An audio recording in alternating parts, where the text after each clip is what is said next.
Hello friends. Welcome to Fictional Vortex. How are you all? So we are back with an interesting movie on what if Naruto summoned Devil Dragon of DXD and had massive harem. Also be sure to subscribe and like this video. Now let's begin. Chapter 01. Death of Naruto. Kuo Academy, Special Investigation Disciplinary Committee Office. Friday. Just another day at Kuo Academy. A former all-girls school turned co-ed, and for our one reddish blonde-haired hero of this story, it's just another at the office. His name is Uzumaki Naruto, aka Uzumaki Namikaze Naruto Sparta. He's one of the most brightest and intelligent students in all of Japan due to his high IQ. Because of that, he, along with a select group of students from different schools, are recognized as special students by Japan's Ministry of Education. Not only that, he is the current leader boss of Kuo Academy's Special Investigation and Disciplinary Committee SIDC for short, and the so-called enemy of all boys due to his good nature and charm capturing most of the girls' attention in school. Naruto is a 17-year-old, third-year student with medium short, spiky blonde hair with red tips, icy electric ocean blue eyes, 5 foot 11 feet tall, an impressive muscular, yet semi-slender body build, and whisker markings on his cheeks. His current outfit is the Kuo Academy male uniform, which consists of a black blazer over an open white, long-sleeved dress shirt with black highlights and a black t-shirt beneath it, a black headband with dark flame designs, matching black pants, and stylish red and black sneakers. Right now he is catching a few Z's in the SIDC room, which he considers his safe haven from the constantly attacking fangirls that reminds him of the fangirls chasing after a certain duck butt at his former school, Konoha Academia. Konoha Academia, despite it being a prestigious school, it's totally corrupt to the core. It's controlled by the Uchiha family, while being funded by various families who send their children there. But who cares about those jabronis? The education's better here, not to mention the girls and the uniforms. While Naruto may be a pervert, at least he's not a major one like his godfather and a certain trio at Kuo Academy. His Z's were soon interrupted by a knock on the door. "God damn," he muttered, straightening himself out on his desk. "If it's a beautiful lady, come in. Hinata-chan, Habana-chan, what's up?" Naruto asked his two of many girlfriends and maids of the Uzumaki clan back home. "Ino and Nia has spotted the perverted trio at it again," Hasana said in an annoyed tone. "As always, you girls should be fine dealing with them, and I've had enough in dealing on them, so why report to me? The girls they're spying on are the members of our own disciplinary squad, and the two great ladies, Ria-san and Akano-san," Hinata said without stuttering, something Naruto and Hasana managed to whack her out of, literally and figuratively. Naruto slammed his head on his desk, making a few cracks in it, before getting up from it. "Huh, I see why you called me now. Come on then." He walked past the twins and smacked them on their rears. "Eep," Hinata squeaked, blushing furiously. "Hey, Naruto-kun," Hasana snapped as she started to chase Naruto. "Race ya," he shouted back as the three ran down the hallways.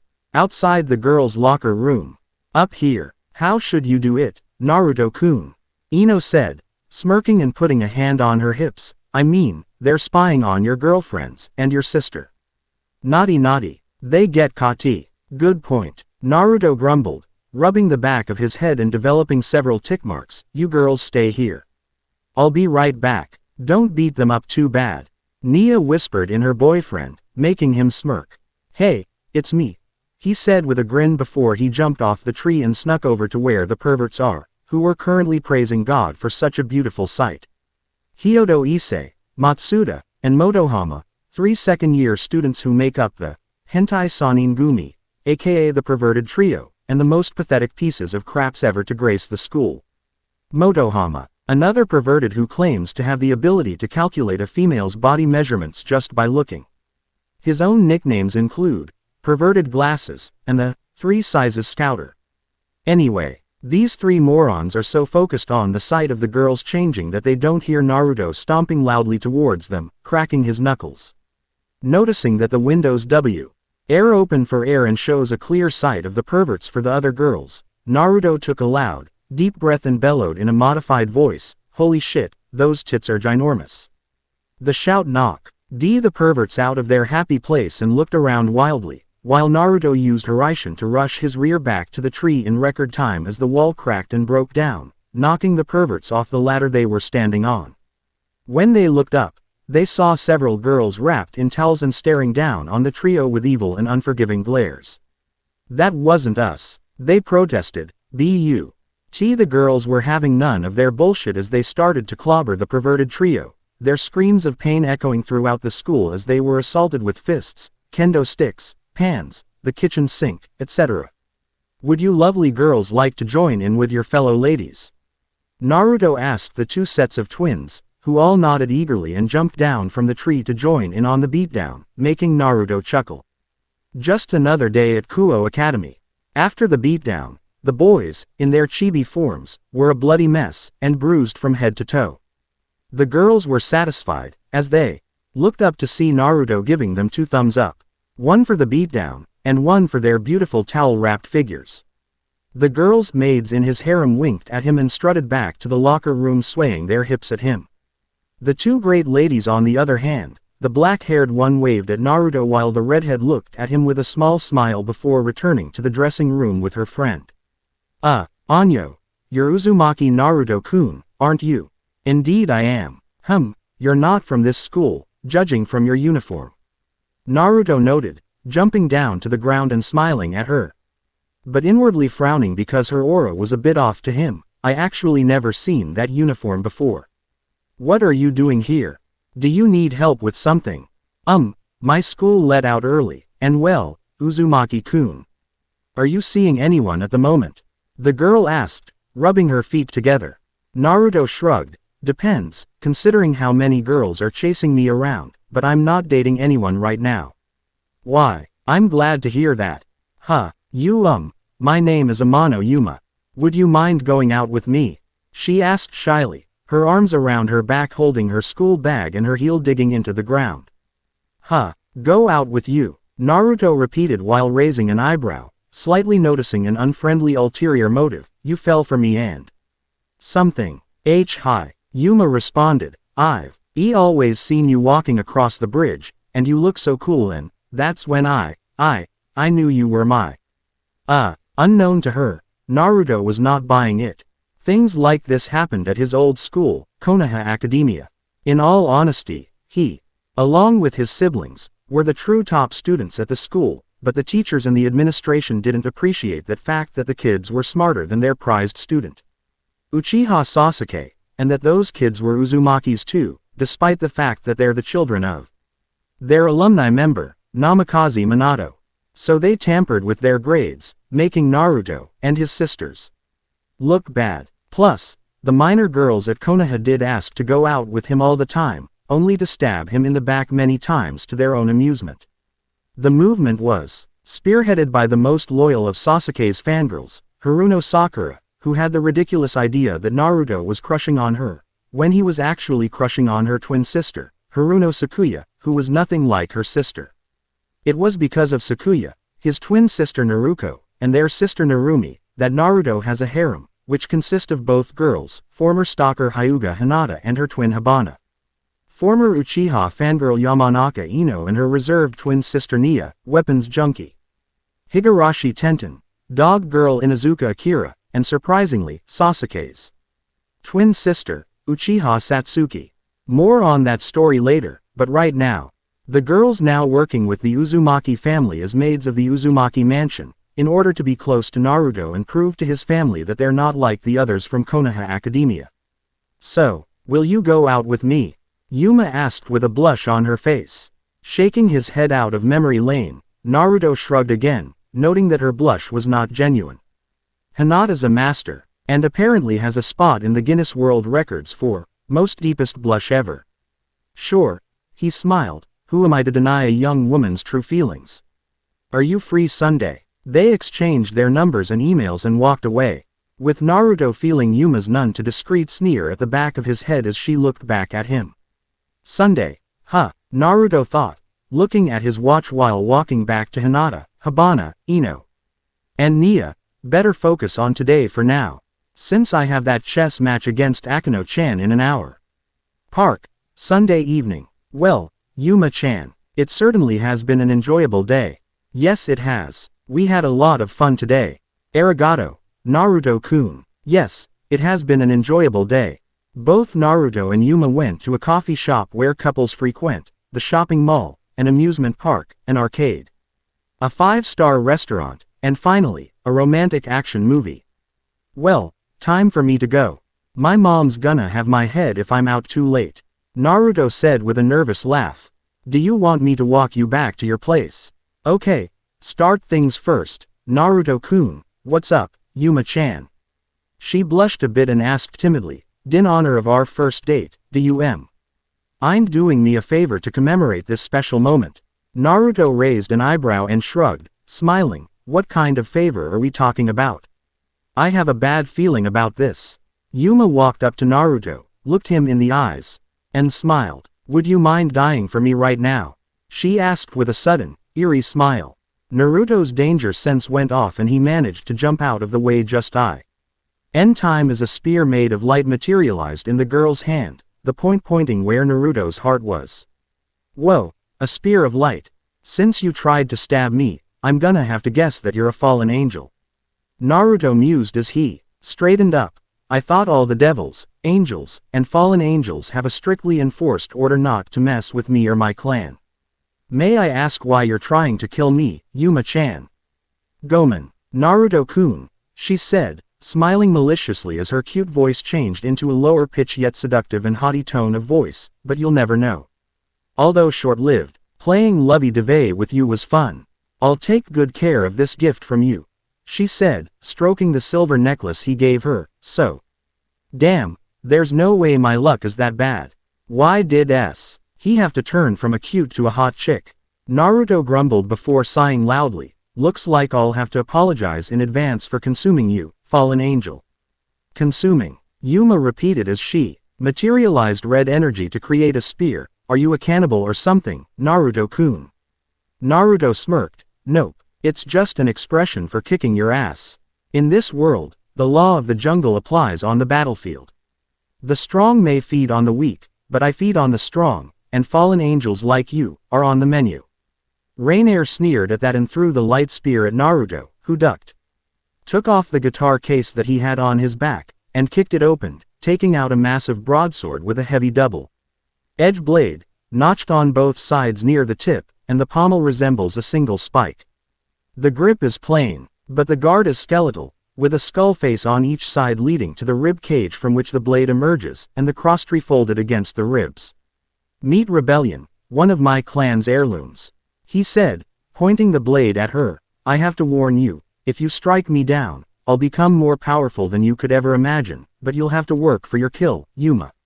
Oh, I will, she sneered, materializing several more light spears, and the name's not Yuma, she added as she fired off her light spears at Naruto, who was digging into his guitar case, pulling out a white and silver belt buckle-like object and a unique 6-cylinder double-barrel magnum revolver named Blue Rose. It's fallen angel, Rainier. Naruto rolled out of the way of the light spears and fired a few charged at another wave of light spears, causing them to explode as he retreated to the top of the tree, pointing Blue Rose at her as he equipped the buckle on his waist. The buckle then flashed and attached itself to Naruto by wrapping a belt around his waist with a book-like object hanging from the belt's left side. I stand corrected then, Rainier-san, he said as he pulled on the buckle, opened up the book-like object, and pulled out a card with a revving sound.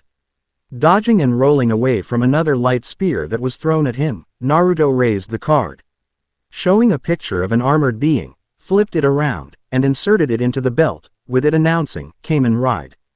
Dodging another light spear, Naruto spun around and lashed out with a spin kick to keep Rainier back, and yelled, Henshin. Quote, closing the belt, it announced, Decade, with multiple holograms appearing around him, and then converging into one and donning him in a black, white, and magenta armored trenchcoat as 10 cards appeared in the air and insert themselves into his shoulder, giving them a barcode-like motif as green futuristic sunglasses, completing his transformation into the XP of Kamen Rider Decade.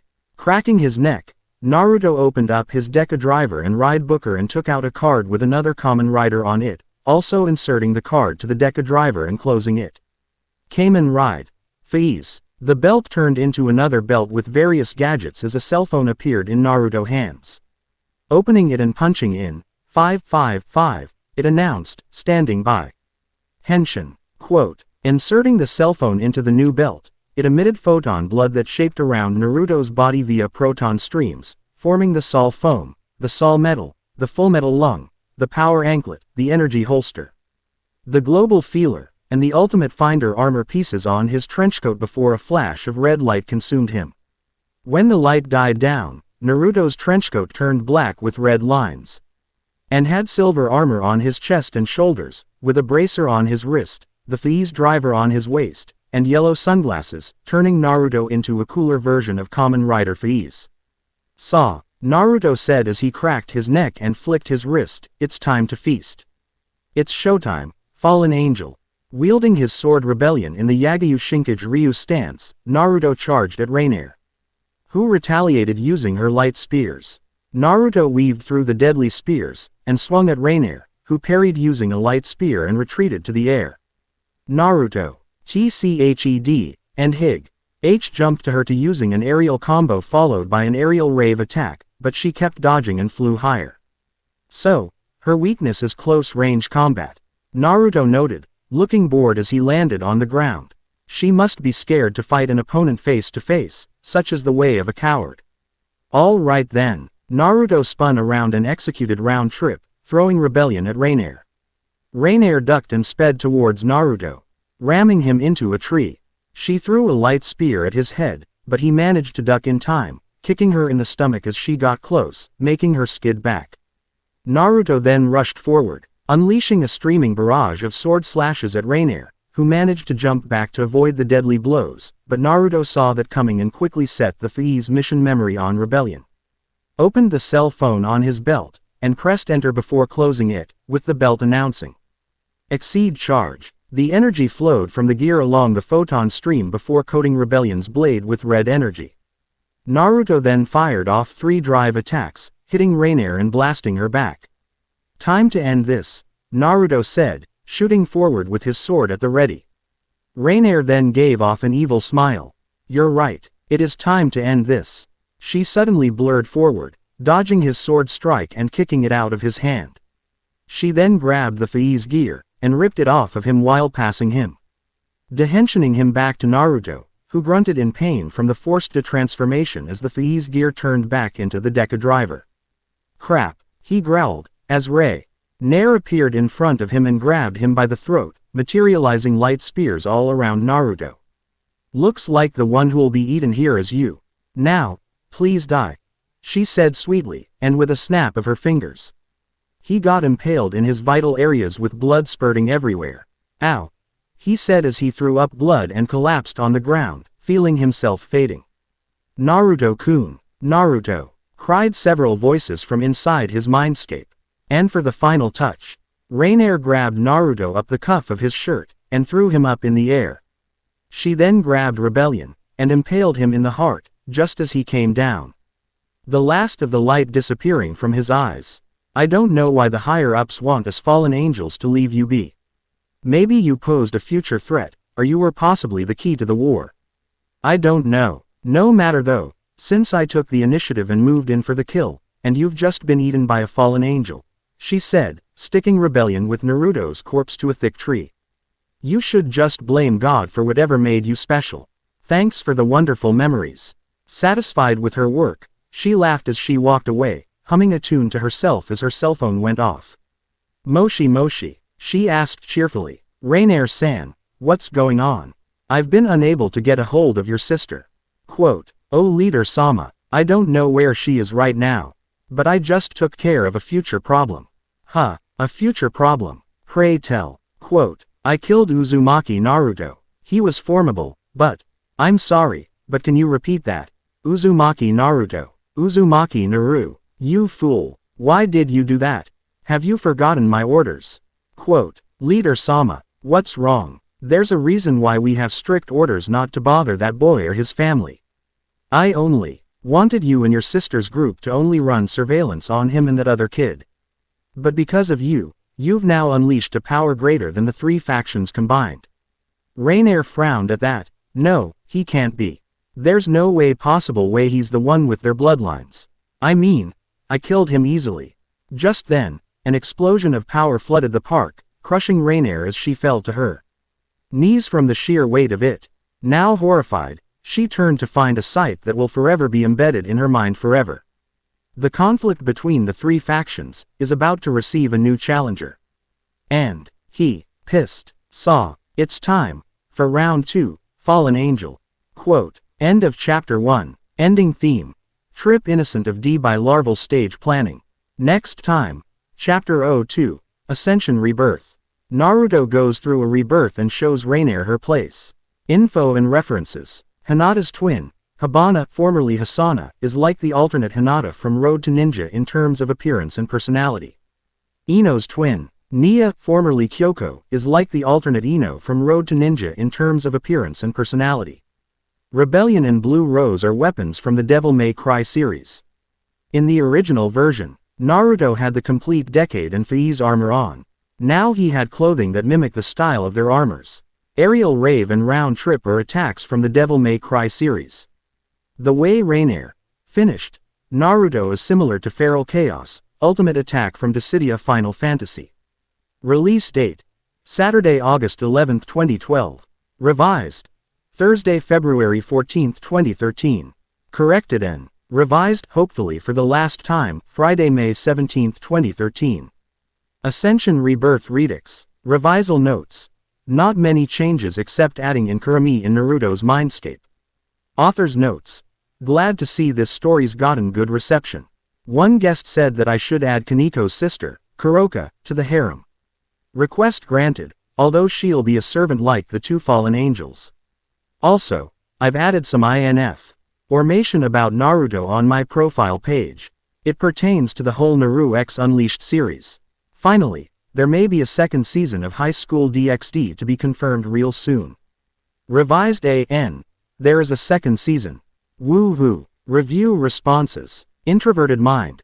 The reason Rainier was able to beat Naruto as Faiz equipped with Rebellion was because Naruto didn't have full access to his powers and abilities yet. Color Duck. Sorry to disappoint, but Hinata is in the harem. That fact was clear in the first chapter. Crimson Taicho. Too many girls. Really, no offense, but did you even read the tags in the first chapter?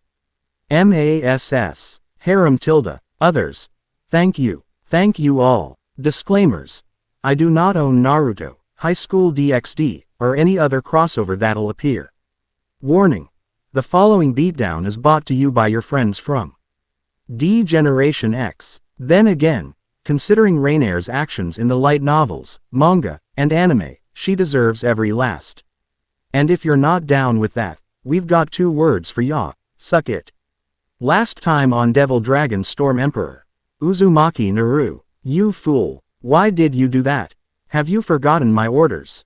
Quote, Leader Sama, what's wrong? There's a reason why we have strict orders not to bother that boy or his family. I only wanted you and your sister's group to only run surveillance on him and that other kid. But because of you, you've now unleashed a power greater than the 3 factions combined. Rainier frowned at that. No, he can't be. There's no possible way he's the one with their bloodlines. I mean, I killed him easily. Just then, an explosion of power flooded the park, crushing Rainier as she fell to her knees from the sheer weight of it. Now horrified, she turned to find a sight that will forever be embedded in her mind forever. The conflict between the 3 factions is about to receive a new challenger. And he, pissed, saw, it's time for round 2, Fallen Angel. Quote, Chapter 02, Ascension Rebirth. Flashback no Jutsu, Naruto's room, nighttime. Naru-kun. Hi, Ka-san, answered a 5-year-old Naruto. Remember about the time I told you about your power? Hi, it's used to protect my friends and family, and will fully awaken if I die. Kushina nodded, adjusting her hold on her 2-year-old daughter, Naruna. Yes, but remember this. If you are killed by a devil, angel, or fallen angel, you'll go through an ascension, and with your new power, you have the task of changing the tide and ending the war between the three great factions. Naruto was amazed. My power can turn the tide of battle. Along with the choices you make along the path to ending the war. However, the three great factions know of our existence, and have a strictly enforced order not to confront you and any of us in any way. If they do, well, Kushina smiled mischievously. They'll doom themselves, Naruto guessed, tilting his head to the side in a cute way. Yep, now come here you, Kushina said, hugging Naruto close for being so cute. Flashback KAI, opening theme. Trip innocent of D by larval stage planning park, evening. Rainier prided herself on being a fallen angel. To her, it was worth becoming one after ing a little innocent boy and killing him after a fallout with her angel parents after her older sister became a fallen angel herself. Becoming one of the fallen granted her more power than she ever dreamed. She may act sweet and attractive, but can be a cruel and manipulate bitch. During a briefing for her next mission, she overheard a conversation about an enforced rule not to kill a certain human named Uzumaki Naruto. When she asked about it, the only answer she got was, "Trust me, you don't wanna know. Don't fuck with that kid, or his family. It won't be healthy for anyone." Thinking Uzumaki Naruto was a dangerous human to be eliminated due to the strict order not to kill him or his family, she decided to get rid of the problem once and for all along with her acquired target, Hyodo Issei. But now she realized the reason for the strict order not to harm Uzumaki Naruto in any way. She heard stories, but dismissed them as nothing but mere fairy tales. Oh, how wrong she was. Kokabile-sama, sorry Rainier-kun, but we'll have to cut you loose since you've disobeyed a direct order. You were a valuable asset, but alas, it looks like you're on your own. The line went dead, for now she's about to pay the piper. As her formerly decreased target's eyes snapped open, revealing red eyes with slits as his wounds from where the light spears pierced him healed. His hair was still blonde with red tips, but with silvery white streaks and black strands. Smirking, he pushed himself off the tree, with rebellion still pierced through his heart. "You fucked up now, lady," he growled, pulling rebellion out of his chest. "You're about to find out firsthand why the devils, angels, and fallen angels never screwed with an Uzumaki Namikaze." Quote, Uzumaki Namikaze. Oh god, Rainier thought in panic. Are you really? Uzumaki Namikaze Naruto. Naruto's rebellion suddenly changed, the pommel spike splitting open into several spikes, the crosstrees extending, and the skull eyes growing red. Sparta. Not only the leader of the Special Investigation and Disciplinary Committee in Kuo Academy, but also known as a Twilight Celestial, Rainier's fear spiked several notches as she backed away. Rebellion now surrounded by a crimson and bluish-silver aura. Right in one. Kind of a cool nickname that better than the Descendant, don't you think? Quote, shrugging, Yuto stepped forward and channeled chakra in his feet to unleash a powerful thrust attack known as the Stinger.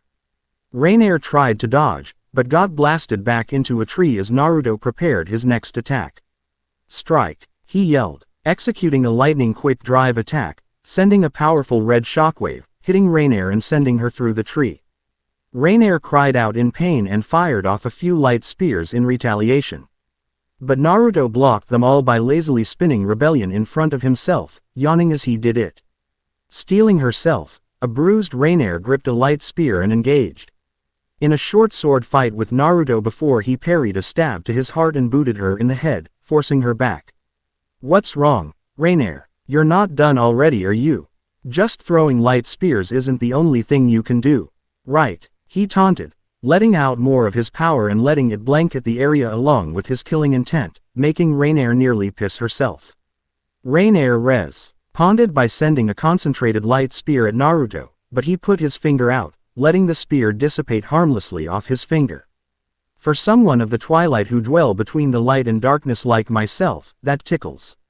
Naruto said mockingly, waving his hand around as if it was burning. Got anything else? Don't tell me fallen angels are just one-trick ponies. Quote, Twilight. It can't be. Twilight Elemental, one who of the light and darkness. Oh god, I can't win. I gotta get out of here. She screamed in her mind, flapping her wings and prepared to fly off. "Oh no, ya don't," Naruto shouted as he planted rebellion in the ground, his arms turning into black and blue devil bringers, with one of them shooting forward as a large, blue spectral arm. He snatched Rainier out of the air by her ankle with her screaming, pulled her down to him, and initiated his buster attack. With his spectral arms materialized, Naruto threw a barrage of punches to her sternum, then threw a few overhead punches, bouncing her off the ground twice, before delivering an electric wind godfist uppercut, sending her into the air. He then used materialized Yamato, and used maximum dimension slash, disappearing and dashing about with judgment cuts while she's flying through the air. Naruto then finished it up by meeting her in the air behind her, grabbed her around her midsection and drilled her to the ground with a spiraling German suplex, creating spider cracks as he rolled away to view his handiwork. Rainier was a mess and was barely alive at that point. Her black wings were broken, and cuts riddled all over her bruised body. She shakingly got to her feet, but instead got an eyeful of a double gun salute to her face from Naruto. "Yuppie ki ye, bitch. Stone cold. Uzumaki stunner," he shouted before he kicked her in her stomach, making her double over as he locked her head in a three-quarter facelock on his shoulder and fell on his butt with her face still on his shoulder. The result was Rainier's head bouncing off Naruto's shoulder and her body propelled into the air before landing painfully on her back and broken wings, the latter making her scream out and thrash "Ar! Ound, since a fallen angel's wings like hers are so sensitive. Boring. I thought you fallen angels were more powerful, but I guess you really are nothing but one-trick ponies with your light spears. How disappointing," Naruto said, shaking his head and rubbing his shoulder. "I knew I should have released my gravity and resistance seals before engaging you. I wouldn't have gotten killed, but at least I awakened my powers. And I have you to thank, Rainier." Quote, Rainier could only cough up blood in response. "What have I done?" Rainier thought, gritting her teeth while finding it difficult to move, now that he's awakened. The plan to gain the sacred gear Twilight Healing will fail. "I'm so sorry, Oni-sama." Quote, "I've stunned your ass, so don't bother trying to move. You're already finished. Hey Kiyomi-chan," Naruto thought in his mindscape, sealing away rebellion and Yamato, "some Yuki, por favor." Quote, "Hi, Naruto-kun," the busty nine-tailed red-headed fox vixen replied from inside his mindscape, materializing her 9 crimson chakra tails. "We're so glad you're alive.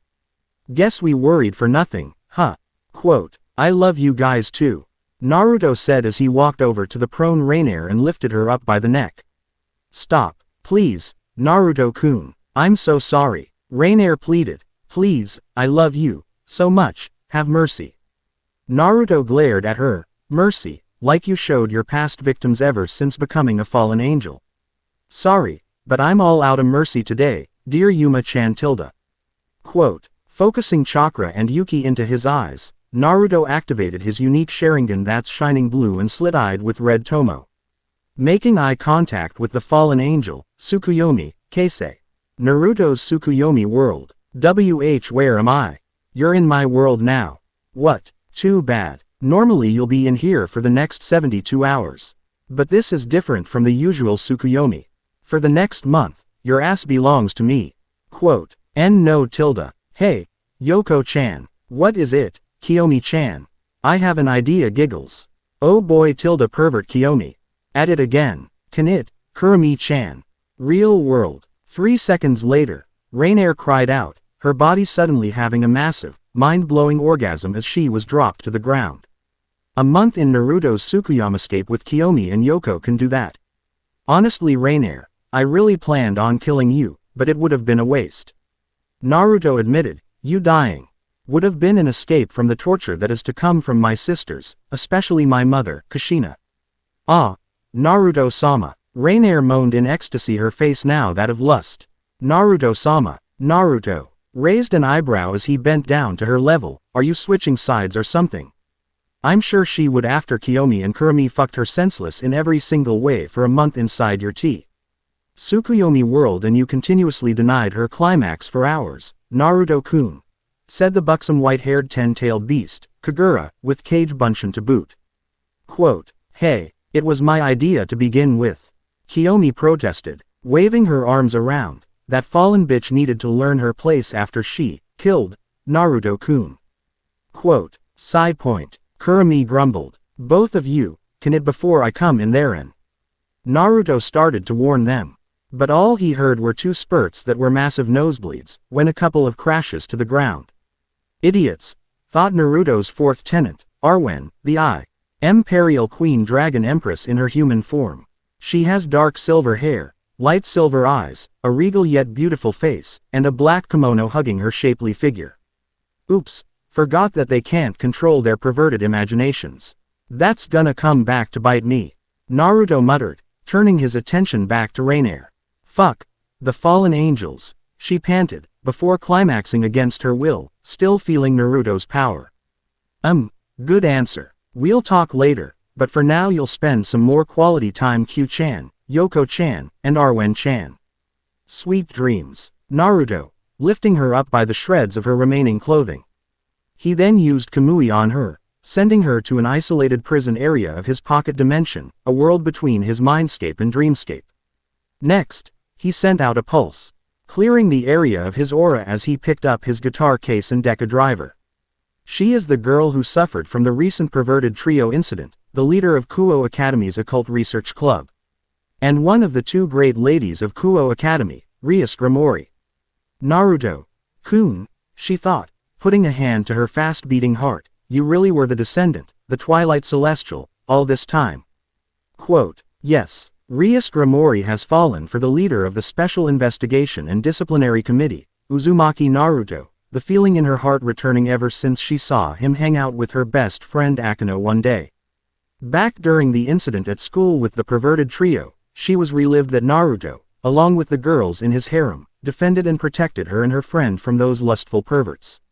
She did not appreciate her body being viewed upon as if someone was window shopping. Even though she in love with Naruto, Rias was finding it difficult to confess to him. With one of the reason due to the fact that she found that her best friend Akino was in love with Naruto too, for the same reasons, and the fact that he has a harem already. They were both attracted to everything about him, from his personality, his foxy charm, his academic performance, and his sexy body. To them, he was the ideal man to spend their lives with. I'll have to talk to Akino tomorrow. I've stalled on that conversation long enough. Now that Naruto-kun's reborn, hopefully he'll side with us devils and join my peerage, and maybe save me from him, Rias thought with determination. Looking at a picture in her locket of two kids, reddish blonde-haired boy and a redhead girl, and started following him discreetly. Meanwhile nearby, Naruto sneezed. No doubt a sexy lady's talking about yours truly. Must be one of my girls, or the fangirls, the worst kind, he thought, unconsciously rubbing his left arm, which was starting to pulse with a foreign energy that Arwen recognized.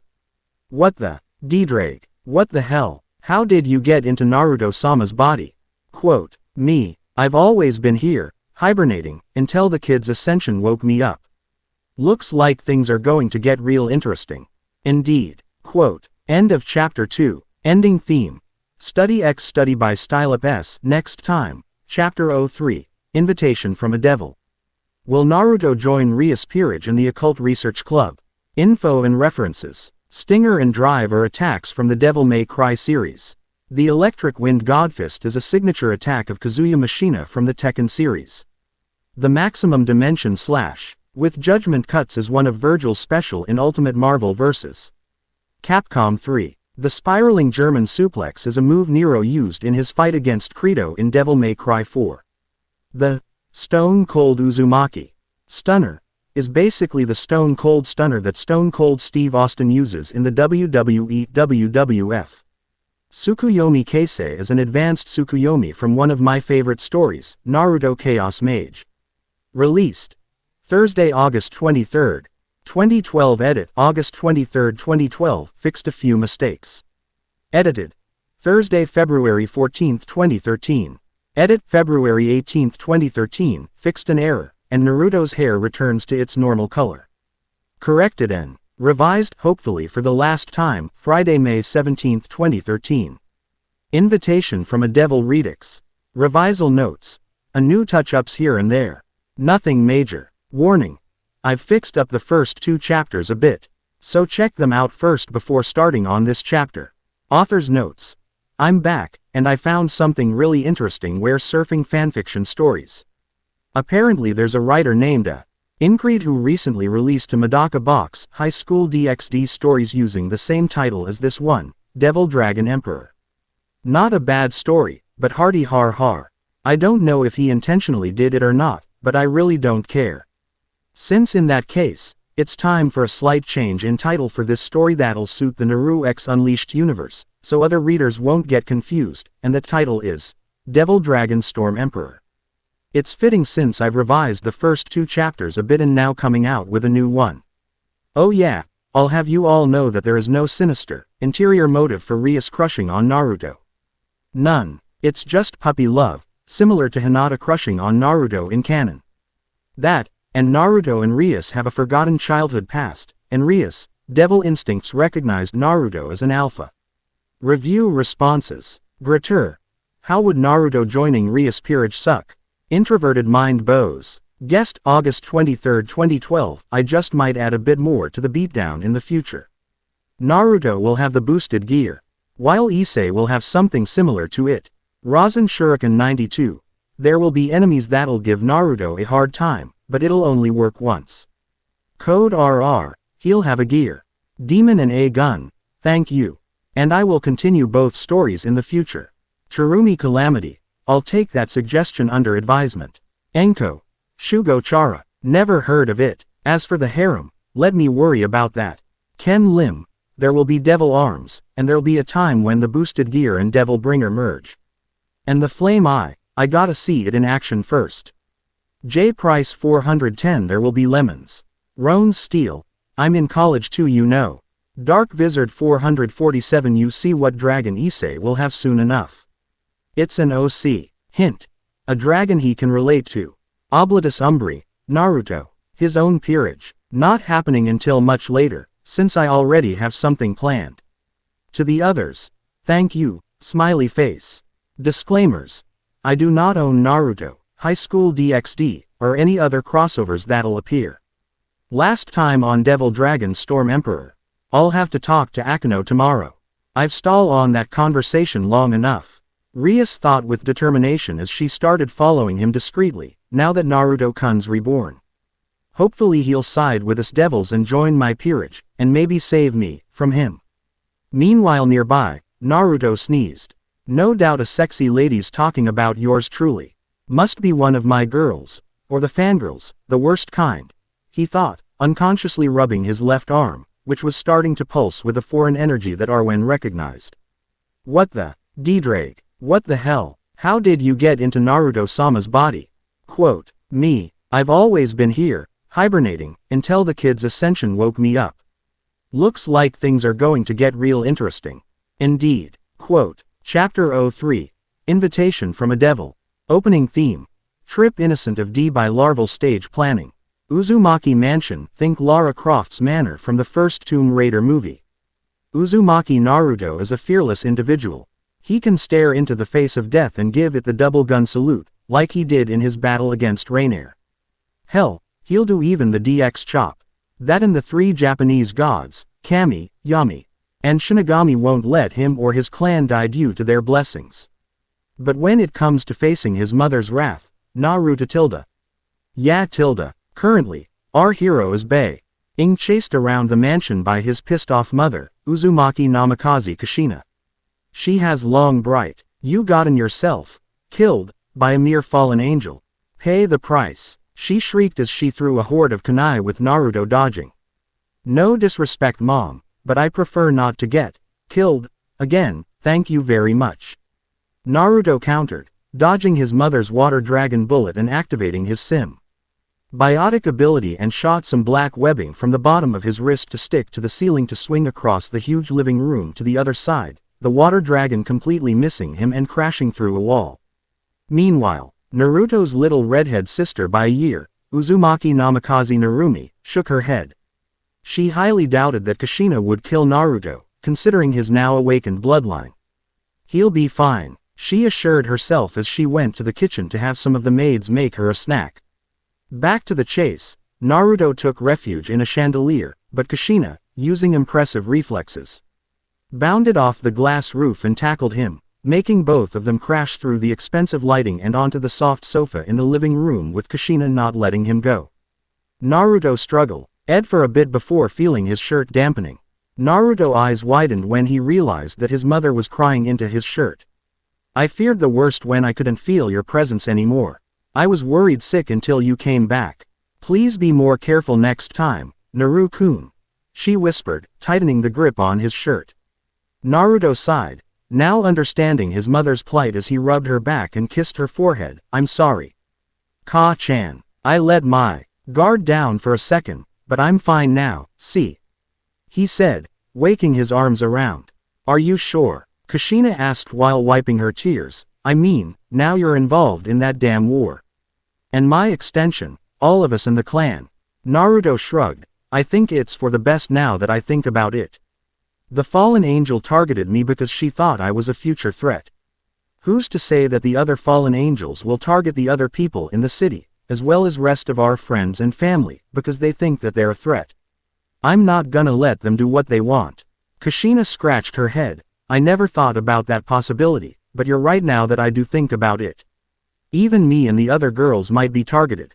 I'll have to double no, triple the security here in the mansion. And now that I've completely awakened my powers, you can leave Kuo Academy and the surrounding district to me. Kushina nodded, when remembered something. Wait, isn't the school under the jurisdiction of the House of Grimori, as well as the city? Yeah, I'll have talked to Akano-chan's best friend tomorrow. Apparently she's in the House of Grimori. But for now, I got you and the girls a present. A present? Naruto nodded as he activated Kamui, spitting a knocked-out fallen angel Rainier out of his pocket dimension and onto a heap on the floor. A fallen angel, Kushina screamed, jumping back in shock while summoning her Uzukan katana. What the hell, Sochi? Calm down, Ka-chan. I haven't even got to the good part yet, Naruto said as the mansion's residents, mostly Naruto's sisters and other girlfriends' servants, gathered, wondering what was going on. She's the one who managed to off me, so. What? Quote. The combined screams of all the girls in the room nearly blew out Naruto's now sensitive ears as he clamped down on them with his hands, with Rainier jerking awake, dazed and confused. Inside voices, and can you all please let me finish? Naruto yelled, unleashing his alpha aura to shut everyone up. Naruto-sama, what's going on? Rainier asked timidly. Naruto-sama, what? Kushina started, all eyes on Naruto now, who played it cool. After I was back from the dead, I came, I saw, and kicked her ass. Naruto grinned, jerking his thumb at Rainier, who was starting to shiver at all the girls' killing intent, after the ass kicking. I hit her with the Tsukuyomi Keisei. I was about to kill her when Kiyomi-chan stopped me, saying that it would be a waste. Death would be too merciful for her, and I agreed. So after the Kyuubi twins and Yoko's treatment of her, I made her a slave to me, and our clan. She's now mine, Ka-chan, and my present to you and the girls. You all get to have some quality time with Rainier over the next few days. By quality time, Naruto's blonde-haired twin sister, Naruko started slowly, tilting her head. Do you mean? Yep, Naruto nodded. I'll put restriction seals on her. She needs to learn that happens when she crosses the clan, and learn the consequences of defying us. You know, use your imaginations, and try not to kill her. Now if you ladies will excuse me, I'm heading to my room to eat a snack before heading off to bed. For me, the next couple of days will include me training in my powers after school so that something like my fight with Rainier won't happen again. Naruko, Narumi, Naruhi, Naruna, can I see you girls in my room in a few minutes? Waving, he headed up to his room, leaving a screwed Rainier with Kushina, her daughters, and their maids. We'll be right there, Naruhi said and sighed. Come on, Naruko, Narumi, Naruna. Hi, Oni-chan. The girls chorused nodded. All right then, the rest of you, leave Naru-kun alone for a while.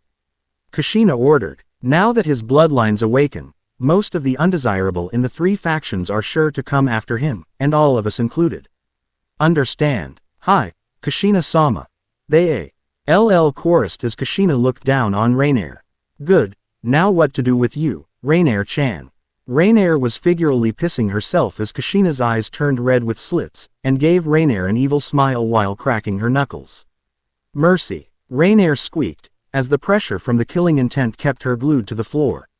Not a chance, you little bitch. Hinata-chan, Habana-chan, take this pathetic fallen angel to that room. Make sure she's as comfortable as possible. The Hyuga twins quickly picked up either arm of Rainier and dragged her down to the basement. A cry of pain from Rainier was heard when Habana decided to close one of Rainier's chakra points with a Jukin gentle fist strike for the fun of it. Ino-chan, Nia-chan, get ready to work overnight.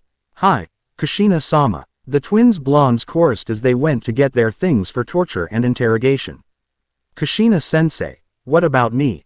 I can be of some use, asked a woman with dark violet hair styled in a short, spiky ponytail, light brown, pupil-less eyes, and wearing a black, Spiral Corp Special Forces uniform. Are you sure, Enko? Kushina asked. We're not trying to kill her here. But she killed Naruto-kun, Enko whined. Point taken. Come join us then, even though it's overkill having you around. Naruto's room, later. So Naruto-ni, what do you need from us? Naruto asked as Naruto turned from his desk to face his sisters all clad in their pajamas. Are you girls doing anything tonight? Naruto asked, tapping his desk with his finger as they shook their heads. Nope, Oni-chan, Narumi replied, it's a school night. So we'll be going to sleep after we leave your room. As for myself, I plan to transform into my 17-year-old self and transfer to your school.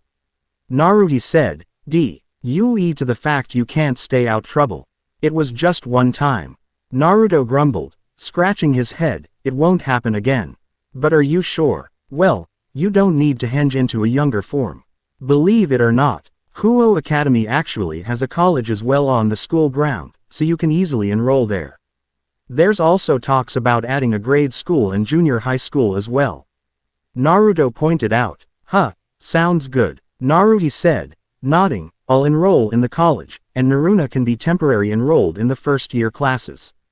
Excellent, yay. So, what do you need from us, Oni-chan?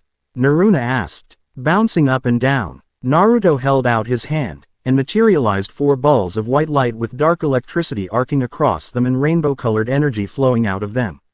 The fallen angels are sure to come after us since they screwed up in trying to off me. And since we all share the same heritage and bloodlines from our Ka-chan and Tu-san, you girls share the title of descendant with me by default. I don't want my sisters going through the same ritual as me, so. Before the girls could react, Naruto thrust his hand out, the energy spheres speeding towards the girls and entering their bodies at the same times. Hey, Narumi shrieked as energy started to arc off her body just like her sisters. What did you do to us? Naruna asked, looking at the energy arcing off her body curiously. Giving your bodies and bloodlines a jumpstart. Naruto replied, the process should be completed after a good night's rest. You could have warned us, or even asked permission first. Naruto said reproachfully. He would have, but where's the fun in that? Better now than later since the fallen angels are starting to move. Beside, I can't let Naruto-ni have all the fun since he's awakened. Naruto giggled, and sighed as she felt power welling up inside her. You have a point, but, Naruto grumbled, what about Tsubaki? Uzumaki Namikaze Tsubaki Sparta is the youngest of the Uzumaki Namikaze siblings at 8 years old. She's currently residing over at Uzu Island, watched over by the CEO of Spiral Corp, Uzumaki Mito. Naruto shook his head as he went to his bed. She's too young and currently still in training. For now, you ladies can thank me later, because now that that's done, I'm going to sleep. Oni-chan, are you sure my power should be awakened too? Naruna asked nervously. Oh, you'll be fine, Naruto said as she started leading her and Narumi out of Naruto's room. You can sleep with me if you want. Good night, Naruto-ni. When Naruto, Narumi, and Naruna left the room, Naruto turned to Naruto. There won't be any pain from this, will there? There might be if you're still awake, so I suggest going to sleep right now. Naruto said, though there will be some mild discomfort, you'll be too deeply asleep to notice. Thanks, I feel much better. Naruto said sarcastically, I'll sleep with the others to comfort them, just in case. Please do. Naruto nodded as he laid down and covered himself. Good night. Good night. As Naruto stepped out of Naruto's room after turning his light off, she smiled. So, he's using Kiyomi's, Kurami's, Kagura's, and Arwen's chakra to jumpstart our bloodlines. Not bad. Better later than never. Arigato. Otuto, little brother, she whispered, looking back at Naruto's now sleeping form. Naruto's room, Monday morning. The light shined through the curtain in Naruto's room as its owner woke up and yawned. Damn it, Kiyomi-chan, Kagura-chan. Did they really have to force me to train in my mindscape on a school night? They're so getting it next time. Maybe Kurami will help me this time. Sitting up, he stretched and rubbed his eyes until he noticed something out of place. Oro, he mumbled, lifting up his blanket to find himself in the nude. Where's my shirt and briefs? I never sleep, Commando. Looking around his room, he found his shirt and briefs on the floor, along with another pile of clothes nearly folded that were not his, especially the pair of black and pink bra and panties that topped the pile. What the hell? He muttered, looking to his left to find a body-sized M. Ound next to him covered with the other half of his comforter.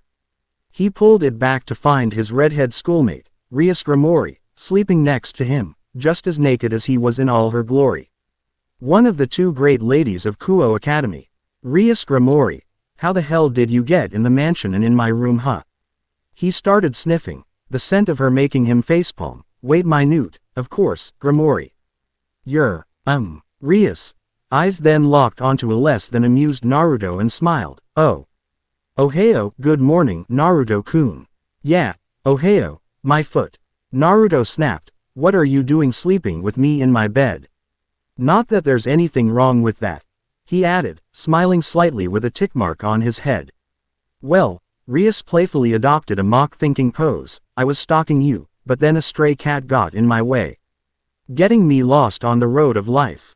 Naruto's sweat dropped. Sounds like a certain scarecrow I know, he thought as Rias hung her leg from Naruto's bed and leaned her head on her other knee.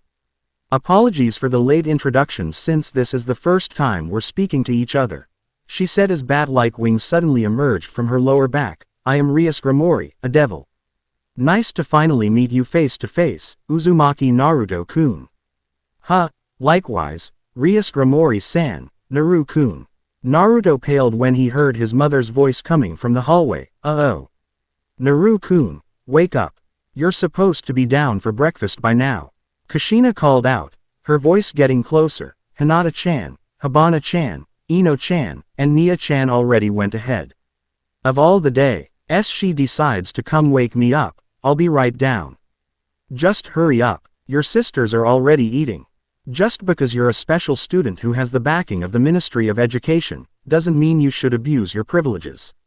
Rias giggled as Naruto rolled his eyes, grabbing his briefs and quickly pulled them on. Then he grabbed a blanket and wrapped it around Rias' body. You're not going to try and hide me?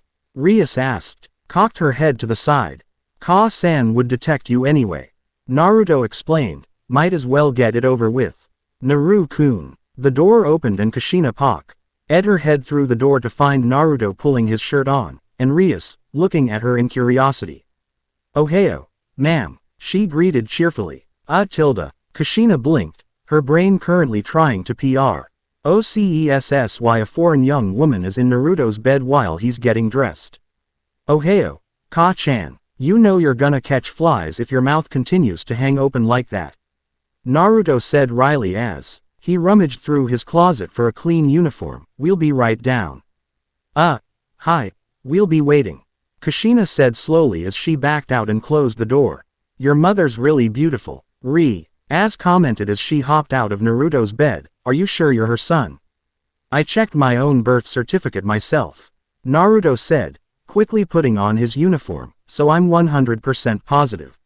Switching gears here, why did find you sleeping next to me? Don't tell me you were here all night. I was, Rias confessed as she pulled her underwear on. I thought I should share my power tea. Oh, help you heal from your battle with that fallen angel from last night. So, you were there, How much did you see? Naruto asked, putting his headband on. I arrived when you went through your ascension. and fought back against the fallen angel. Rias said as she put on her bra. Say. Naruto turned around to find Rias back facing him. Mind hooking my bra? She asked. Don't mind at all. He said, getting to work. By the way, why were we both naked? You better not have tried to arm me while I was sleeping. Of course not, silly. Rias giggled as Naruto finished hook her bra. I'm still a virgin. As for we were naked, I told you, I shared my demonic powers to speed up for healing process by hugging you. It only works through direct skin contact.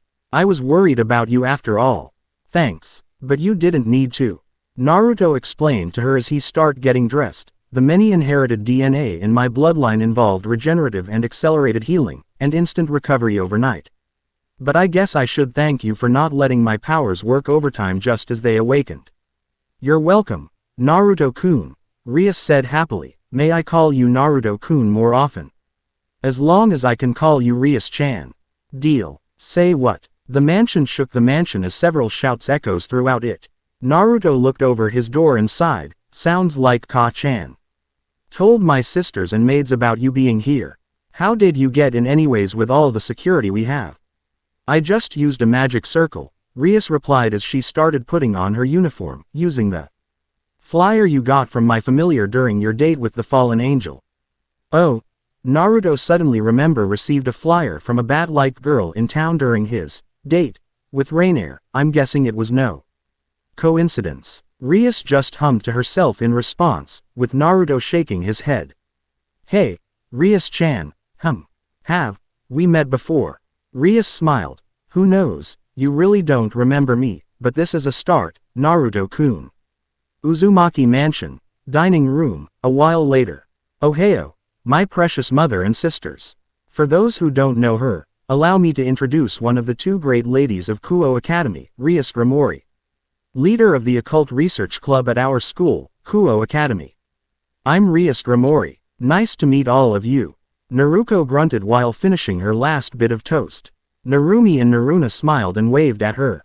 Naruhi, wearing a Kuo Academy uniform like her younger sisters, eyebrows twitched but gave a semi-forced smile all the same. It's nice to meet you as well, Rias-san. Kushina began calmly with an eerie smile, slowly showering her with her killing intent as a Kistune-style Hania mask appeared next to her. I know you're a devil. I can smell it. Just don't try to charm us with your demonic power. Because that'll get you killed here fast than Justin Bieber's getting shot on that cop show back in America. I'll keep that in mind. Rias answered back with an eerie smile of her own, countering with her own killing intent and not affected by Kushina's Hania mask that was scaring the maid. To even attempt it against a Kitsune Hanyu Dampier like yourself would be considered suicide. No matter who I am. I'm glad we understand each other. Kushina said, her fox ears popping out of her hair, her 9 fox tails spouting from her back, and her canine teeth ngating as sparks flew between her and her fellow redhead, scaring the crap out of the others in the mansion. Well, that escalated quickly. Naruto thought as he just finished downing his cereal. Aruko shook her head and turned towards her brother, who put on his book bag and guitar case. Are you done? Naruto gave a wide smile. As a matter of fact I am. He then looked at the clock. It's time to go. Knock it off, you two. Rias led up at Naruto's command, but Kushina didn't, so Naruto went over to his mother and smacked her in the back of the head, knocking her out of it. Ow. Curse you boss for teaching my son that. She whined, holding her head and grumbling under her breath about letting her children meet America's NCIS who Spiral Corp helped out multiple times. You had it coming, Naruto told her before turning to Rias and his sisters. Let's go. As Naruto, his sisters and Rias filed out, Kushina thought to herself, be careful, Naru-kun, Mina. Kuo Academy. Look, Uzumaki Naruto, Uzumaki Naruko, Uzumaki Narumi, and Rias Gramori. Arriving in school together. Ah, it's like a dream. Naruto-san, Rias Onisama, Naruko-chan, Narumi-chan. But who are those two? They look similar to Naruto-san and his sisters. Could they be their other sisters? Is this what we have to deal with? Naruhi asked, eyebrow twitching as she held Naruna close. A warning would have been appreciated. What, you didn't have some fans back in high school? Naruto teased her. Naruto knew Naruto had her there. Touché, Naruto-kun. What is it, Rias-chan? Rias turned to him. Can you come by the Occult Research Club later on today? Naruto shrugged. Sure. It'll give me the chance to check out the building you and your club operates in. Excellent. I'll send one of my members later. See you after school. As Rias walked away, Naruna asked, so, what do Naruhi Onichan and I have to do? The school looks huge. Just stick with Naruhine for now. Naruhine, head to the administration office to get registered. Naruko told her, if all goes well, we can get Naruna registered as an observer so she'll know what to expect in high school. Not to mention join SIDC so that we'll be close. We'll meet back up at lunchtime, Naruto said, with his sisters nodding in confirmation. Girls' changing room, after school. You guys have got to be the most sway Seedle Bakas have ever had the misfortune to encounter. Naruto growled, lording over the perverted trio, who were cowering in front of him shaking, as they were caught by him red-handed in the girls' locker room. What exactly crossed your pathetic minds to steal panties, Ah, we were just, Issei began, as he and his two buddies paled, you know. What should I do with you guys? Nato wondered, adopting a thinking pose, I mean, I already feasted on you 3 enough times to give me indigestion, so. Naruto took a deep breath and yelled out for everyone still in the school to hear, what are you 3 morons doing in the girls' locker room? The perverted trio now were white as ghosts as a mass of girls from various clubs stormed into their changing room to find Naruto, now with his eyes closed, towering over Issei, Matsuda, and Motohama. Are you all decent? Naruto asked, getting replies of, hi, Naruto-san, allowing him to open his eyes to find the girls in their club uniforms. Good. Era, may I ask what's going on? Asked a raven-haired beauty who just entered the room. She's a 5'6" tall buxom young woman who was around the same age as Rias with long black hair and violet eyes. Her hair tied in a long ponytail, reaching all the way down to her legs with 2 antennae sticking out from the top and sloping backwards, with an orange ribbon keeping it in place. Like most of the girls at Kuo Academy, she wears the customary Kuo Academy girls' school uniform, along with black knee-high socks. Just a bunch of perverts stealing underwear, Akano-chan. No need to worry, Naruto informed his friend, whose eyes were smiling, but her face was not. What's wrong? But Naruto-san, one of the girls said shakily, the locker those 3 are at, is Akano Onisama's. Naruto blinked and looked around to find Akano's nameplate on the open locker the trio broken into, confirming her story. He then looked down on the now doomed individuals with slight pity. May your souls rest in peace. You poor sons of bitches, he simply said before proceeding to walk out of the girls' locker room. Have fun, ladies. A few steps later, 3 agonizing screams can be heard for miles with giggles of glee mixed in with them, bring a smile to Naruto's face. Naruto-senpai, a feminine voice called out behind him. Oro, Kuo Academy's princess, sophomore Kiba Yumi. Naruto greeted her, turning around to face her, looking to sparring with Shinai again as usual. Sorry, not today, Naruto-senpai. I'm here on behalf of Rias Gramori-senpai. Yumi revealed respectfully. Naruto raised an eyebrow. Ah, you must be the errand girl then. Never guessed you to show an interest in the occult. You'll be surprised, Yumi said, smiling cutely. Oh, Akano-senpai. Naruto turned to find Akano coming up to the 2 with a pep in her step. Did you have fun, Akano-chan? Yep, she said with an eerie, sadistic smile before her face returned to normal upon seeing Yumi. Are you going to the clubroom? She just came to pick me up. Naruto waved his hand towards the direction to outside. Lead the way, ladies. Occult Research Club. Ring.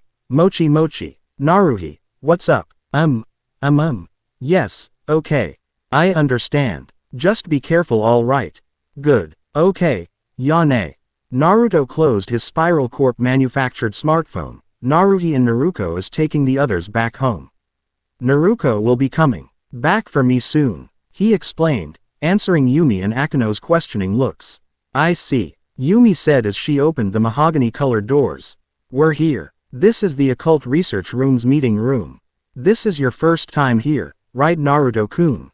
Akano asked. Yes, nice digs. Naruto complimented as he looked around. That's right, Akeno-chan's the vice president of the club. The clubroom interior was a wood-paneled room with Victorian-style couches and chairs along the walls. One side was set up to be able to be used as a bath, and a large magic circle that Naruto guessed was there to allow teleportation, since Rias-chan left the same magic circle in his room. Lighting the room were several candles.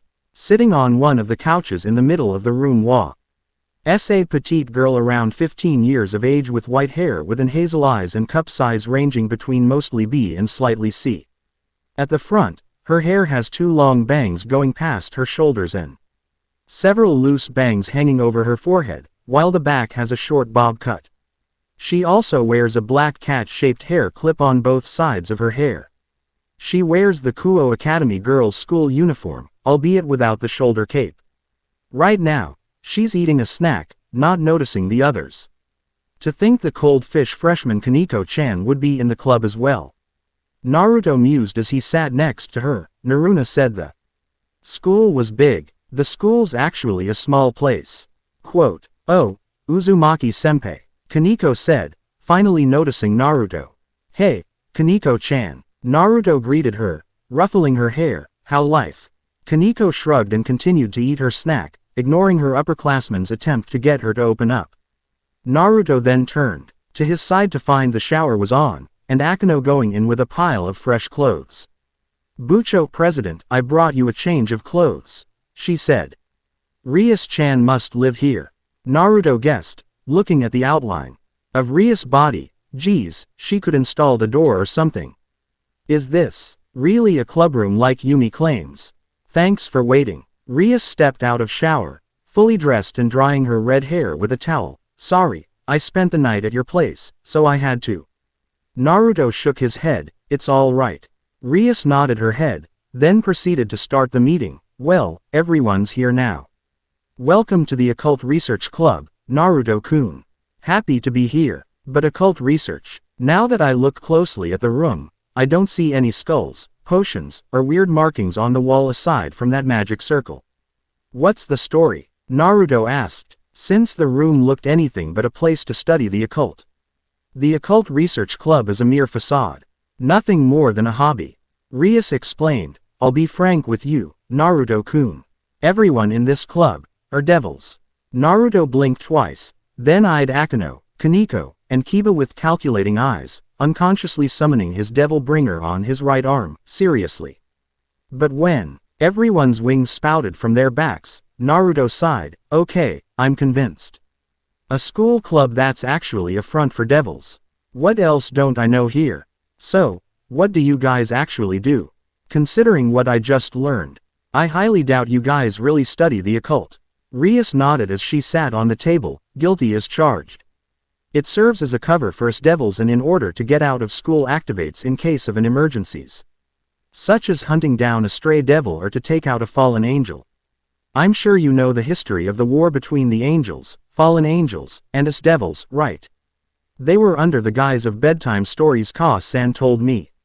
The angels served the Christian God himself, but some angels who rejected the biblical God's teacher decided to be frisky and give into their lust by raping innocent human and devil women, therefore becoming fallen angels. The devils didn't like that, so they fought back in retaliation, putting the angels on the defensive, until they are ordered by God to eliminate them and the fallen angels. While the angels are cozy in the sky, the underworld is split between devils and fallen angels, with the two factions are fighting for control. Devils make contracts with humans while fallen angels use humans to try to kill humans. The angels also does something with humans similar to devils, but we don't know exactly what yet. Did I get that right? Naruto asked, soaking in the surprised looks of the other members. Rias' sweat dropped at Naruto's quick summary, but surprised at his knowledge of the subject. That's basically right in a nutshell. You're good. What can I say? I'm a quick learner. So, what's the real reason you called me here? Surely it's not to educate me on the history of the war. Rias cleared her throat. It was now or never. You're right. I was wondering if you would join the Occult Research Club, and by extension, my peerage. I assume you know of the evil peace system and I believe the role of a knight would suit you greatly. Naruto blinked. Join her peerage. Become a knight. If he joins her peerage, he'd be siding with the devils, and the actions the angels and fallen angels would take if they hear worries Naruto greatly. Plus, since his powers awakened, he still has to train in order to control them. Plus there's something else. After a few moments, Naruto's devil bringer sunk back into his skin as he answered, "Sorry Rias-chan. But I hope you understand that I can't answer that invitation immediately. I still have fallen angels to deal with and I have to learn how to control my new powers. I'm not saying no here. But at least give me time to think about it, please." Rias' face fell at his answer but brightened at that last part. I understand. Take your time. The door's always open for you. Thank you. Naruto returned the smile. Then looked at his watch. "I got some paperwork to finish up. Then my sister's picking me up, so I'll see you all later." As he opened the door, Akeno called out to him, "Naruto-kun. Will you and your sister need an escort? Like you say, the fallen angels are still out there." "Hey, it's me," Naruto assured her as he left. "Are you sure this is okay, Bucho?" Yumi asked her king. "I mean, considering someone of his status possibly joining us. This isn't for the war," Rias said, stroking her hair. "I have my reasons." Ending theme. Study X Study by Style Up S. Outside, Naruto stopped and sniffed the hair. With this senses now increased, he could smell them out there. Looks they're out to play already. Guess that paperwork will have to wait. Hitching up his guitar case full of weapons, Naruto heads off where the nearest scent is. Looks like you may have some fun planned for me, right fallen angels. End of Chapter 3. Next Ime. Chapter 04. Attack of the Fallen Angels. The fallen angels are on the prowl, and Naruto is stuck fighting priests who are working for them. With no backup, Naruto has to face off against a fallen angel alone. But will this allow him to awaken the power of the sacred gear sleeping inside him? And also, someone else will die. Naruto. I sure hope it's one of those perverted morons. Perverted trio. How mean, Naruto-senpai. Virtual Cookie Chance 1. Naruto finished up Rainier with a certain popular wrestling finisher in Chapter 02. Name it, Virtual Cookie Chance 2. Naruto is like Kyoya High Bari from Katekyo Hitman Reborn when it comes to catchphrases. Instead of, "I'll bite you to death," Naruto goes, "It's feeding time," and, "I'm going to eat you." I drew inspiration from a certain WWE wrestler and a certain new character from the BlazBlue series. Name them. Info and references. The Uzumaki Mansion is like Lara Croft's manor from the first Tomb Raider movie. The symbiotic ability is basically symbiote Spider-Man's abilities. The symbiote Naruto and his sisters has is different from the one either Spider-Man and Venom has. The morning, I like them better when they start la tear, is a quote from the old Garfield cartoon. The Kitsune Haniya mask is from Sekirei, used by Mia. A blood clone of Kushina works at NCIS under Gibbs as a Spiral Corp liaison. Yumi Kiba is the female Yudo Kiba. In one of the short stories in the light novel, Kiba became a girl thanks to one of Azrael's inventions, and is referred to as Yumi. The Devil Bringer is from Devil May Cry 4, wielded by Nero. The last line and scene is similar to when Dante climbed the demonic tower to fight Virgil in Devil May Cry 3. Released Sunday, February 17, 2013. Fixed a few errors. February 17, 2013. Corrected and revised, hopefully for the last time, Friday, May 17, 2013. Attack of the Fallen Angels Redux. Revisal notes. Not many changes here. Author's notes. Got some nice reception for the revised chapters. I have most of the chapters planned out. Now all I need to do is to choreograph the upcoming fight between Naruto and Razor. Not exactly a spoiler, since we know it's gonna happen in this story and I already have the fight finish planned. You got a weapon and certain power you want Naruto to use against Razor, along with a battle theme. Let me know via PM, and I'll see if I can make it happen. Enjoy Chapter 5, Virtual Cookie Chance Answers. 1. Stone Cold Stunner. 2. WWE Ryback, BlazBlue Azrael. Review responses. Guest, February 17, 13. Yikes. You're strongly against Naruto joining Rias Peerage, EH. Raxichaz, from Chapter 1, one person you don't like appears in a fanfiction story where anything can happen and anyone can appear and it cramps your style. I feel for you, I do. X-Ranger 13, one delicious cookie for you. Enjoy. Dad 90, I fixed that error, and Justin Bieber's character got shot up on CSI, not cops lol. Common Rider Arashi. One cookie for you, sir. I can lengthen my chapters BU. Quickening my updates depends on how much free time I get. Shadow Bladedge 9396, one cookie for you my friend because it's actually Azrael. Amane. No. Bullet. No. And Naruto spouting out is a yois. Purification. Quotes, not cool. As for Kaniko's sister, it depends on her actions, because I don't know much about her. The Terror of Death aka Skeeth. Thank you, and you sir get 2 cookies. Disclaimer. I do not own Naruto, High School DXD, or any other crossover that'll appear. Last time on Devil Dragon Storm Emperor. As he opened the door, Akeno called out to him, Naruto-kun. Will you and your sister need an escort? Like you say, the fallen angels are still out there. Hey, it's me, Naruto assured her as he left. Are you sure this is okay, Bucho? Hiba asked his king, consider someone of his status possibly joining us. This isn't for the war. Rias said, stroking her hair, I have my reasons. Naruto stopped and sniffed the hair. With this senses now increased, he could smell them out there. Looks they're out to play already. Guess that paperwork will have to wait. Hitching up his guitar case full of weapons, Naruto heads off where the nearest scent is. Looks like you may have some fun planned for me, right fallen angels? Chapter 04. Attack of the Fallen Angels. Streets. I thought that we only had to worry about fallen angels, but I guess we forgot about you fuckers. Naruko sighed as she scratched her head. She was walking back to Kuo Academy when she felt several holy energy signatures with dark auras converging on her location. When she turned down an empty street, her pursuers made themselves known.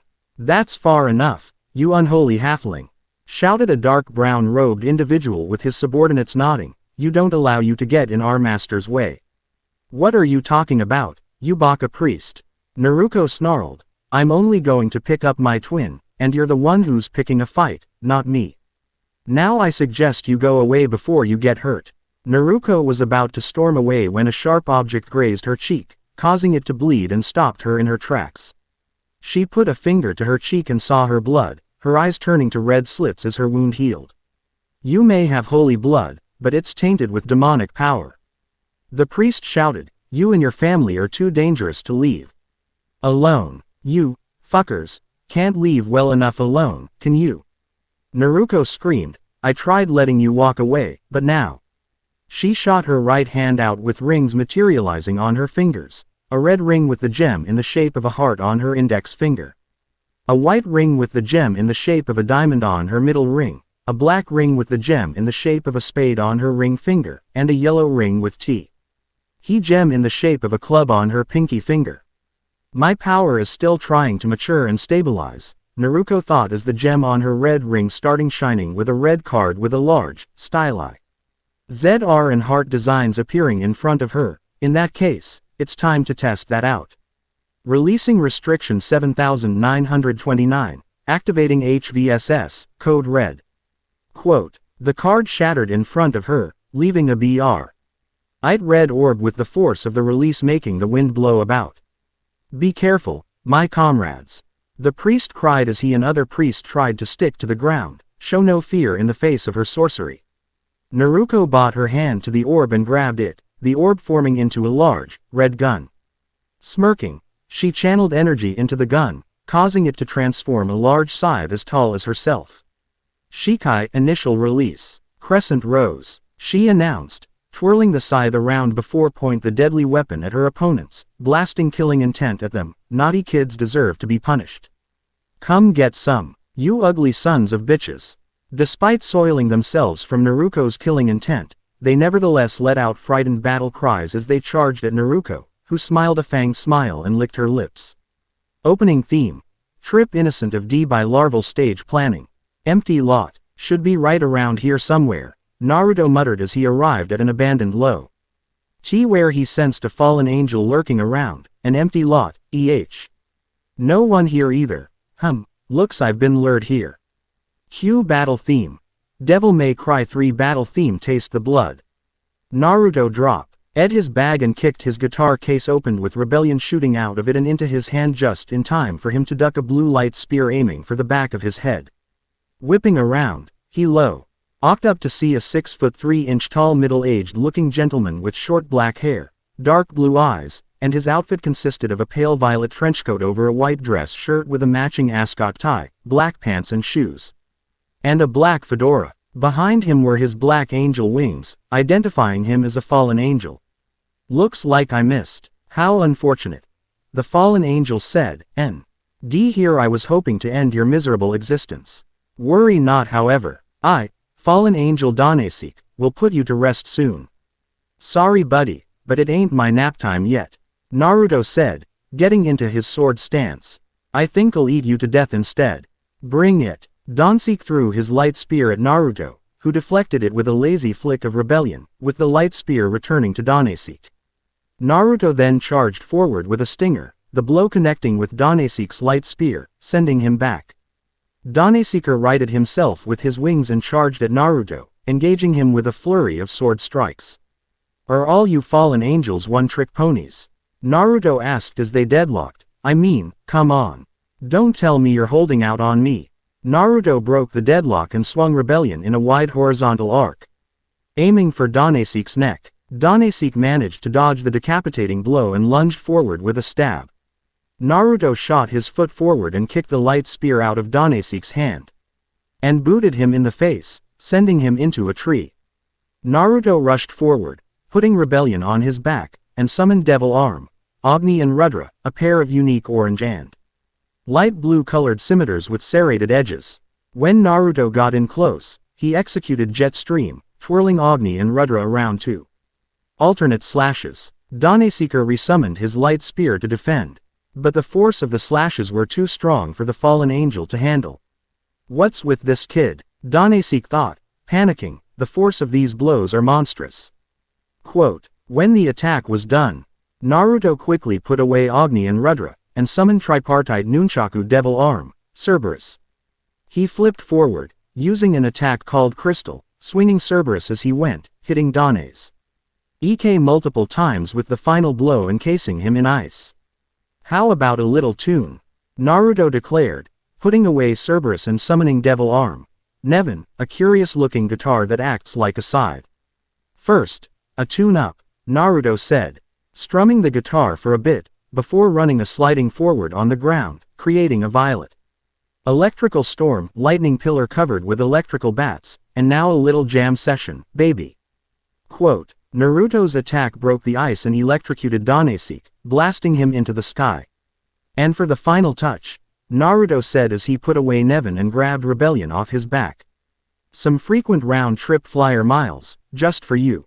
Naruto threw Rebellion, with Danesik crying out in pain as Rebellion hitting him multiple times before returning to Naruto, who then channeled energy into Rebellion, which in turn spitted out an orb that Naruto grabbed, the orb turning into a bluish silver-colored claymore with a blade that's long and double-edged, with he forward-facing edge curving outward to form the guard. It an alternate version of Rebellion Naruto called Soul Rebellion. Ga, too, Danesik exclaimed in shock. Yep, 3's a party, and 4's a bitch. Naruto turned Soul Rebellion into an oversized red and black battle axe called Arbiter, and hurled it towards Danesik, who tried to get away, but wasn't fast enough, as Arbiter latched onto him, allowing Naruto to pull him back down to the ground, hard. Naruto drew back Arbiter, the blade turning back into Soul Rebellion as he walked over to the downed fallen angel. Putting both Rebellions onto his back, he used telekinesis to summon Blue Rose from his guitar case into his left hand and pointed it at Danesik.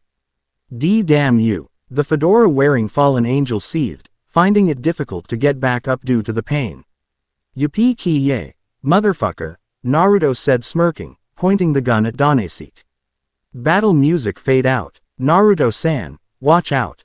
Quote, before he could pull the trigger for the killshot, a pink light spear came out of nowhere and stabbed itself into Naruto's left hand, making him drop Blue Rose.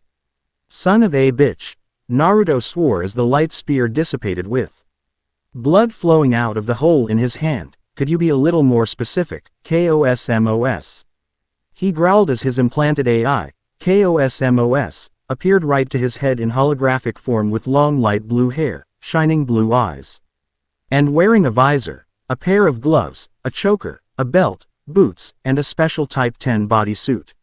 Sorry, Naruto-san. The new fallen angel came out of nowhere too fast for my sensors to detect. But please be careful next time. KOSMOS apologized as she retreated back into Naruto's head. Man, I was off. I was aiming for your heart, grumbled a cute, female voice. Naruto jumped away from Danesik and looked over to the side to find a girl with blonde hair styled in twin short side ponytails, blue eyes, and wearing a gothic Lolita outfit, which consisted of a black Lolita dress with white frills, a large black bow on the front, and a green jewel embedded on the collar, white thigh-high socks, black shoes, and a large black bow on top of her hair. Wouldn't make a difference anyway, short stock, Naruto said, putting up his hand to show that it's instantly healing. I guess I'll have to try harder in his stead, the female fallen angel said, summoning another pink light spear. Isn't it supposed to be your bedtime, what the? Naruto's left arm suddenly pulsed with energy, making him hold it. What's going on? An opening. The female fallen angel squealed, throwing her light spear that soared towards Naruto's heart as his eyes suddenly went blank. Mindscape. Naruto opened his eyes to find himself in the mindscape she shared with his sisters, which taken the form of a huge plain with skyscrapers on the horizon. I'm far from the main area, Naruto thought as he looked around. What's going on? Suddenly, a ring of fire came out of nowhere to surround Naruto, who took a defensive stance and looked around wildly until he found Arwen behind him. Arwen-chan. Naruto started slowly. What the hell's going on? Arwen pointed her finger behind her main master, asked him. He requested me to pull you in to see you. We finally meet at last, descendant of Sparta. What the? That voice sounds kinda familiar, huh? Naruto whipped around and came eye to eye with a huge red western dragon with its green eyes shining red at the moment. Who are you? Naruto demanded. How did you get inside me? How? The red dragon repeated. I've been with you ever since your birth, hibernating until now. Your goddess girlfriend sealed me inside you around the same time Arwen-sama and your dragon of the darkness flame sealed herself into you, so I wasn't detected. As for who I am me. I've always been talking to you, but you never heard me unless you were asleep. Quote, and now, Naruto asked, as he felt his arm pulse again, and Ruin interlaces her fingers with Naruto's other hand. I just wanted to greet you since we'll be fighting together from this day forward, Ibo partner, since you're more than capable to wield my power. Quote, Ibo, huh, Naruto give a slight smirk, all right then. When I retire for the night, you and I might have a long talk, but for now, I believe introductions are in order. He's Didrag, one of the 3 heavenly dragons. Naruto-sama, Arwen informed him. He's known as the Welsh Dragon and the Red Dragon Emperor. He is also feared among the 3 factions for his destructive powers. However, despite all of that, he still doesn't hold a candle to me when I release my full powers, but he's still useful. I see. Naruto nodded to Arwen and kissed her on the cheek, making her blush, before turning his attention to Didrag, who muttering something along the lines of Arwen always having him and a white guy by the balls. Nice to meet you, Didrag. My name is Uzumaki Naruto, but of course, you know me as Uzumaki Namikaze Naruto Sparta. Right now, I'm in a fight with a couple of fallen angels, and thankfully, time's slow here for me because an hour here is a minute outside. For now, you owe me rent. So for that, I'll take whatever you got to offer.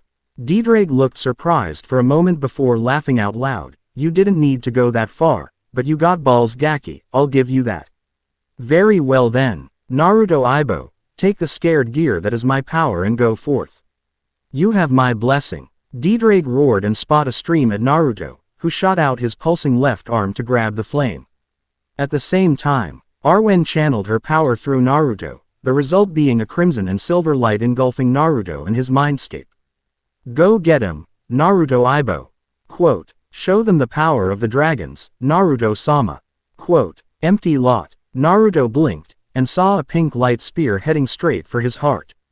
Sorry short stock, but you'll have to do better than that. Time seems to slow down as Naruto balled his left hand into a fist and bought it into the flight path of the light spear. As he did, a green jewel popped out of the back of his hand, followed by a red dragon scale. That spread across Naruto's wrist and arm before forming into a red armored gauntlet. Letting out a dragon-like roar, he punched through the light spear, the force of the blow sending a floored Dawn Seek crashing through several trees and the female fallen angel spiraling through the air, screaming. Jushiku equipped, Naruto said as he drew back his fist. Sacred gear. Quote, sacred gear. Dawn Seek repeated as he dislodged himself from the tree. You. Damn you. The blonde-haired fallen angel shrieked, as the force of Naruto's attack shredded her clothes, showing off most of her petite body. I'll never forgive you. You hentai. She charged at Naruto, who prepared to counterattack, but Daneseek cut her off. Enough, he shouted. The way we are now, we can't hope to defeat him. Not yet, he said. Beside, we're stalled him long enough. It's time to go. But, now, we must get that before we try to kill them again. Daneseek snapped before grabbed the gothic fallen angel before flying off. Grr, fine, she growled. You just wait. Mitelt, will have my revenge. You better remember this, you hentai. But Naruto wasn't bothered by her threat, as what Daneseek said alarmed him. Stall me. What the hell does me mean by that? Don't tell me. Naruto clicked his tongue, using sound style to release a pulse that covered a 10-mile radius. What came back made him swear loudly. Son of a bitch, he yelled as he used Shundo, flash step, in the direction of the park where he originally battled Rainier. Streets. Naruto spun her scythe around before swinging it in an arc. The blood wiped off it and splattered onto the street as the last priest fell. Damn it, I've spent way too much time on you assholes. Naruto snapped, stomping her foot on the ground. I avoid your vitals. So dying is completely up to you. Naruto-sama. Naruto looked over her shoulder to find Spiral Core Zero Squadron, aka the garbage collectors. Hey you guys, can you all be dears and take these pieces of crap into Uzu Island to be interrogated? And call for the clean-up crew while you're at it. Ma'am, yes ma'am, the Zero Squadron chanted as they set to work. Now then, to find Naruto. Oni, Naruto muttered as she bounded away from the scene. Park. Naruto appeared in a crimson flash near the fountain only to find a yellow light spear embedded in the gut of one Hyodo Issei. He looked up to see a tall, 5'10" tall buxom woman with long, navy blue hair that obscures her right eye and brown eyes, and you have got to be shitting me. This is a joke, right? Naruto exclaimed, before laughing out loud. Hyodo Issei, offed by a lady with big boobies. Oh man, the irony. TCH, you're here. The lady quipped, no matter. My job here is done. Hey, booby lady, Naruto called out to her after getting control of himself. Of all the people in this city, why this kid? Why kill someone who lives and breathes Opie 24/7? I fail to see the logic here. I'm under no obligation to explain myself to you. But I'll tell you this. The lady said, blame God for putting a dangerous sacred gear in his being. That's all. So you fallen angels are killing people who potentially have dangerous sacred gears. Naruto cracked his knuckles. Unfortunately for now, you just killed a student of Kuo Academy, and as the leader of Kuo Academy's Special Investigation and Disciplinary Committee. I can't let this action slide. I'm going to eat you to death, fallen angel. Naruto leapt up at the buxom fallen angel, his sacred gear cocked back, ready to send her to hell. But Calawarner dodged his attempt with widened eyes. You've awakened your sacred gear, the fallen angel gasped. TCH, damn it. This wouldn't have happened if Rainier just left you alone as Azazel-sama ordered. Naruto then summoned a magic circle beneath his feet and bounced off it towards Calawarner, but he dodged again and flew higher as Naruto landed on the ground. I have no more reason to stay here, the fallen angel said. I stand no chance against you until we get that. Remember this, I am fallen angel Calawarner, for the next time we meet, it will be your end. She threw a light spear at Naruto. But the blonde deflected it as Calawarner flew off at high speed. Oh, as expected from a one-trick pony. She retreats fast if nothing else like her friends. Naruto noted, but she doesn't matter right now. Naruto looked over at Issei, who but fading fast from the wound in his gut. Naruto-senpai, Issei said weakly. This may sound cold arrogaki, but you're fucked. Naruto said as Issei coughed up blood. What the hell happened? Please don't me that you got all pervy with that lady. I swear to you that I didn't, Issei protested, through I would have liked to grope her lusk. IOUS fun bags boobs before she killed me. Despite Issei dying, it did not stop Naruto from bending down and giving him a dope slap on the back of his head for that last part, albeit softly. He then noticed a slip of paper in Issei's hand, which he examined. Oh, this is, Naruto said as the sheet of paper started glowing, as a large Grimoire clan magic circle suddenly appeared on the ground next to the two males. And out of the magic circle came Rias Grimoire. Yo, Rias-chan. Nice night, isn't it? Naruto greeted, with the redhead looking surprised to see Naruto. Naruto-kun, what's going on? How did you summon me?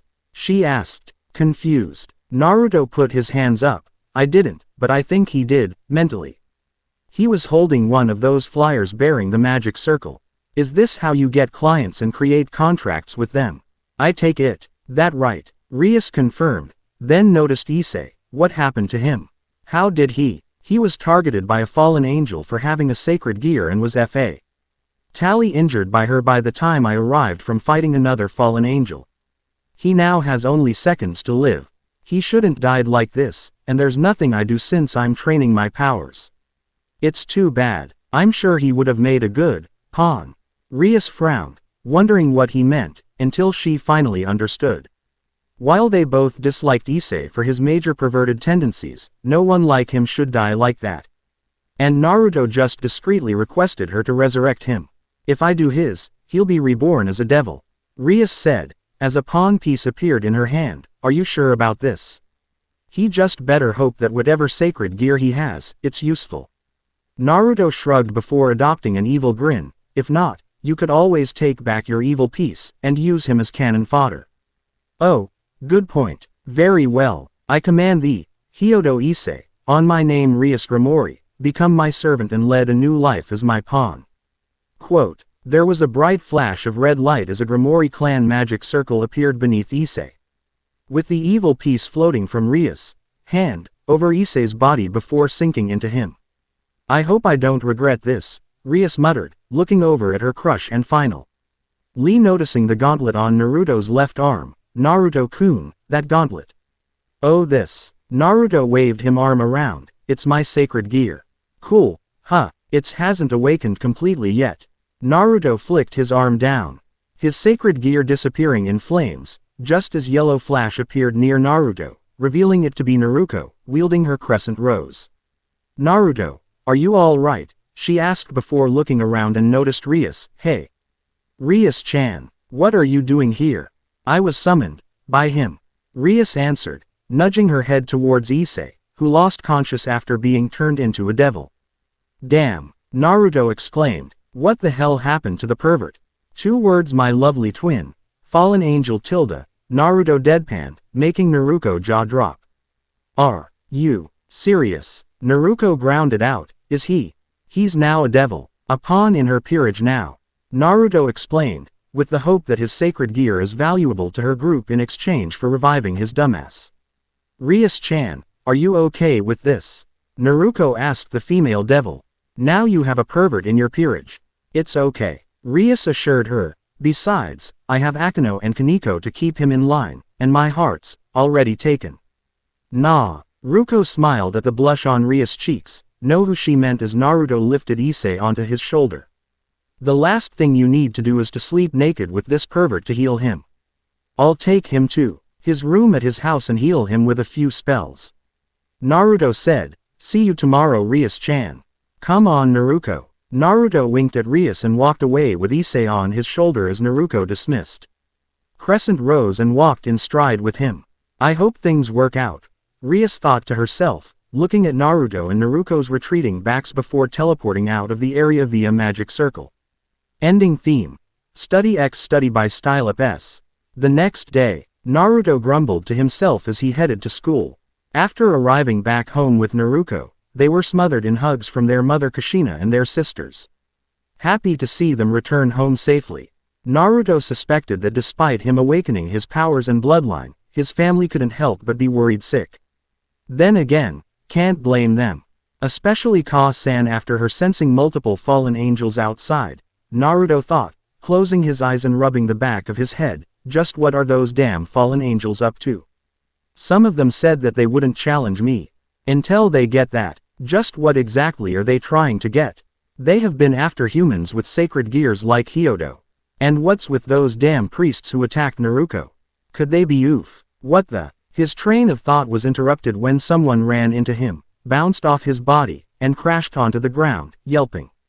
Naruto just opened his eyes as he took a step back to see whom exactly he ran into. Right now, she was face down on the ground on her knees, her dress bunched up exposing her white panties for the whole world to see.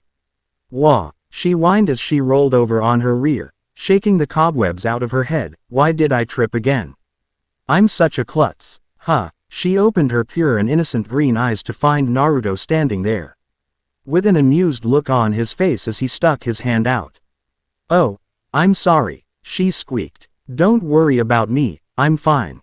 More importantly, are you all right, Sister San? He asked. Looks like you took quite the spill there. Yes, thank you very much, she replied as Naruto helped her up. I'm Asia Argento. Nice to meet you. Likewise, Sister Asia, Naruto replied back, giving her his signature foxy smile that made her blush. I'm the leader of Kuo Academy's Special Investigation and Disciplinary Committee, Uzumaki Naruto. What is this strange energy reading I'm getting off her?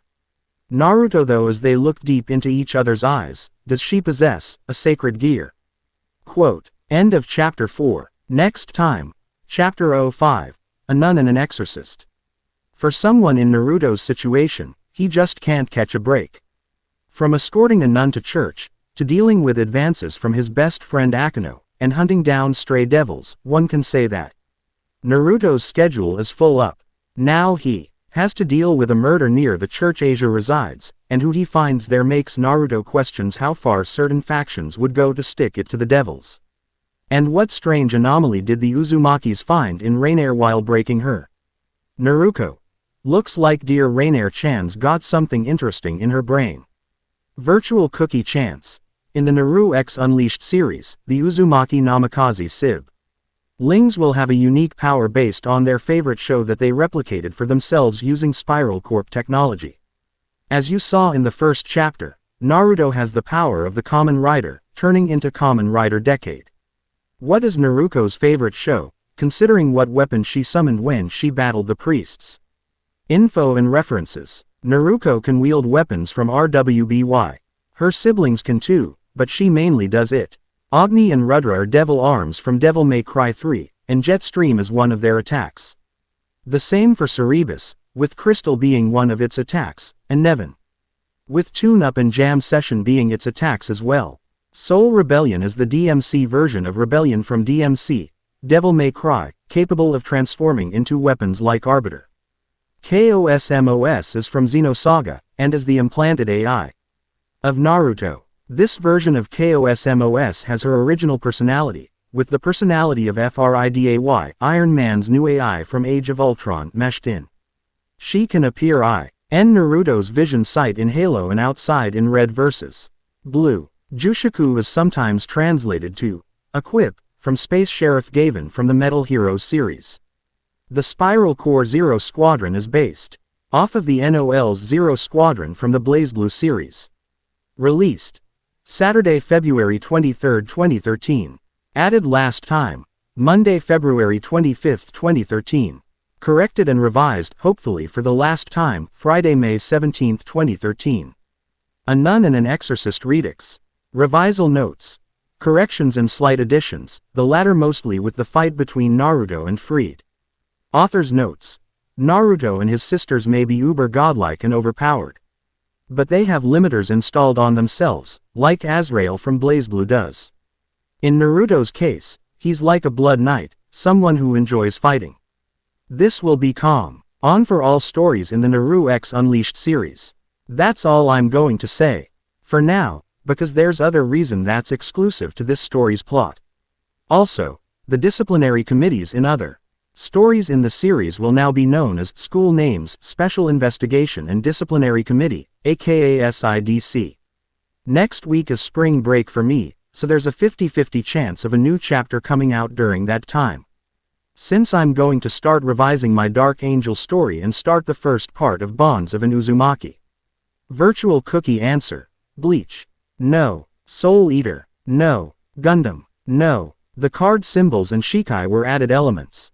And Naruto has the power of Kamen Rider Blade since he can become Kamen Rider Decade.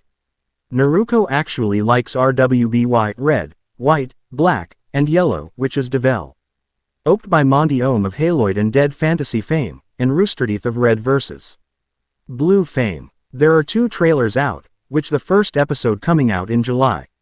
If you haven't seen the trailers are Dead Fantasy, Haloid, and Red vs. Blue. Trust me, you're missing out, big time. Cookies goes to the following. J Price 410. Naruto Master Sage 4040, Shadow Bloodedge 9396, Dad 90 RGBY. Close enough, the tear. ROR of Death aka Skeeth, you had it right the first time, S1FUT4T5UY4, North-South Gorham, JLR22, and the mysterious BY. Review responses. Last time on Devil Dragon Storm Emperor. Naruto grumbled to himself as he headed to school. After arriving back home with Naruto, they were smothered in hugs from their mother Kushina and their sisters, happy to see them return home safely. Naruto suspected that, despite him awakening his powers and bloodline, his family couldn't help but be worried sick. Then again, can't blame them, especially Ka-san after her sensing multiple fallen angels outside, Naruto thought. Closing his eyes and rubbing the back of his head, just what are those damn fallen angels up to? Some of them said that they wouldn't challenge me. Until they get that, just what exactly are they trying to get? They have been after humans with sacred gears like Hyodo. And what's with those damn priests who attacked Naruto? Could they be oof? What the? His train of thought was interrupted when someone ran into him, bounced off his body, and crashed onto the ground, yelping. Naruto just opened his eyes as he took a step back to see whom exactly he ran into. Right now, she was face down on the ground on her knees. Her dress bunched up exposing her white panties for the whole world to see. Wah, she whined as she rolled over on her rear, shaking the cobwebs out of her head. Why did I trip again? Huh, she opened her pure and innocent green eyes to find Naruto standing there with an amused look on his face as he stuck his hand out. Oh, I'm sorry, she squeaked. Don't worry about me, I'm fine. More importantly, are you all right, sister? He asked. Looks like you took quite the spill there. Yes, thank you very much. She replied as Naruto helped her up. I'm Asia Argento.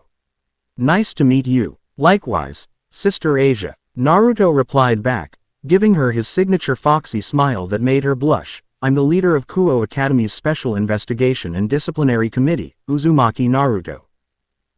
What is this strange energy reading I'm getting off her? Naruto though as they looked deep into each other's eyes, does she possess a sacred gear? Chapter 05. A Nun and an Exorcist. Uzumaki Mansion, Living Room. Kushina-sama. What is it, Tayuya? I'm here with a status update on our new friend, the fallen angel Rainier. Ino and Nia found some kind of block on her memories. Along with implanted ones as well.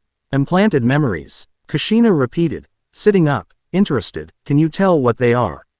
The blondies are working on it, but personally, I think the bitch never meant to become a fallen angel. So far, some of the implanted memories are of her raping and killing an innocent boy.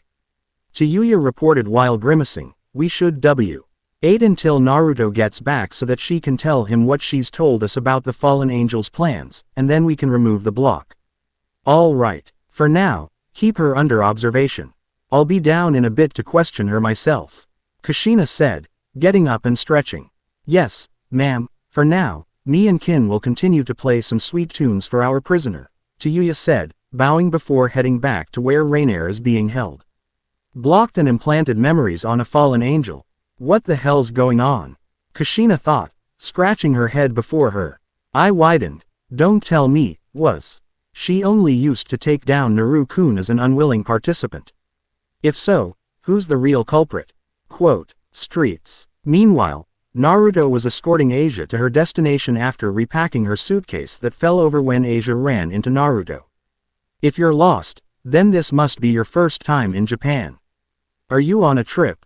Naruto asked. Oh, no, I was appointed to this town's church. Asia replied with a smile. I'm so glad I've met such a nice person like you. It must be divine guidance. Yeah, I guess you can say something like that, Naruto agreed, discreetly referring to the blood of a god he as swimming in his veins thanks to his ancestor Zeus. The blondes then heard crying, with both of them looking over to see a little boy on the ground with a bruise on his knee. Asia then walked over to the little boy with Naruto following closely behind. Don't cry. It's just a SCR. You're a boy, after all, Asia said, rubbing the boy's head, who stopped crying. She then put her hands over the boy's injury, and to Naruto's surprise, the two rings appeared on her middle fingers as it glowed green with a green light emitting from her hand and on the boy's injury. This feeling, Naruto thought as his left arm pulsed lightly. Watching as the boy's injuries heal, I was right. She has a sacred gear, and it heals. Looks like there's more to you than meets the eye, Asia-chan. Look, your wound's gone. It's all right now, Asia said, as she dispelled her rings and looked back at a curious Naruto. Sorry, force of habit, she said, sticking her tongue out playfully. After seeing the little boy off, Naruto and Asia continued onward, nearing the church that's located in the neighborhood. I must have surprised you, Asia said suddenly. A little, Naruto admitted. It's an impressive power. It's a wonderful power granted by God, she said before muttering to herself, yes, a wonderful power. Naruto sensed her demeanor change a bit. Looks like she had a hard hand in life because of her power. Oh, looks like we're here. They stopped in front of the looming figure of the only church in town, with Naruto getting strange vibes off it. Last time I passed this place, it wasn't giving off this strange feeling. Naruto thought, what could have changed? Hope Asia will be okay here. This is as far as I can take you, Asia-chan, Naruto told her and lifted his bag over his shoulder. I gotta get to school. Now, you be safe, okay? Okay. She nodded as she bounded off to the church steps and turning around, waving at Naruto with a bright smile on her face. I'm so happy to have met someone as kind as you this quickly after arriving in Japan. I hope we meet again soon, Naruto-san. Naruto smiled back as he waved back at her. Turning around, he headed toward the direction to his school. I'll have to get someone to run surveillance at that church. I wouldn't be surprised if the fallen angels might have infiltrated it. Maybe Rainier can shed some light since her friends are in town. Quote, opening theme. Trip innocent of D by larval stage planning. Kuo Academy, Special Investigation and Disciplinary Committee Office. Naruto was at his desk snoring, fast sleep D. Ue to boredom since he finished a stack of dumb paperwork while thinking about how to deal with the idiot that is the newly minted devil, the pervert Issei. While Naruto headed to the rooftop to eat lunch, he passed by Rias and Issei. The former scolding the pervert for following Naruto to the church, and warned him never to go near the church again since it was dangerous for a turned devil like Issei to step foot near there. Naruto was surprised, as he didn't sense the pervert following him in Asia, and figured that he had his mind on other things, preventing him from fully sensing Issei. That an Issei was no threat to Naruto. The pervert was about to provide a pathetic excuse when Naruto walked past the two devils and dope slapped Issei on the back of his head while he was at it and giving a wink to Rias, making the female devil blush. A pillar of fire suddenly appeared in the middle of the office, making the blonde jerk awake, shooting up while quickly wiping the drool from his face. Naruto summoned his handguns Ebony and Ivory and pointed them at the figure exiting the now dying pillar of fire. The fire had spiky, neon orange hair, bright, orange slit eyes, feral whisker marks on his cheeks, an average but strong build, and wearing a black sleeveless shirt, an orange hakama, and no footwear. He also has orange fox ears and black goggles on his head and a long black katana in an orange sheath strapped to his waist. Inari-san, don't do that, You prick. Naruto snapped at the Lord of Foxes as he dismissed Ebony and Ivory. Hey Kit, long time no see. How everyone's favorite, Imazoku Hanyu Dampier, Nephilim demigod Twilight Celestial doing? Quote, Inari asked, smiling his signature fanged grin that Naruto and his family knows really well. Bored out his mind, and trying to figure out what those fallen angels in town are up to, Naruto grumbled, sitting back down in his chair. Bored huh? Then again, school can do that to you, no doubt. There's nothing wrong with skipping, you know. You could use the time to train. Inari suggested. I prefer hand-on training in and out of my mindscape when I'm not tired. How's Kami-chan, Yami-chan, and Shini-chan? Naruto asked. Sync. He hasn't held from the 3 Japanese goddesses since his ascension. They're on a rampage, doing more than reading the riot act to the other fallen angels, and I have to take over their paperwork. Anyway, the reason I came by is that I got a job for you, now that you've awakened your powers. Inari said, producing a scroll and opening it. I haven't even begun the building plans for the Devil May Cry shop done. And already you have me working. Naruto groaned before straightening up. So, what's on the menu? Right, there's a stray devil along with some lesser demons we know and love are running around in the area that need eliminating. I know you can handle it, now that you have your sacred gear. Inari told him. Stray devil, Naruto repeated. I believe I've heard of that in passing. What exactly is a stray devil? They're devils who used to be a servant to another devil. Sometimes, devils betray or kill their masters to go rogue, living life however they choose. The one you're going after is known as Visor. And according to my scouts, it's taking residence in an abandoned house flanked by mega scarecrows to lure people inside to eat them. Your mission is to eliminate them. Inari told him, closing the scroll and tossing it over to the blonde. Understood, Inari-san. What else can you tell me about stray devils? Naruto asked, wanting as much information on stray devils as possible. Just that some can be ugly as sin from the abuse of demonic power and being without a master. Without their masters to keep their powers in check, they become a great threat if their powers go beyond their control. The devils take these cases very seriously, and any devil who becomes a stray will be killed on the spot. At least from what I've heard. Inari explained. I see. Basically, they're more dangerous than the demons spilling from the demon world Makai. Very well, I'll take care of it tonight. Naruto assured him. Anything else? That's it, Kit. I know you'll bring results. Oh, and your friends from that occult research club might come around, so. If they do, I'll let them have the lesser demons so that they can train that perverted moron. Hopefully his sacred gear will be useful, that's okay. Right, Inari-san, as long as Visor is dead by tomorrow. Have fun, Kit. Kami, Yami, and Shinigami might come visit soon. See ya, Inari said, and then disappeared in a pillar of fire. Gonna need new carpeting after this. All right then. Naruto got up and stretched. I'll go patrolling after my last class, and then get ready to hunt tonight. Hopefully that stray devil's soul is powerful enough to have my Oni gauntlet devour it. Nighttime. Abandoned house. Naruto stood in front of a large building that is the abandoned house, ready for action. He had sunglasses on and was dressed in a red trenchcoat with a hoodie attached to it and a black muscle shirt under it, black jeans, black combat boots, and a guitar case strapped across his back. Equipped, on his right arm is his devil bringer and Oni gauntlet, and his sacred gear equipped on his left arm.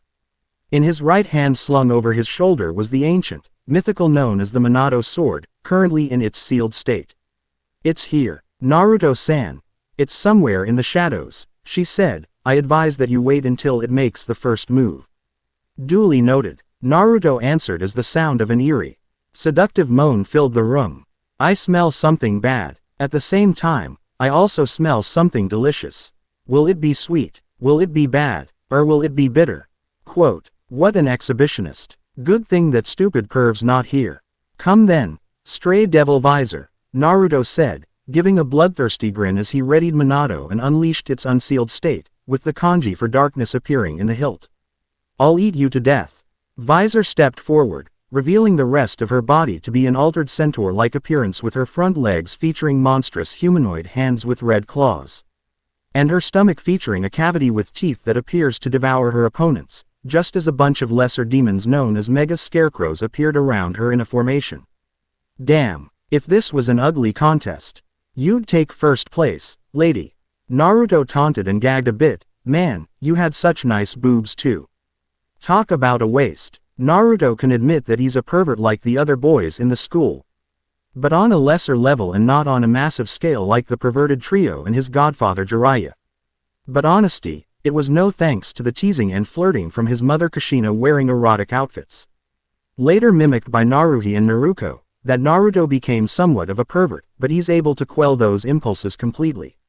Luckily it wasn't a night of the full moon. Some Austin Power bullshit, not a bad trick, lady. In return, let me give you a taste of the powers of the evil pieces. I can use the review anyway. First up, Night, Naruto shouted as he disappeared and reappeared in front of Visor. And proceeded to use Trick to avoid her flailing attacks. There are worth 3 pawns. Knight's gain increased speed and mobility, enabling them to perform high-speed attacks and maneuvers. However, their main weakness is their low defense, making them vulnerable to powerful attacks if they are not careful. Another weakness among knights are their legs, if their legs are injured.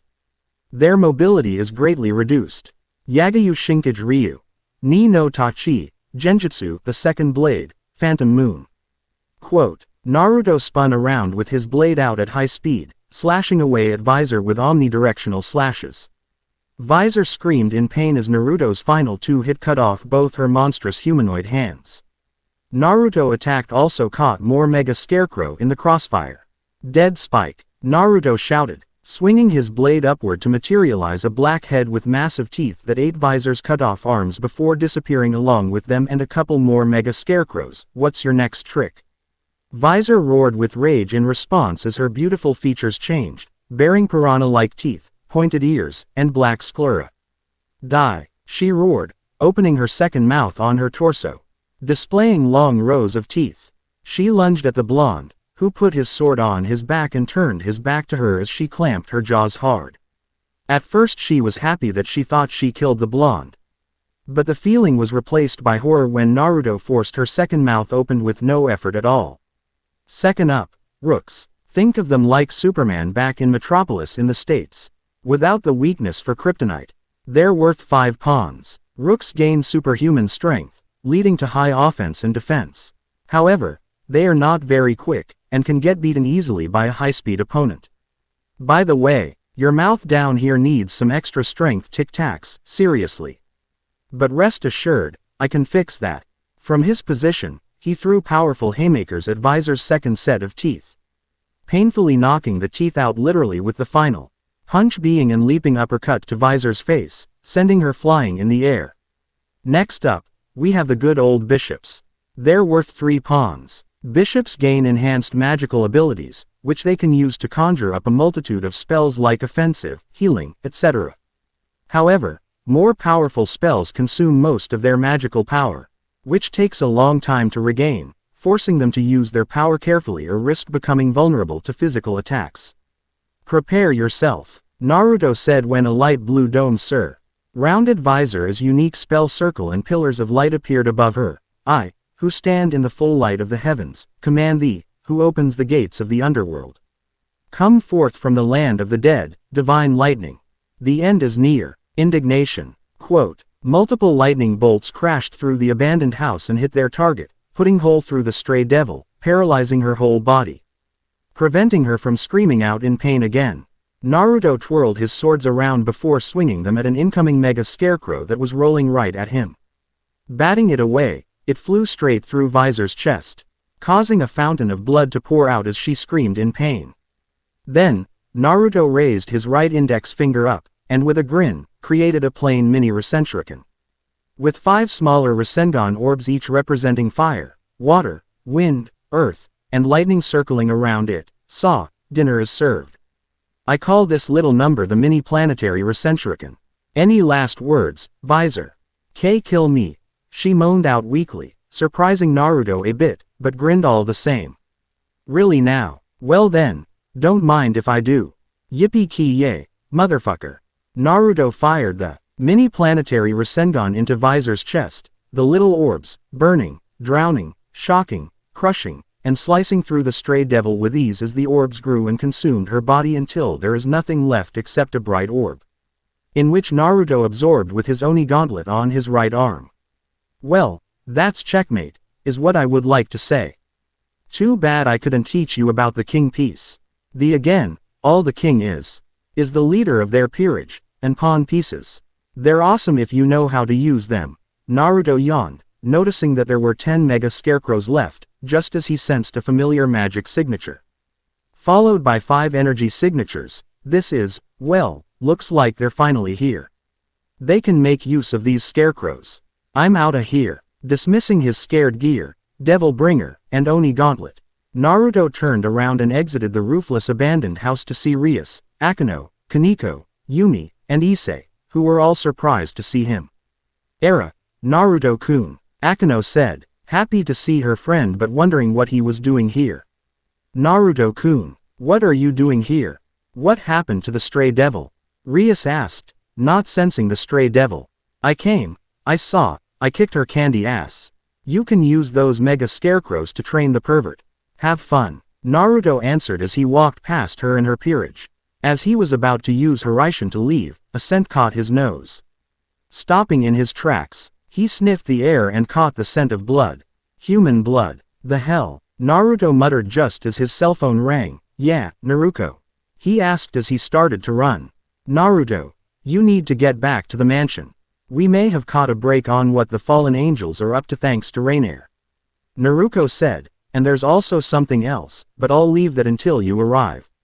Quote, "Right, I'll be on my way shortly, but there's something I need to check out right quick," Naruto replied as he disappeared via Crimson Flash. Midnight, House AN. I have no idea if the events in episode 3 happen on the same night, but this is fanfiction. I can do anything I want lol. After a few jumps across the neighborhood, Naruto stopped in front of a house the source of the scent of blood was emanating from, and wrinkled his nose when the heavy scent of blood assaulted his nose, making him scowl.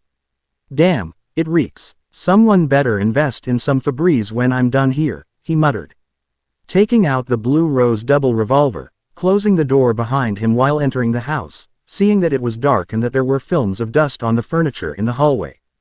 Holding Blue Rose out in front of him, he silently stepped through the hallway, the scent of blood growing stronger with each step until he come across a door. Kicking the door in and stepping into the room, he finds a pool of blood leading to the site of a bloodied, mutilated corpse nailed to the wall. Poor soul, Naruto thought before eyeing the traces of a magic circle. Was he one of Rias' clients? Quote, "Fitting isn't it? Punishment for the wicked, that is." Naruto turned to see a young man with short white hair and red eyes wearing clerical clothing, sitting on one of the sofas in the living room. "Relaxing. I'm quoting the holy scripture here," said the young man as he turned toward Naruto with his tongue out and a disturbing smile on his face, "something you devils would never understand." "And you are?" Naruto questioned as the young man got up from the sofa, setting him on edge since the guy smelled of blood from the corpse. "Who, me?" The young man gave out a laugh as he bowed mockingly, staring at Naruto with one open eye. "My name is Fried Selzen. A young priest who's part of a certain exorcist organization." He introduced himself as he launched into a ridiculous dance. QBGM. Terror and Destruction, Yu-Gi-Oh! 5Ds. "A priest," Naruto repeated, sweat dropping at his stupid dance, but on guard all the same. "You have got to be kidding me." "Well, I'm definitely not some worthless shit like a devil," Fried said with an evil glint in his red eyes. "This is your doing," Naruto snarled, pointing at the corpse in the room. "Why? Since when do priests go around killing innocent people? You're no longer human once you start depending on devils. End of the road. The end. That's why I killed him. Getting rid of shitty devils and even more worthless shits bedeviled by them is my job," he explained in glee, drawing a gun and a golden hilt, which formed into a blade of light. "Ooh, shiny," Naruto complimented, looking at the light sword with interest. "So, what happens now, you so-called priest? Shall I enlighten you? I'll now stick this sword into your heart and score a lovely headshot with this lovely gun." Fried leapt forward, surprising Naruto with his speed, and slashed at his neck. Naruto managed to roll out of the way in time. Something tells me that even if I tell you that I'm not a devil, you'll kill me anyway, Naruto commented as he put away Blue Rose, took out his Deca Driver, and equipped it to his waist while taking out his transformation card. No matter. After killing that stray devil, I could use another warm-up. Henshin. Quote. Dodging a golden bullet from Fried's gun by simply tilting his head to the side, Naruto inserted the card into the Deca Driver and closed it. Kamen Ride. Decade. The Deck. A driver announced as several holograms appeared and merged onto Naruto, donning him in the armored trenchcoat with the same color scheme as Kamen Rider Decade, as he flicked his green glasses open and put them on. A Kamen Rider. Fried gasped in shock. How can this be? They only appear on television shows. They're nothing but costumed heroes kids love. If you think I'm like them, you're sadly mistaken. Naruto deadpanned as he opened his ride booker and took out a Kamen Ride card. Yes, this rider should do nicely. Quite fitting actually. Let me show your sorry ass a true exorcist. He inserted the card into his Deca Driver and closed it. Kamen Ride. IXA. The Deca Driver transformed into the Ixa belt as Naruto then pulled out the Ixa knuckle and slammed it into the palm of his hand. Ready. Once more. Henshin. Quote. Inserting the Ixa knuckle into the Ixa belt, the belt announced, fist on, as a fragment of light shot out, forming into hologram of Ixa and slammed into Naruto, changing the color scheme of his armored trenchcoat to white armor with blue and golden accents, and the main weapon, Ixa caliber gun mode in his right hand. Now then, Naruto said airily as he put on a pair of red sunglasses that materialized and bursted with power, completing his form change into Kamen Rider Ixa burst mode. You bastard! Fried yelled, banishing his weapon at Ixa. Ixa's one of my favorite riders. How dare you defile his greatness, you fucking devil! Naruto let out a taunting laugh as he changed the Ixa caliber from gun mode to sword mode. Well, the users were a bunch of assholes. Less until they got some character development, but enough about them. You should be more concerned with me eating you to death. BGM fade out. Cue battle theme. Fight for Justice TV size Kamen Rider Kiva. Both combatants charged forward and caught their blades in a deadlock. Fried then pointed his gun at Naruto's head, but the reddish blonde ducked when Fried's gun went off and slashed at his midsection. Fried quickly blocked, but the force of the blow sent him crashing into the wall. Twirling his sword, Naruto lunged forward with a stinger. Fried attempted to stop him by shooting at him, but the bullets bounced off his figure. Fried then desperately threw his body to the side, with Naruto's sword implanting itself into the wall. Fried shot forward with stab of his own, but Naruto countered with a snap kick to the face, sending him flying back, allowing him to quickly pull his sword out. Kokuujin. Shippuu empty sky form. Squall, Summer's advance. Naruto shouted, swinging his sword down, creating a huge projectile wave that hit Fried dead on in the air, making him crash through the sofa he was previously sitting on and into a wall again. Bansho Tenon, Universal Pull. Quote. Fr. Id was then pulled forward towards Naruto, who then headbutted Fried when he got close, planting him on the floor. Naruto raised his sword and swung it down on Fried, but he kicked it off course and flipped back up onto his feet. Flashing his signature smile, I have to admit devil, you're better than the Ixa on the TV show. Fried said excitedly and did a little jig, it's too bad you're a devil. You would have made a great exorcist for our church. You must be joking. I rather not. Naruto replied, cracking his neck, shall we continue? I'm actually enjoying myself, so entertain me. More. Gay. Despite you being Ixa. I really hate cocky devils like you. Swords of Revealing Light. Fried shouted as he moved into attack. What? He also has the power to activate Yu-Gi-Oh card effect in real life too, Ixa thought, slightly panicking as he parried the blow, but Fried hit Naruto with a palm strike and muttered something. A loud ringing noise assaulted Naruto's sensitive ears, stunning him as light swords appeared and rained down around him, binding him where he stood. Shit, Naruto growled, struggling, I can't move.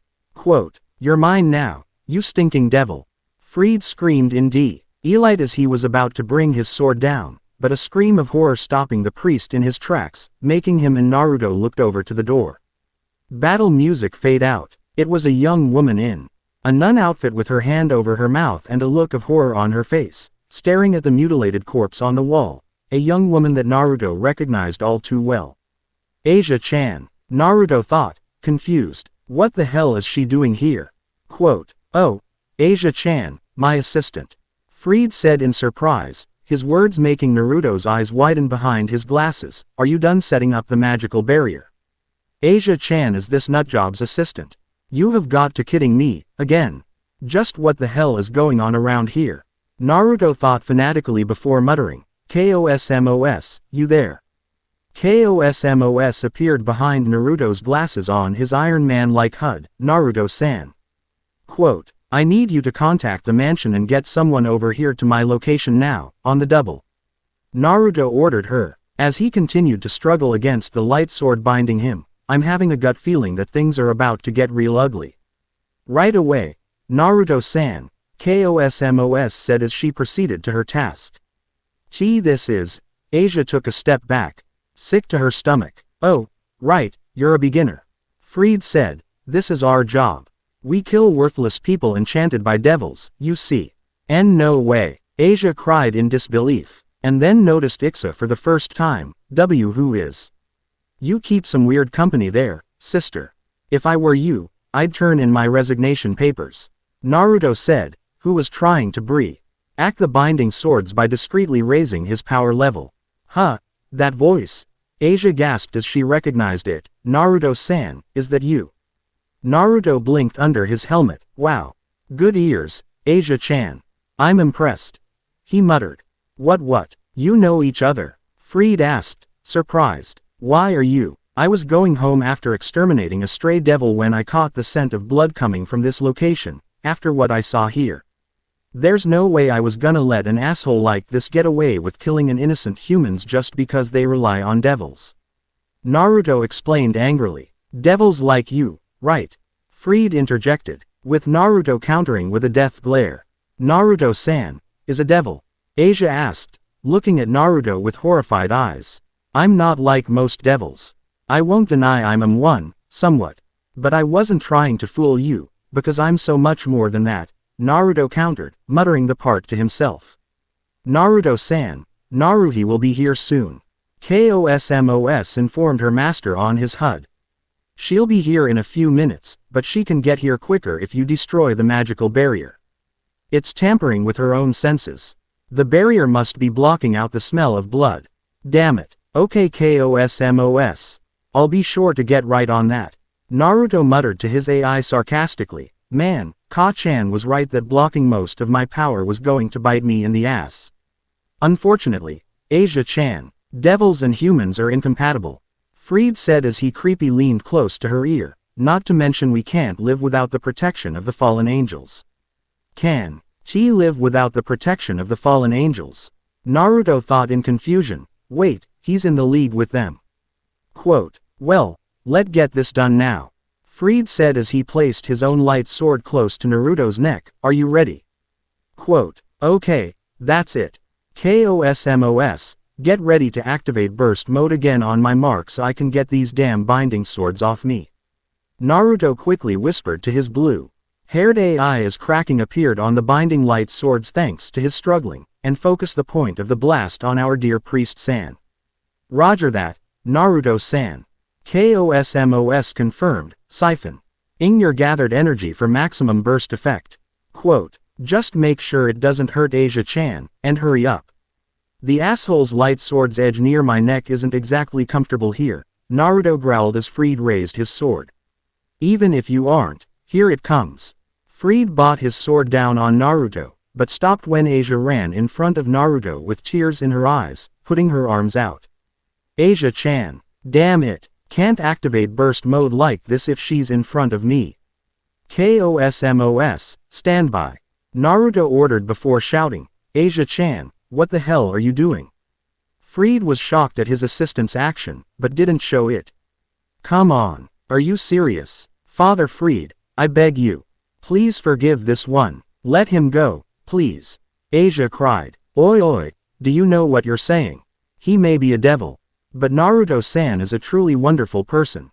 And God won't forgive you for such a deed." Asia-chan. Tem. Burst mode. Naruto yelled, his glasses releasing his store power as his eyes turned red with slits.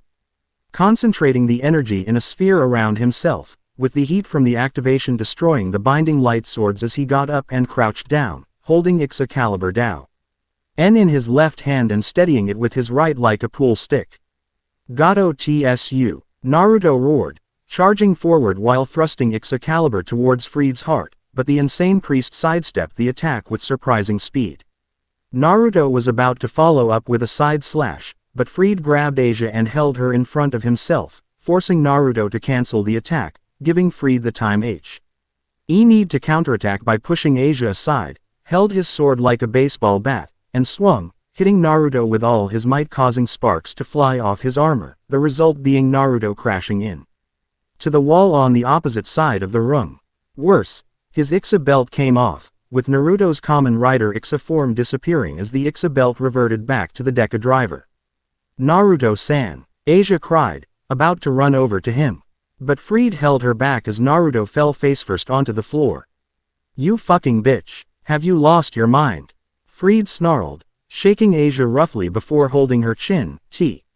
He fallen angel woman told me not to hurt you, but I think you do need a little punishment. A chaste nun getting seriously fucked up by a priest. Doesn't that sound fun? Fried growled, his voice dry, ipping with disturbing lust as his gun traveled up Asia's leg and stopped at her white panties. Doesn't that sound fun? No, please don't, Asia screamed, fruitlessly trying to escape.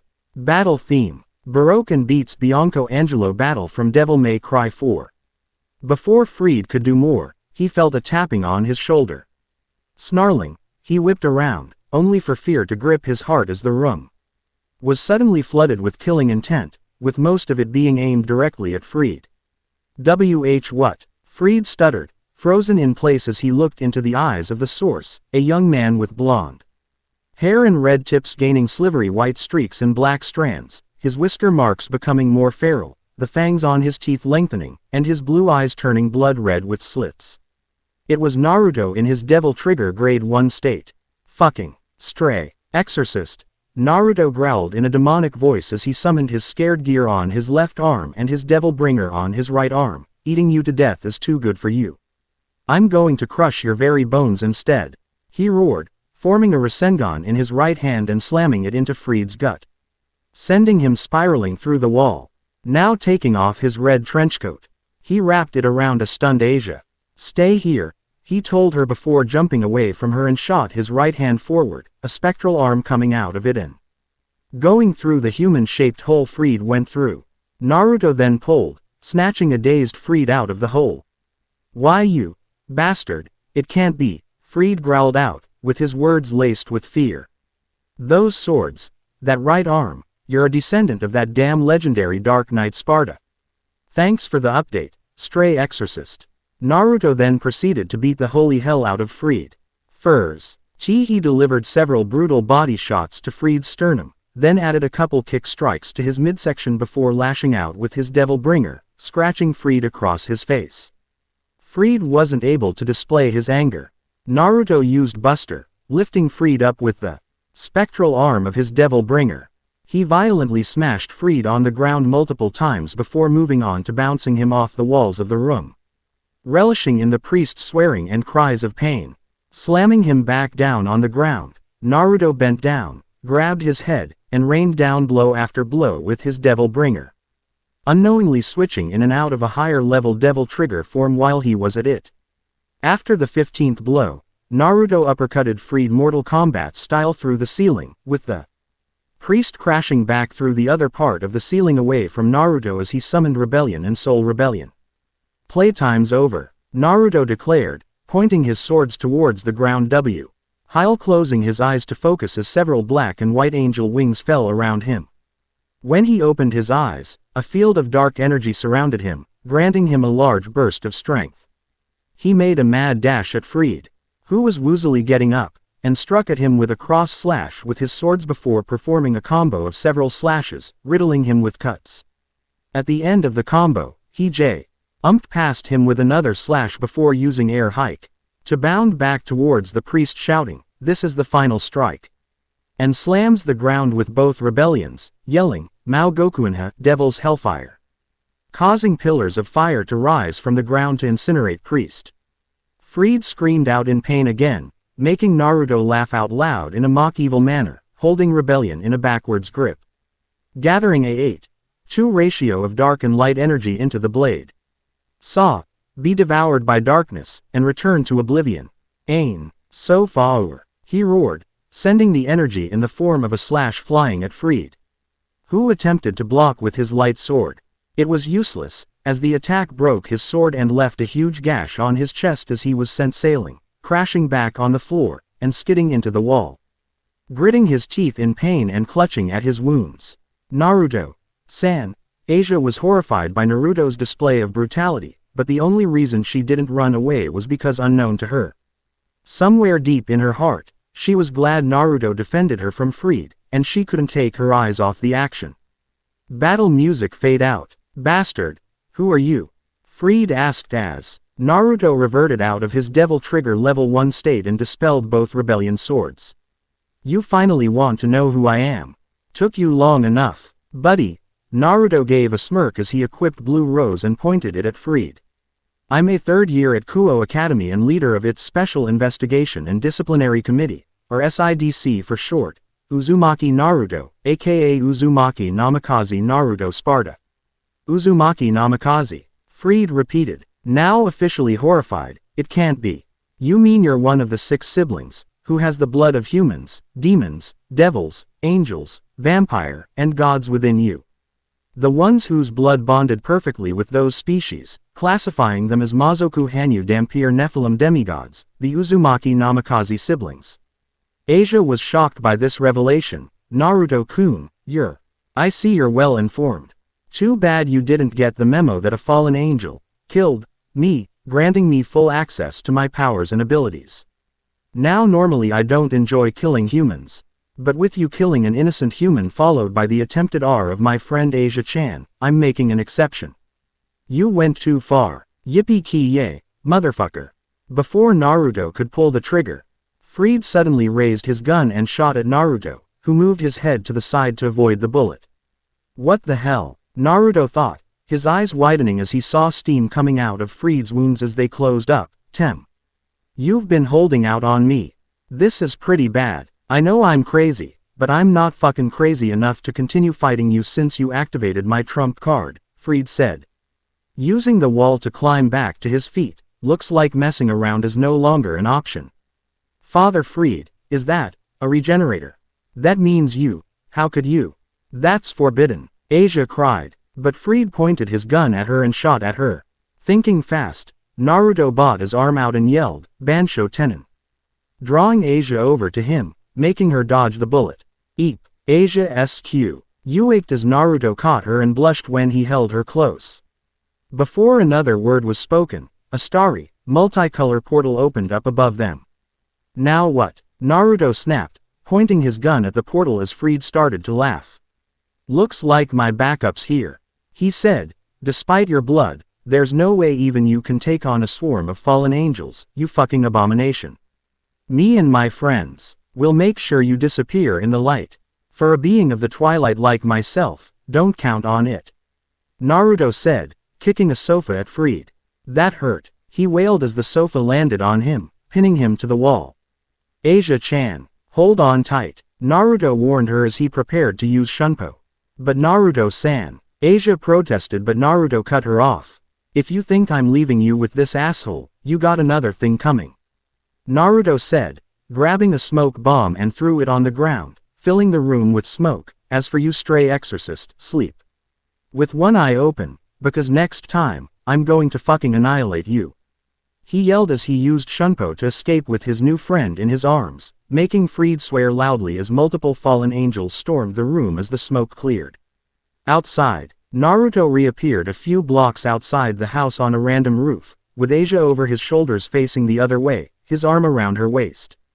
Asia-chan, please tell me we're outside of that barrier, Naruto pleaded mockingly. We are. It was only set around the house, Asia squeaked as Naruto adjusted her position on his shoulder. Naruto-san, you didn't need to.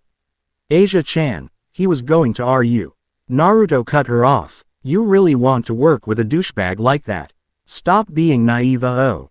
What's wrong? Asia asked as Naruto grumbled. 3, 2, 1, he whispered. There you are. Where've you been? I could barely sense you the moment I got in the area. She snapped as she poked him every few words. Did you try your enhanced sense of smell, or even eagle vision? Naruto asked wryly. What was I supposed to smell or see? Naruto stamped her foot in anger, before noticing the backside of Asia. Who the hell is that? A visiting friend. Naruto replied flatly as he harassed away from his irate sister. Hey, get back here, I'm not done with you or your new friend yet. Naruto shrieked as she went after her little brother via Harem. Ending theme. Study X Study by Stylip S. Uzumaki Mansion. Living room. A while later. We asked you for the subtle approach, not the sadistic approach. Naruto shrieked, towering over the comically cowering Yamanaka twins. Why is that fallen bitch screamed like someone's drilling a hole through her skull? What the hell did you two do? Nothing, we swear. One moment we were still inside her head investigating, the next moment. Her mindscape suddenly became unstable, forcing us out, and when we got back as our bodies, she was screaming that her head was splitting open. Ino quickly explained, waving her hands. We were near a memory during her last day as an angel when it happened. Before it did, I noticed a distortion in that memory, and when we got near it, that when it happened. Nia added, with Ino rapidly nodding her head in agreement. Naruto let out a growl of frustration and grabbed her hair. One moment she was busy in her room, having some alone time, but before she reached her climax, an ear-piercing scream of agony echoed throughout the mansion, interrupting her and prompting her to go investigate, with her running into Tayuya and her best friend and fellow maid Kin, who explained what happened. Anko then came up behind Naruto. Lucky Shizune was here to sedate her, but she's gonna be out until tomorrow. She reported, looks like we'll have to wait for that little story she was gonna give Foxy-kun. Ka-chan's gonna go nuts if she comes back from Uzu Island and finds out. Is there any chance you can contact Tsunade-san to get Mito-sama to stall Ka-chan from coming back until we get this situation settled? Naruto asked Anko. Well, Yugao-chan's on security detail with Mito-sama right now, and she told me that Kushina-sensei is personally in the States working a case with NCIS right now. Anko reported, with Naruto breathing a sigh of relief. Naruto-chan, what can me and Ino do? Nia asked timidly. You two can go get some sleep with recording AI in your heads so that they can record exactly what you both saw so that we can act accordingly tomorrow. Naruto told them. The twin sisters nodded and headed back to their rooms, just as Naruto suddenly appeared. With a dizzy-eyed Asia over his shoulder, with Naruto appeared behind them shortly after, slightly panting. Welcome back, Naruto ni, Naruto ne. Naruto said in a sarcastic tone, and noticed Asia, and I see you bought a friend. I didn't know you were into nuns. Now I only what to cosplay as next time we do it. Laugh it up, Naruto. An unamused Naruto said, scowling, she was nearly road B. Why an insane exorcist who killed an innocent human just for wanting to use the services of a devil? Naruto, along with Naruto, were both now horrified. Say what? They shrieked as Naruto set Asia on the sofa. You heard me. Plus, he working with the fallen angels, and she's his assistant. She's a nice girl, but totally naive and innocent about the world. Naruto explained. Did she just move here or something? Naruto asked. From her name, it sounds like she's from Italy. And it sounds like you know her personally. Naruto added, her eyebrow twitching. She's Asia Argento, and I met her this morning on my way to school. She's appointed to this town's church, which I think is taken over by fallen angels. Naruto replied, well, that's just great. We need to hit them before they strike again. Speaking of which, it's time to interrogate Rainier. Naruto said, but, Naruto shook her head, not happening tonight. Something happened to her while we were searching her memories, and we had to knock her out. Hopefully we can take another crack at her tomorrow. Naruto told her, making Naruto swear, for now, she should call it a night. I assume Asia-san going to be staying here. Of course, she may have heard something in passing from that damn exorcist. Naruto said, getting up, and walking upstairs, have Sakuya prepare a room for her. It's been a long night, and I'm going to bed. I'll come with you, Naruto said, following Naruto to his room. I need your help, by the way. What kind of help would that be? Naruto asked, missing his twin sister's mischievous look while yawning. You'll find out soon enough, she whispered as they reached Naruto's room. Downstairs, Naruhi shook her head and eyed Asia, who was slowly recovering her dizzy spell. Raising her hand to her face, Naruhi hit Asia with a sleeping spell, sending her to dreamland. Naruto hadn't seen it, but I've seen you in Rainer's memories. Something tells me that you coming here and being assigned a church taken over by fallen angels is no coincidence. Hopefully, you can help solve the puzzle of what the fallen angels are up to. End of Chapter 5. Next time, Chapter 06. Operation Saving Sister Asia. The fallen angels' plans are finally revealed, along with a shocking revelation that they didn't see coming. Even worse, Asia is taken, who they now see as family. With the clock ticking, all bets are off as Naruto, Naruko, Narumi, Naruhi, and Naruna execute a plan to raid the church to rescue Asia. It's the final battle, the Uzumaki Namikaze siblings versus the fallen angels. Who will come out on top? Naruhi. It's time for the final battle. Everyone ready? Naruko. Let's finish this, once and for all. Naruto. Let the ass-kicking begin. Feed me more. Narumi. Naruto ni, sweat drop. Naruna. I'm hungry, but let's end this arc with a bang. Reader interaction. Around chapter 10 and 11 is when Naruto will have his showdown with Razor, and I already have the ending of the fight set in stone. If you want Naruto to display a certain power, weapon, and/or ability in the fight, leave your request in the review section or by PMing me. You have all the time in the world. You can also request battle music for the fight, and the ones you suggested will be up in a poll and the top battle music will be chosen. Get in on the action, like Kamen Rider Arashi did. Have fun. Info and references. Ebony and Ivory is the signature handguns of Dante in the Devil May Cry series. The Oni Gauntlet is the signature soul-sucking gauntlet from the Onimusha series, which seriously needs a revival. The Minato sword is the signature sword of Shulk from Xenoverse. In the Naru X series, as of 2015, it is now Naruto's personal weapon. Trick is the teleport move of the Trickster and Dark Slayer styles in the Devil May Cry series. The second blade, Phantom Moon, is Blade's second finishing attack in Marvel's Blade anime. Dead Spike is Ragna the Bloodedge's projectile attack in the BlazBlue series. In the Naru X series, Metropolis and the rest of the DC universe exist. Naruto and his sisters had contract with Superman and the Justice League, and keeps a stash of kryptonite in Spiral Corp's vaults. The indignation used is from Tales of the Abyss, used by the necromancer Jade Curtis. Kamen Rider Ixa is the secondary rider from Kamen Rider Kiva. Kokuujin. Shippu Empty Sky Form, Squall. Summer's Advance is one of Hakumen's distortion drives in the BlazBlue series. Swords of Revealing Light is an old card, no doubt still being used in Yu-Gi-Oh! Gatatsu is the signature special sword. Thrust attack used by Saito Hajime in Rurouni Kenshin. Devil Trigger is a special ability used by Dante and Virgil in the Devil May Cry series. The legendary Dark Knight Sparta is Dante and Virgil F.A. Theron, a powerful devil in the Devil May Cry series. In the Naru X series, the Namikaze are descended from him, and his blood found its way into Naruto and his sisters. Buster is a special ability used by Nero in Devil May Cry 4. With varying effects depending on the target. Air Hike is the additional jump ability in the Devil May Cry series. Mao Gokuinha, Devil Hellfire, is Emile Castanier's M.Y.S.T.I.C. Arte in Tales of Symphonia, Dawn of the New World, with Ain Sof Aur being an extension of it. The Regenerator is an item with the same abilities as the named Regenerator, like Alexander Anderson in Hellsing. Shunpo is Flash Step, instant movement seen in Bleach and Negima. The Eclipse Scythe is a weapon in the modern Ninja Gaiden series. Eagle Vision is an ability used by the Brotherhood of A.S.S. Assassins and some Templars in the Assassin's Creed series. Released Tuesday, March 5, 2013. Slightly corrected and revised Friday, May 17, 2013. Operation Saving Sister Asia Redux. Revisal Notes.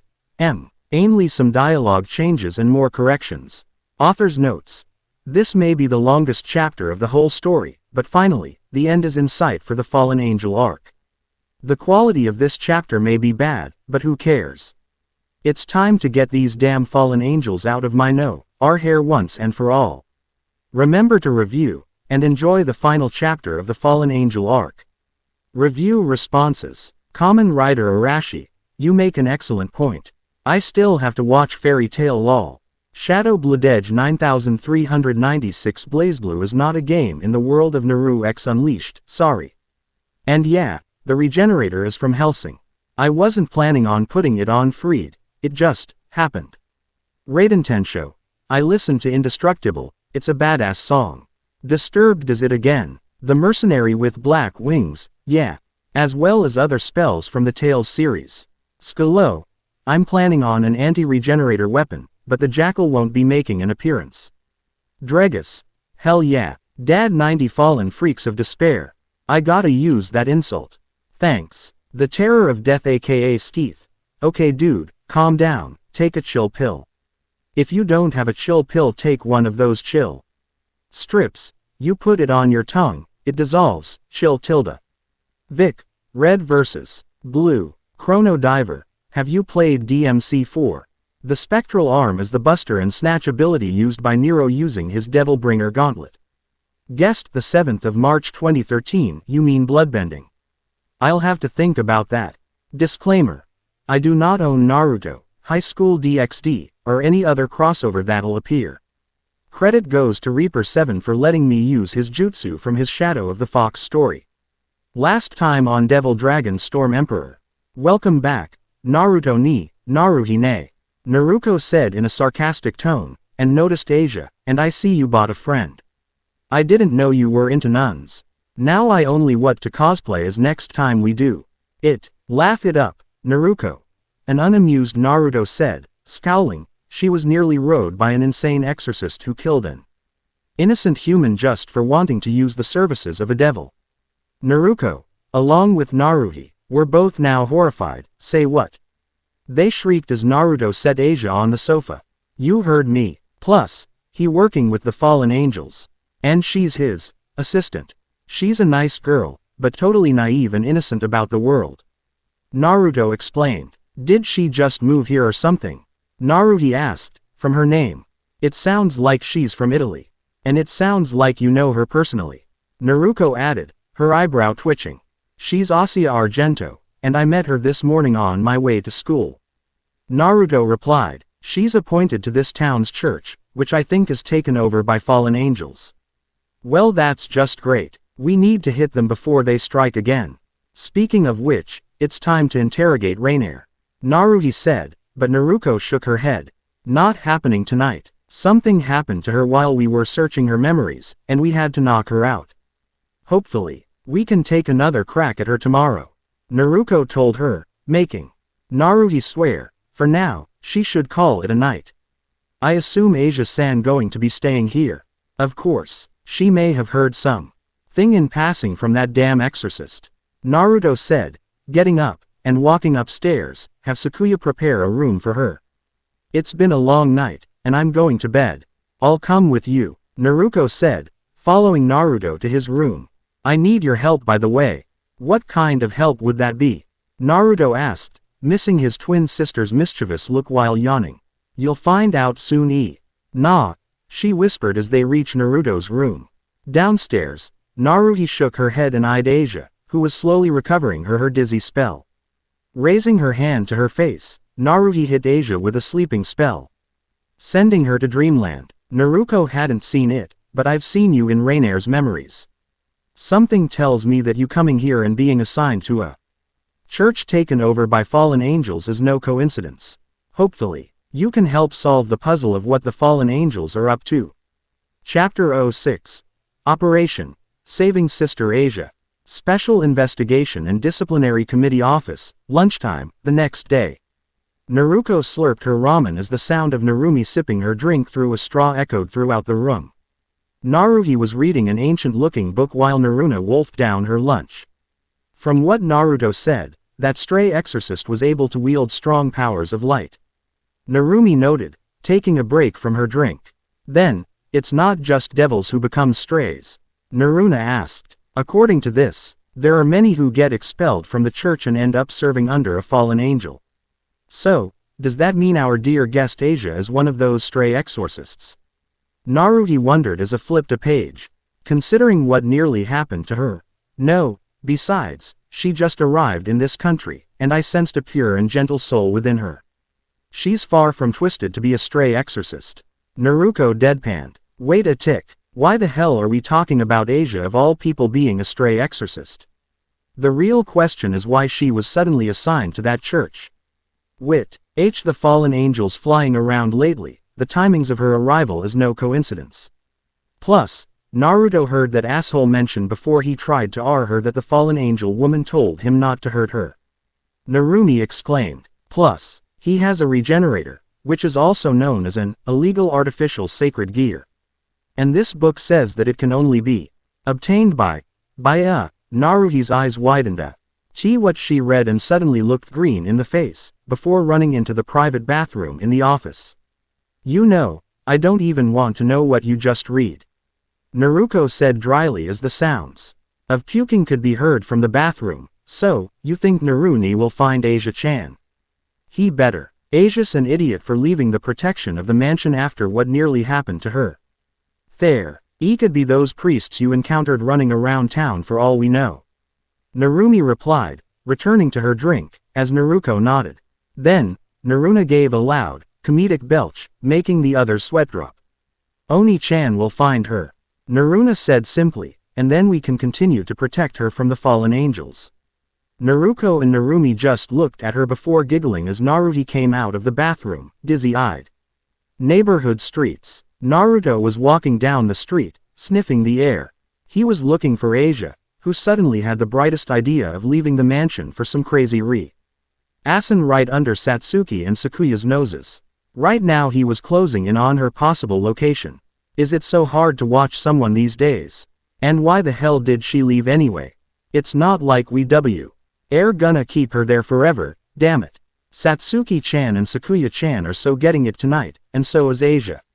Naruto suddenly heard a loud rumbling that sounded like a stomach growling.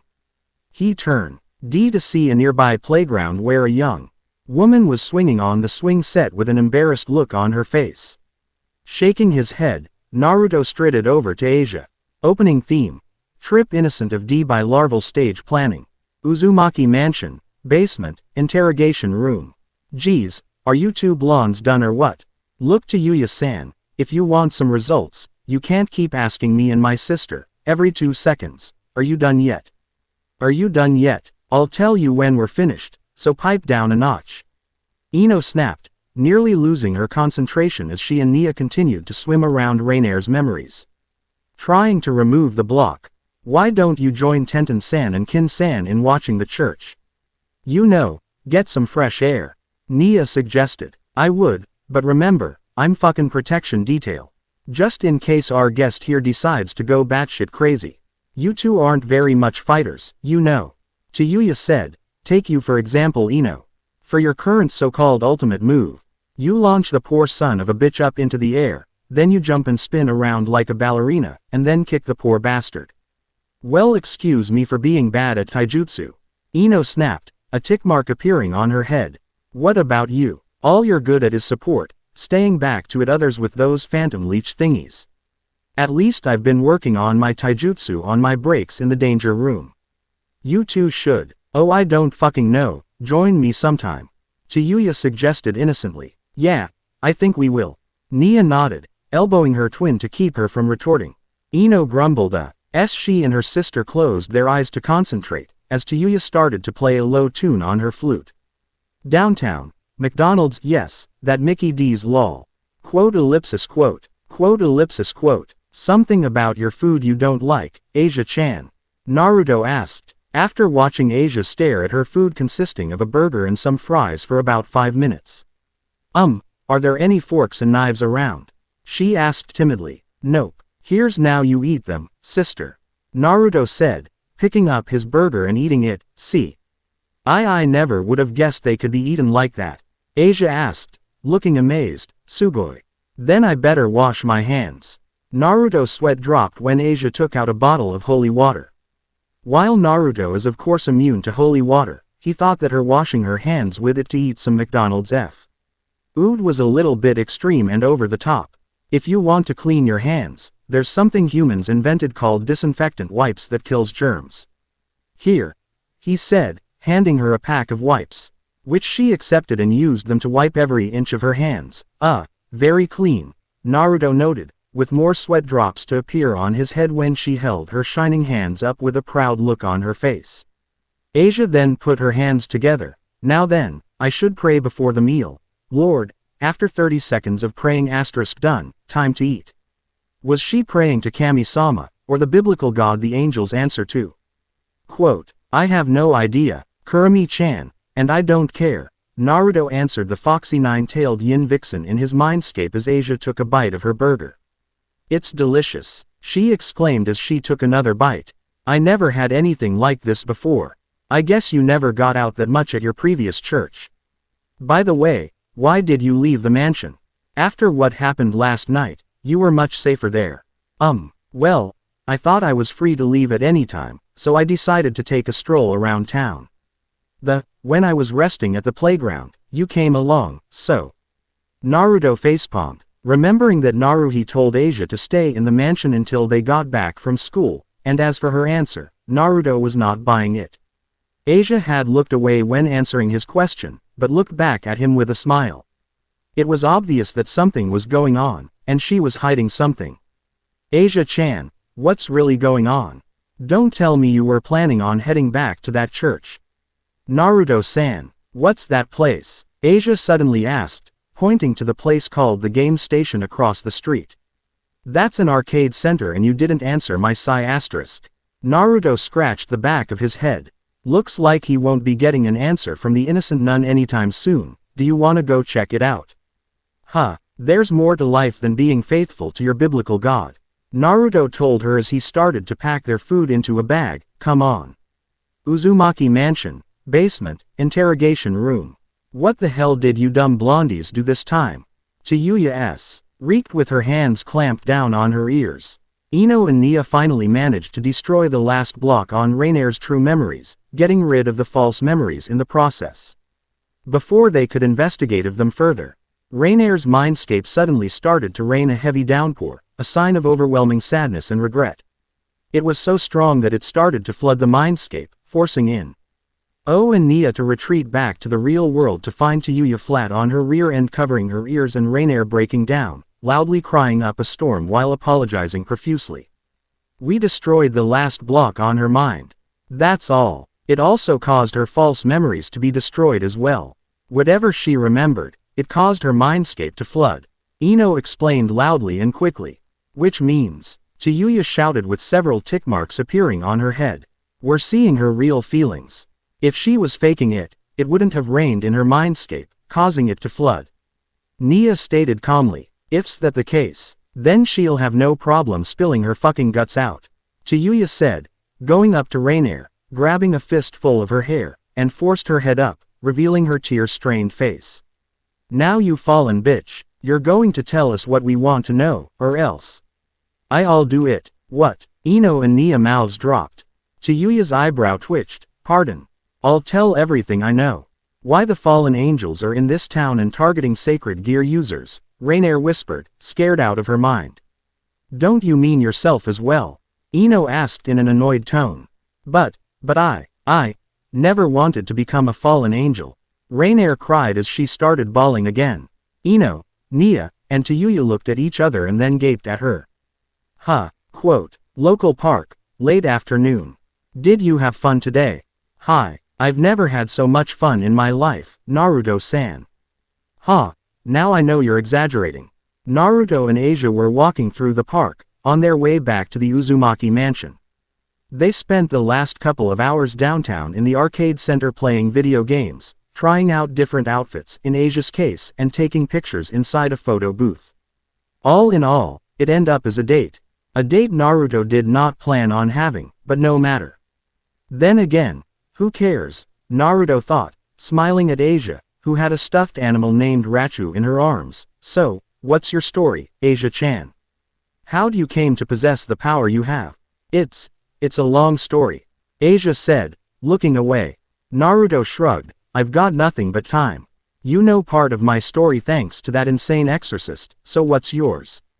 Well, my parents abandoned me right after I was born. I was told I had been found crying in front of a small European town's church, and I grew up in the orphanage there.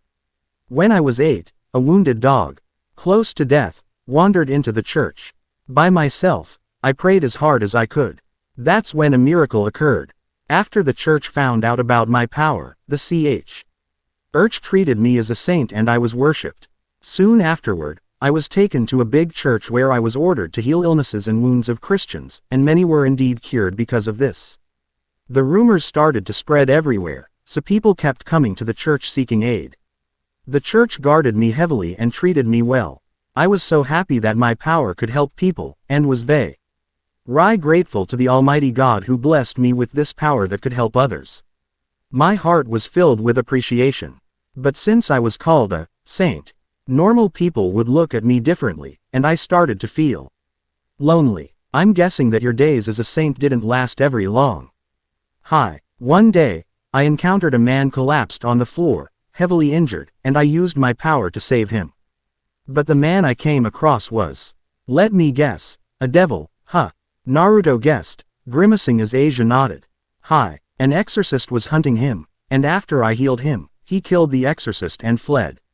I committed a serious sin for helping a devil. The people who called me a saint and worshipped me had branded me a heretic because I had the power to heal even devils. Before I knew it, I was expelled by the church. So your healing powers work indiscriminately. I see. So, that's why you had nowhere to go and got picked up by fallen angels. Naruto's face then warped into scowl. The stupidity of humans never ceases to amaze me. Sometime they can be just as bad as a chaotic demon like Mundus. Guess they didn't like it that the same power that can heal them can also heal their enemy. But, I never stopped praying to God, and expressing my gratitude, not to mention I never knew the terrible things they were doing. Asia-chan, the Lord must be testing me. If I can overcome this ordeal, I believe that He will make my dream come true someday. And that dream is, Naruto asked as tears started fall from Asia's eyes. To make friends I never have been able to make, but this time I'll make lots of friends. Together we'll buy flowers and books, chat normally, and everything. To be friends with, to be able to. Well, you already made that dream come, Asia-chan. Asia looked Naruto, who was grinning. You already made a friend when you came here, and that friend is yours truly, right in front of you. And in the process, you became friends with my sisters and my maids. Back home as they've gotten to know you. And if you enroll in Kuo Academy, you're guaranteed to make even more friends.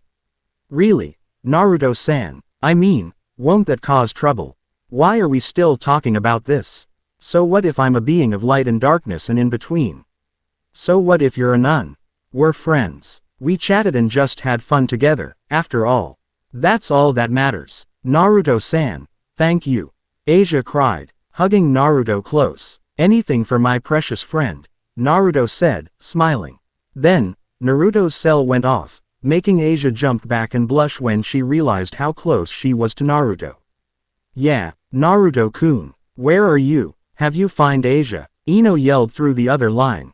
Pipe down. Yeah, I found her. We're on our way back to the mansion. What's wrong? You've got to get her back here ASAP. We know why biz. Here and what the biz and angels are AF biz. Ino-chan, Naruto looked at his cell. What the fuck? No signal. Naruto-san, what's going on? Asia asked nervously as Naruto grabbed her wrist. We gotta go. Hold on, he said, putting her on his back piggyback style and started to run. He only got a few yards until, oof, Naruto crashed into something, causing him and Asia to sail back and crash onto the ground. Naruto-san, are you okay? Asia cried. I'm fine, Naruto said as he kicked up, holding his nose and went over to the place where he ran into something and felt around. It's an invisible wall. Just great. Naruto-san. Quote, Naruto looked toward his shoulder to see Kosmos materializing and pointing behind him. Naruto turned to find 3 different colored light spear heading his way. Naruto quickly pulled out Blue Rose and shot the 3 light spears down. "Oh yeah, this is really great. Naruto," said sarcastically as he produced his favorite cross-hand seal, Kage Bunshin no Jutsu, Shadow Clone Jutsu. Quote, 4 shadow clones appeared around Naruto with their Rinnegan activated, awaiting their original's instructions. "The 3 for you guard Asia-chan, and you get to breaking down the barrier with whatever weapon you can think of." 3 of the clones then surrounded Asia, each with a copy of Red Queen equipped. While the other clone equipped Beowulf and proceeded to pound the barrier, as the original equipped Rebellion in Ebony and Ivory. Well, if it isn't the 3 Stooges," Naruto said. Spotting the 3 fallen angels he encountered a few days ago floating in the sky. Donasek, Calawarner, and Mittelt, I won't waste my breath. BGM. Crazy Shadow from Persona 4 the animation. Naruto grabbed Ebony and Ivory and opened fire on the fallen angels, who scattered away and flew higher into the air, but it did not stop Naruto as he increased the rate of fire. KOSMOS. Scan the area, something's off here, Naruto shouted since it looked like the fallen angels were retreating.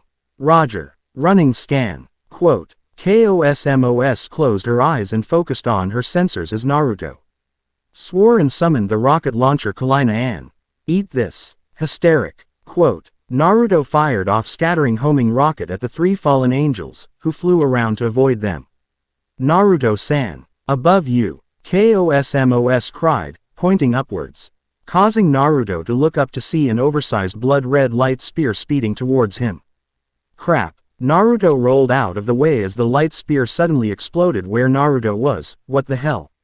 There's a 4th one, but they disappeared after they fired that light spear. I'm trying to locate them, look out.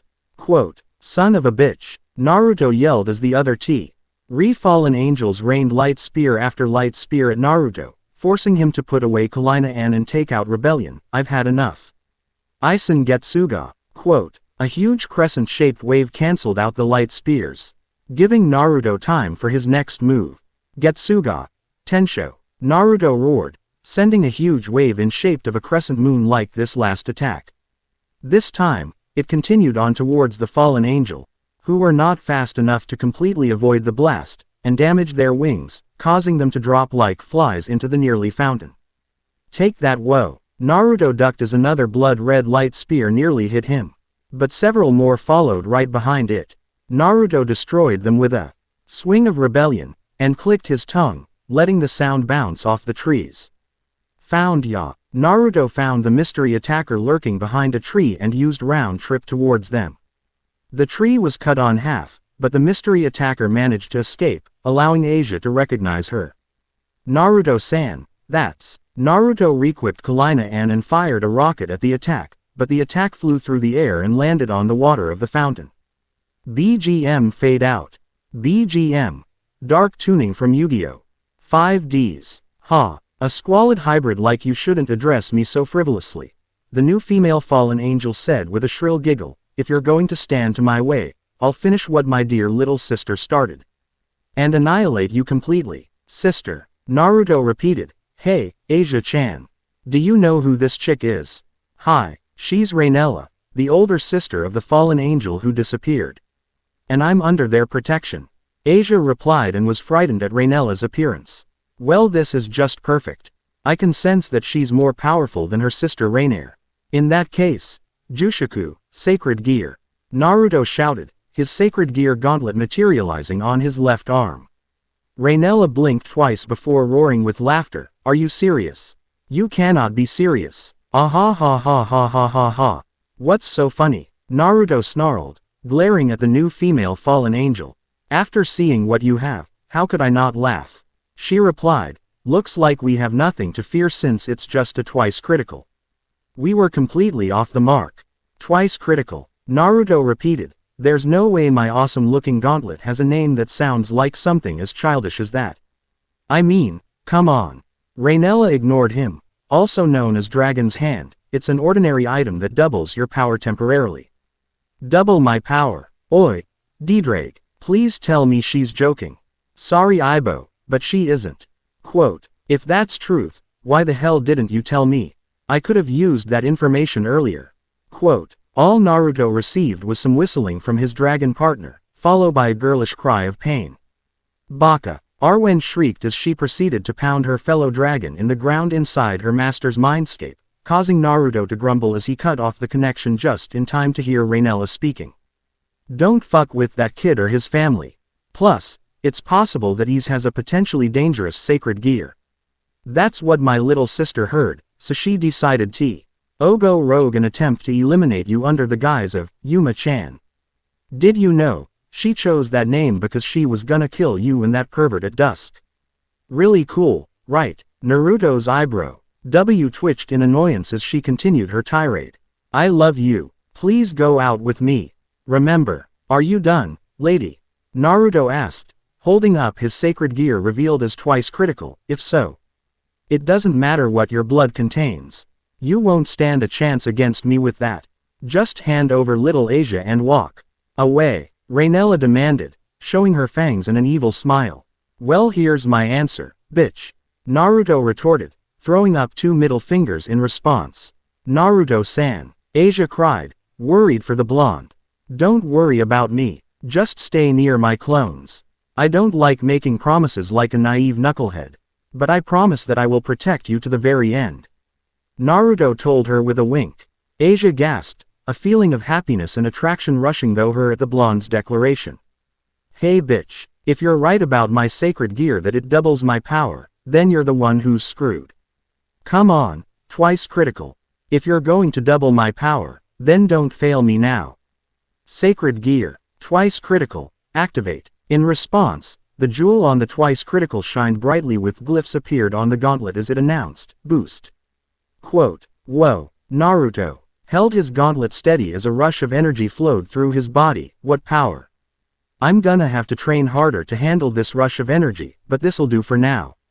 Quote, Naruto then used his gauntlet to deflect a blood-red light spear that Rainella threw at him, and charged at her, channeling chakra in his feet to run across the water.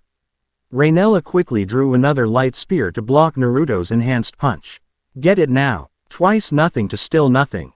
Rainella shouted as she forced Naruto's fist off her weapon, but Naruto used the momentum to kick her away, but she landed back on her feet. I'm being nice here. Just let Asia return with me and walk away. Her Twilight Healing is an extremely rare sacred gear, unlike what you have. As I suspected, you and your friends just want her for her power. Well, forget it, you underestimate me. I admit that you're not like those 3 one-trick ponies.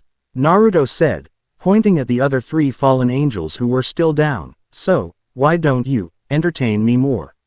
Insolent whelp. Rainella snarled as she materialized a light spear that bigger than the usual. I was going to spare your life on a whim, but I changed my mind. She suddenly disappeared, then reappeared above Naruto and threw her new oversized light spear. KOS Moses' sensors then sent haywire. Naruto-san. The energy is that light spear's more concentrated than the rest. If it connects. Quote, Naruto quickly used a Kawarimi no Jutsu, substitution jutsu, to escape, leaving a log to suffer the explosion the light spear brought to where Naruto was standing as the blonde landed in the trees, as he now felt an unwelcome sensation. Shit, he cursed, holding his head as a rush of memories entered his head, showing them getting pierced with light spears from the other 3 fallen angels while they were focused on her creator's clash with Rainella. Wait a minute. Naruto looked over to where the prone bodies of Danesek, Calawarner, and Midlet are. Huh. They're still there. What the? Naruto activate his Rinnegan, showing that the bodies of the fallen angels were made of pure light. Crap. Naruto-san. Naruto looked to see Asia in the arms of Calawarner, with the other fallen angels showing triumphant smiles on their faces. Damn it, he yelled, leaping off the tree branch and into the air while activating his Devil Bringer, reaching out for Asia. You might as well give up. Because we've already won. Rainella shouted as she fired another oversized light spear at Naruto, but he used it as a springboard to gain more height. However, oof, Yuto slammed face-first into an invisible barrier. You've got to be kidding me, he groaned weakly as he fell into the water below. Naruto-san, no, Asia cried as she struggled, but Rainella slapped her, causing Asia to case her struggling as Rainella grabbed Asia by her chin. Don't worry about him. After tonight's ritual, you'll be free from all hesitation and suffering." With that, the fallen angels disappeared with their prize, with Naruto recovering and slapping the water in frustration. BGM fade out. Kuo Academy, an hour later. "There you there. Where have you been, and why are you all soaking wet?" Naruto demanded as she and her sisters watched their only brother stagger back onto the school grounds with the Rachu plush toy in hand. "Found Asia. Went on an outing with her, got her this Rachu toy. Was cut off with a call from Ino, ran into an invisible wall, ambushed by fallen angels on the way back, met Rainier's sister, learned more about my sacred gear, clashed with Rainier's sister. The other fallen angels sneaked in and got Asia, ran into another invisible wall, landed in the nearby fountain, Asia was taken, the end." Naruto replied in one breath sarcastically, "Any questions?" "Wow, sucks to be you, little brother," Naruhi noted, but with no amusement or malice. "Yeah, I know. As for that call from Ino-chan, it sounds like they managed to get Rainier to spill her guts. So before we go to the town's church to rescue Asia-chan, we'll head back to the mansion to plan our attack," Naruto said and spat out some water. "That sounds like a plan. And while we're on our way back, you can tell us how the hell those fallen angels managed to swipe Asia-chan right from under your nose." Naruto deadpanned, poking her twin on the head. "I think the many levels on your limiter's screwing with your senses." Quote, Naruto just grumbled, no comment. "Yeah, well you're gonna have to shred a few levels if we're going to raid the church. No doubt there's gonna be loads of priests, along with that stray exorcist. And dare I say it, those fallen angels. I know you enjoy fighting sometimes and want them to last, but now's not the time to screw around anymore." Naruto told him sternly. I know. Naruto sighed, waving his hand. "It's all right. We'll get Asia-chan back," Naruna assured him and the others. "Not to mention that we'll finally put an end to those annoying fallen angels for good. Seriously, this time it's killed or be killed, and show them why the Uzumaki Namikaze siblings should be feared." "Datbaken," Narumi declared, pumping her fist up. "Yeah, we'll reduce them to ashes next time we see them, Datbase." Naruna exclaimed excitedly. "That sounds like a plan," Naruto agreed. "Don't forget guys, we have to rescue Asia-chan, Datbana." Naruto shrieked. "Right Tilda." The others grumbled as started their trek back to their mansion. If they've stayed long enough near the school entrance, they would have saw manes of crimson red hair and black high are both whip out of sight around a corner. Uzumaki Mansion, early evening. "All right Tayuya, what did you and the twins learn from our dear guest?" Naruhi asked as she and her young siblings followed Tayuya down to the basement. "I think it's best that you question her yourselves. With all the crying and apologies and revelations, I've had enough fucking melodrama for one day, and I'm going to sleep after this." Tayuya replied dryly. "Melodrama? What are you talking about?" Naruto asked as they got to the door of the mansion's interrogation room. "You find out soon enough Naruto. Apparently, there's more to Rainier than meets the eye. Though I have to warn you Naruto, she may be a bit clingy, and you'll need a new t-shirt before you raid the church," Tayuya explained before opening the door. "Clingy? Is there something I should know?" Naruto asked as they stepped in. Tayuya grimaced, that her feelings are genuine. "Genuine?" Narumi and Naruna parroted. "How? About her wanting to kill me when she gets loose?" Naruto guessed. Or, Naruto-kun. Naruto and his sister looked around to the wall where Rainier is sitting, looking up at Naruto, her face strained with tears. "Rainier," Naruto growled, but before he could say another word, Rainier leapt up and tackled him to the floor with a hug. "Hey!" Naruto shrieked, summoning her heavenly sword to skewer the fallen angel. But stopped when she heard the sound of crying coming from Rainier. "Naruto-kun, I'm so sorry, I never meant to do what I did. That wasn't me," Rainier sobbed, holding a dumbfounded Naruto tightly. "Please forgive me." Naruto didn't know how to handle this. At first he thought it was a trick, but Tayuya was right. Her feelings really were genuine, and all he could do was stroke her hair and back to calm her down. Meanwhile, Naruhi rounded on Tayuya, who was sweating. "Explain, Datbano." She shrieked, pointing at the scene before her. "It's a long fucking story," Tayuya squeaked. Getting as far away from Naruto as possible. Just give us the short version. Naruto said quickly, and you better explain yourself as well, Rainier. Rainier sniffed and nodded, I'll tell you everything.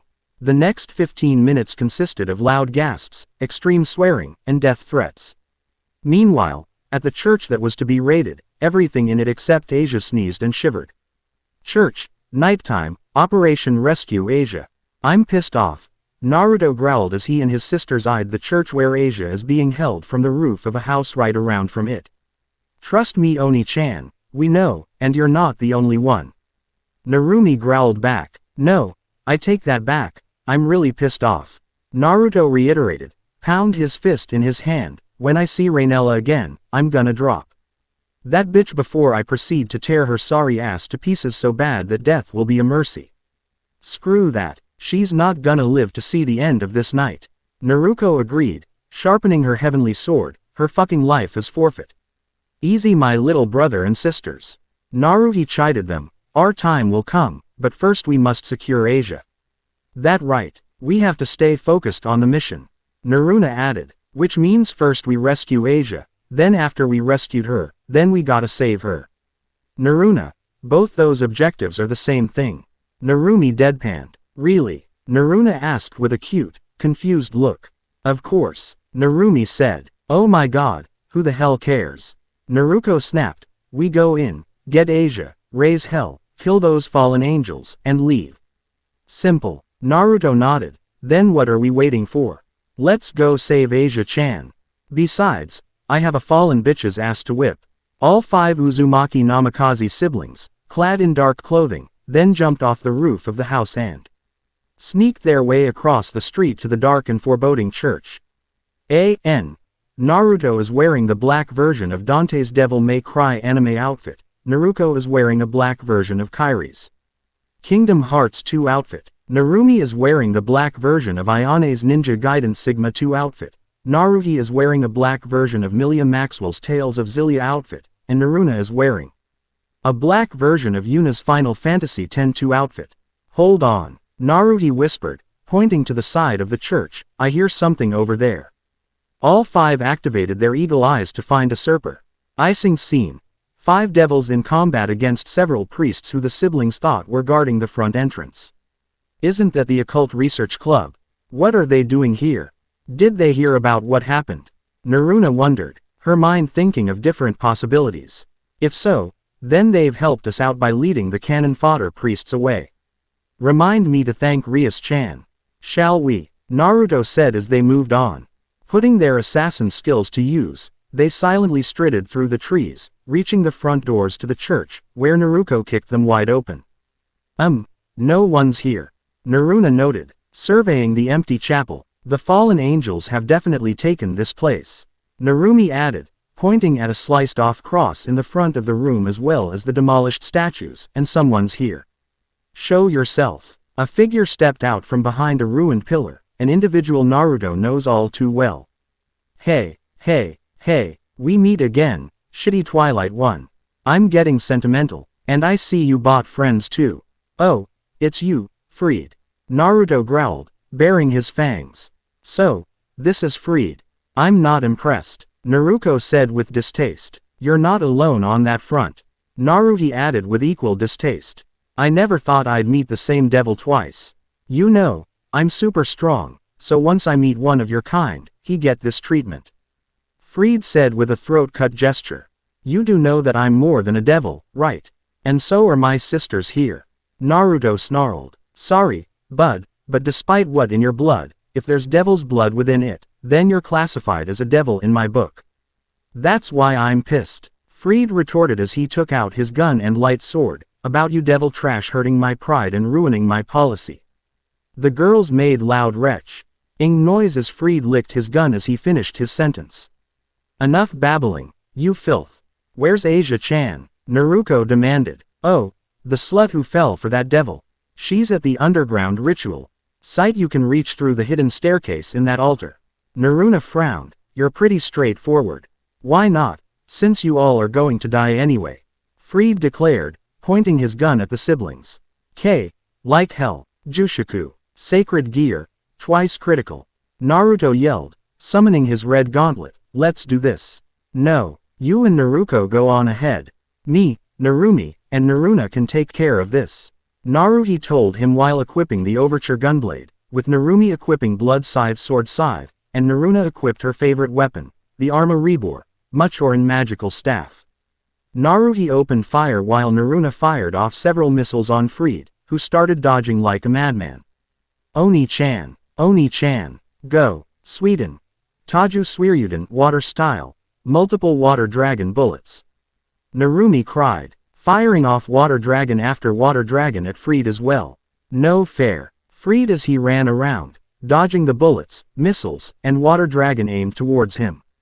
It's what you deserve. Let's go, Naruto. Okay. Naruto ni. The twins dashed to the altar where they found the secret underground entrance and entered it, running down the stairs.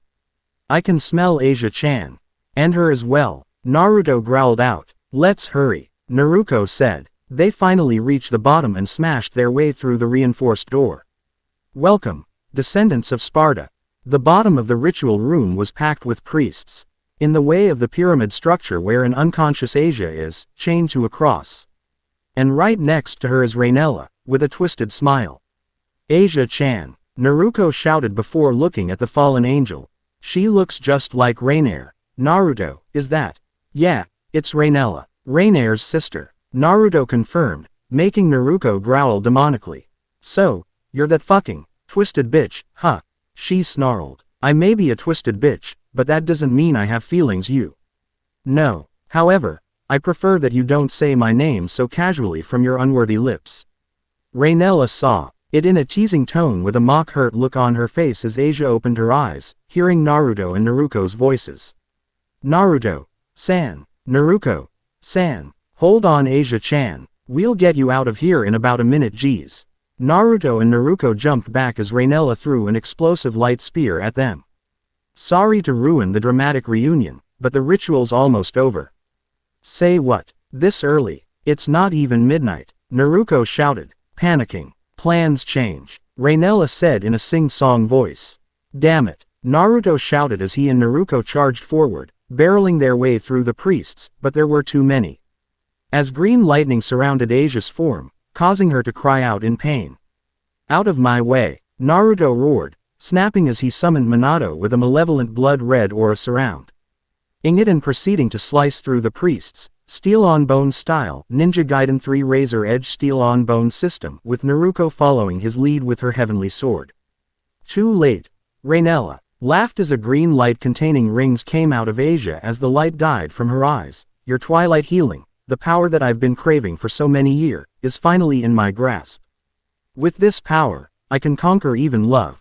Absolute power. No, Naruko screamed as Rainella put the sacred gear inside her body while moaning in ecstasy.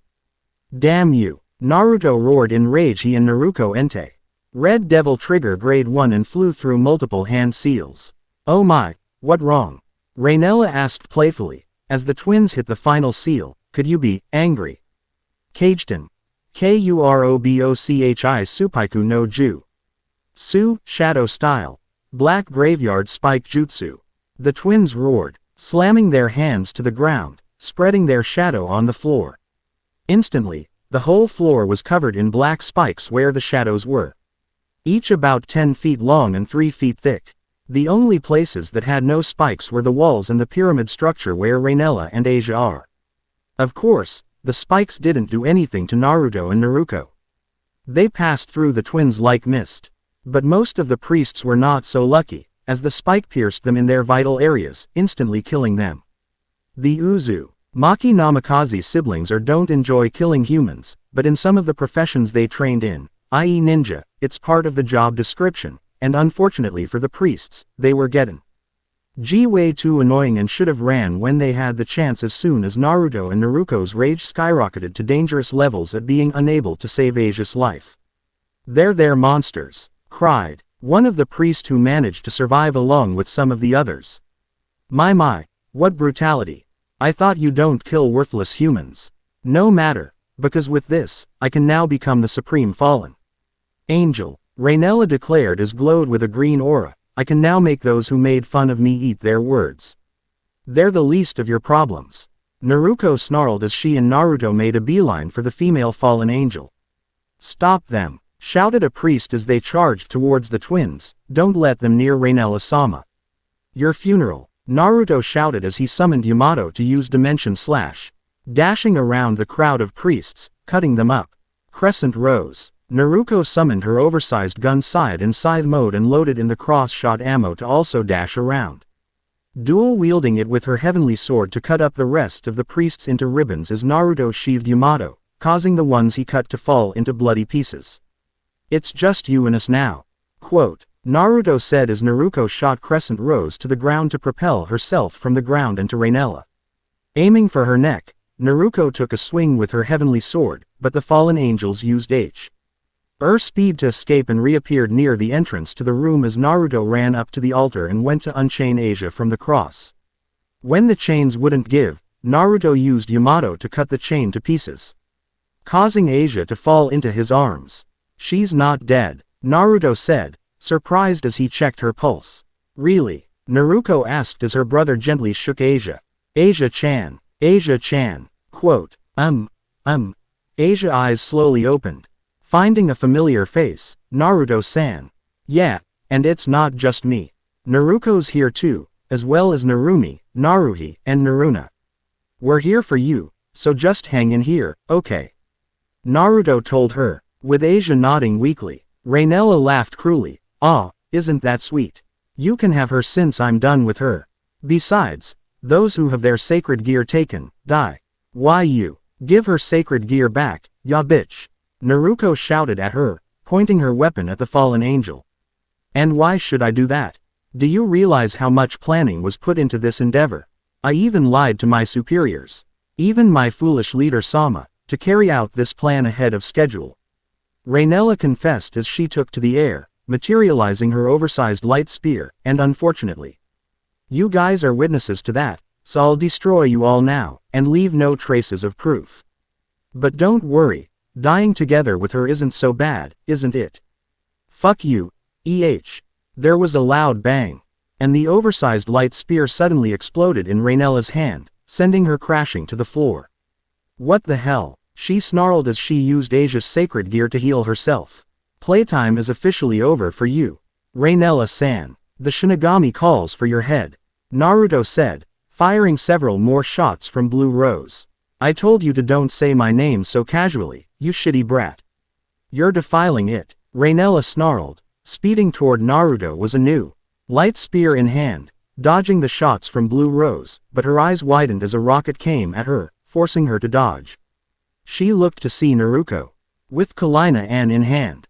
Eat this, bitch, Naruko yelled, firing another rocket at Rainella, who was about to dodge again, but the rocket exploded into a foul, white-smelling smoke with zero visibility, making her gag and cough violently. Time to go, Naruko yelled as she and Naruto, who was carrying Asia, ran for the staircase, leaving Rainella suffering in the foul odor. Meanwhile upstairs, Freed was thrown through several benches thanks to multiple punches from Naruhi, Narumi, and Naruna's Devil Bringers. During his fight with the girls, his regenerator was working overtime. He could barely get a hit on them, and they've also destroyed his light sword as well. This is gonna get real bad if this continues. Time to retreat. He hopped back up and jumped on the altar. Hold it, asshole, Narumi shouted, attaching a chakra chain to the hilt of Blood Scythe and threw it at the exorcist. I don't want to be killed by you bitches. So farewell, and next time, I'll be the one who'll kill you all, as well as your brother. Freed threw a flashbang in the air, blinding the girls. Then they got their sights back. He was gone. He's gone. Damn it. Naruhi kicked a broken bench into the wall in anger. We almost had him. Oni-chan, he doesn't matter now. Asia-chan does. Naruna reminded her, just as Naruto and Naruko appeared from the hidden stairs, with Asia in Naruto's arms. Asia-chan. She's still alive, Naruto said, laying Asia down on an unborn bench, but in critical condition. We need to get her twilight healing back. Quote, even if we get it back. Naruna started in a tone of uncertainty, but hit in the head by Narumi. Don't say it. We'll find a way. And where's that fucking fallen bitch? She's still downstairs, and the only way up here is through there. Naruto said, pointing towards the hidden staircase. I'll try to keep Asia-chan alive. Deal with Rainella when she gets up here.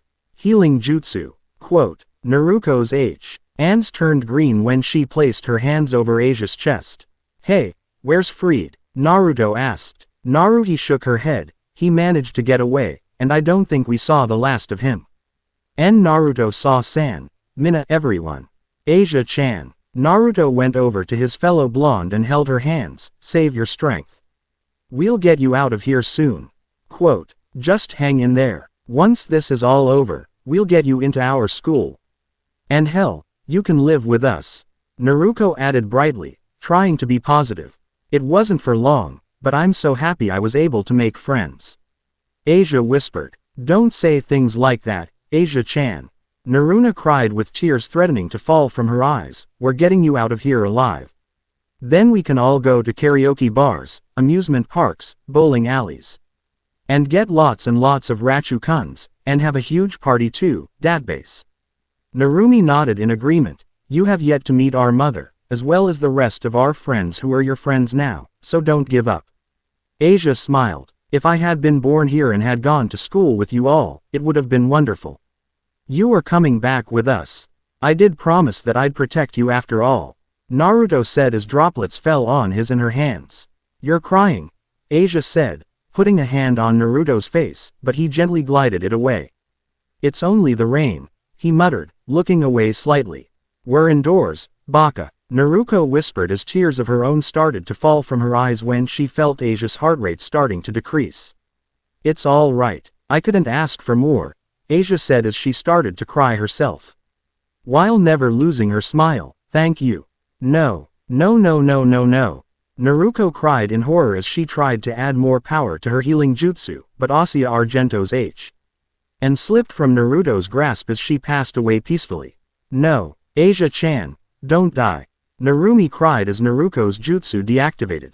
Asia-chan, Asia-chan, please wake up, Naruna cried, shaking her, but it was no use, causing her to cry loudly.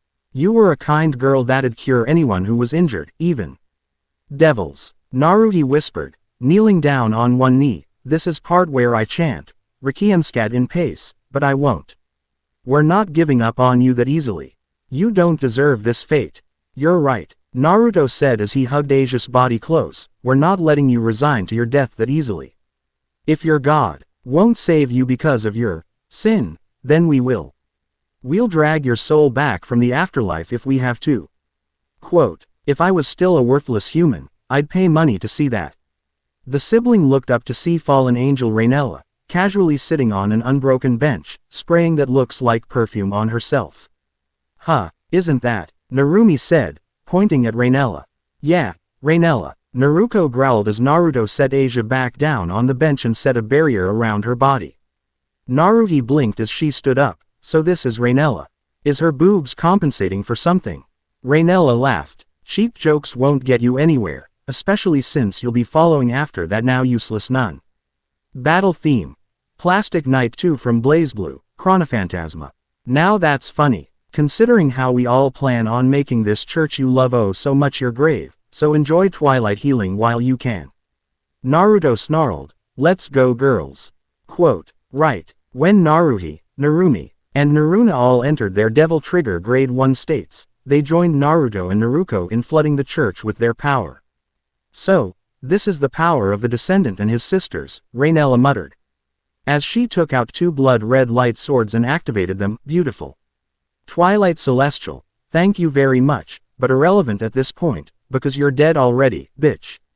You just don't know it yet, Naruto said as he equipped Minato, while Naruko readied Heavenly Sword and Crescent Rose. Narumi readied her Blood Scythe and the black and green chain weapon Geminis Augeum, Ouroboros.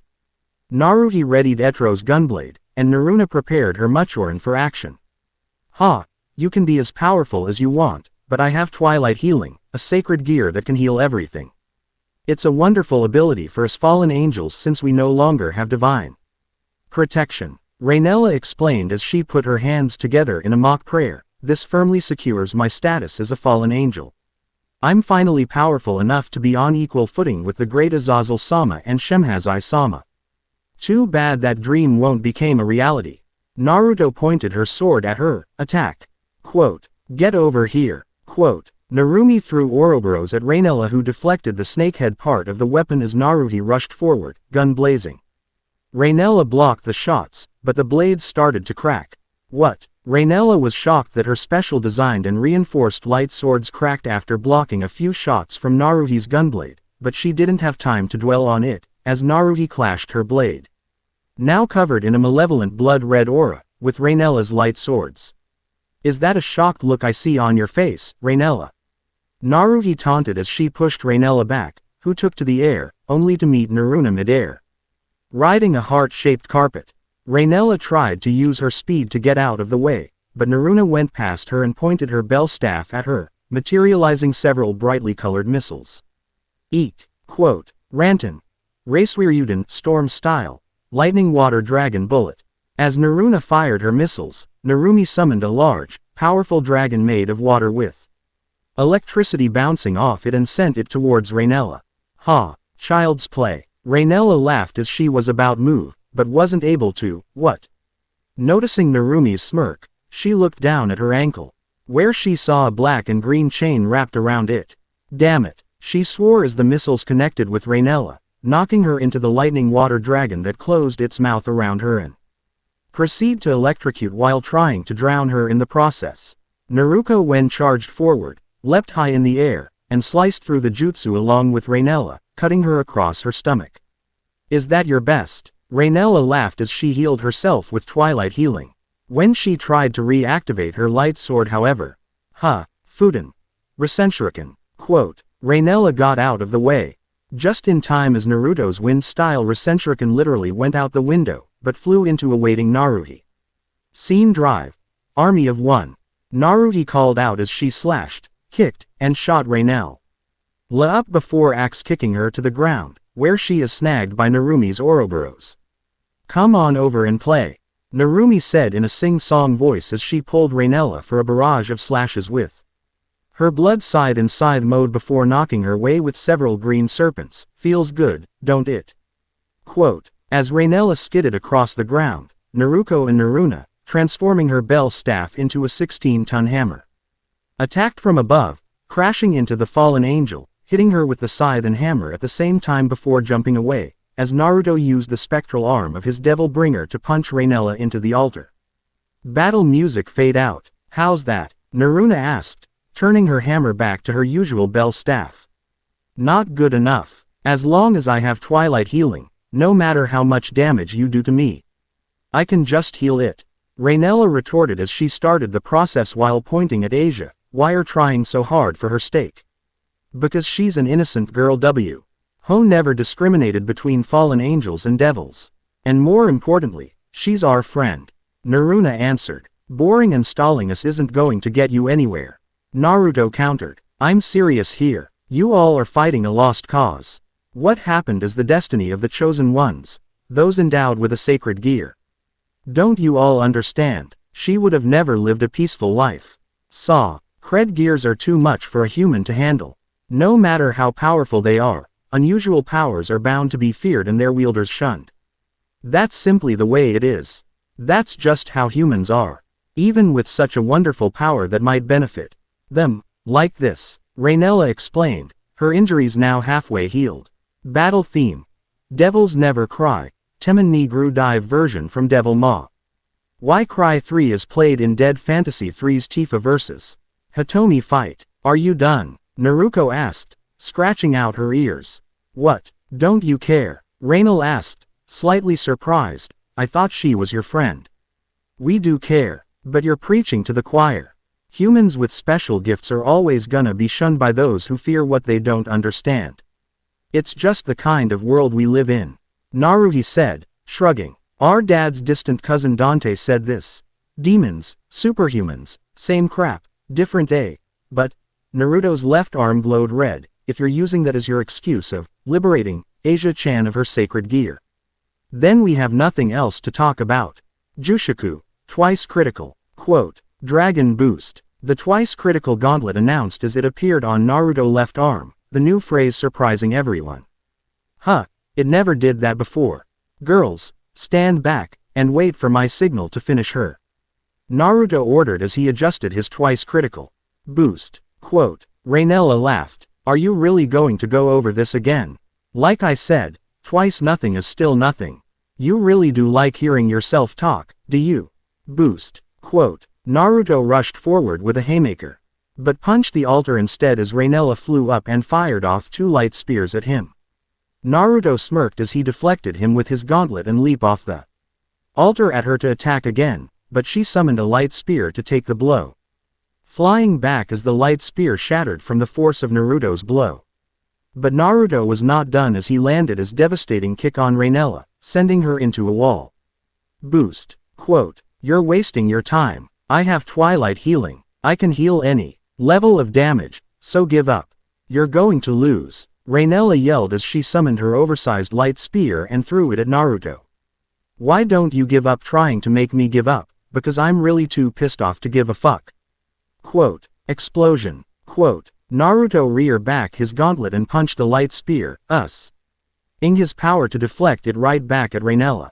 As this happened, Naruto's twice critical evolved, now covering Naruto's fingers with metal claws and gaining more spikes with a sleek design on his gauntlet.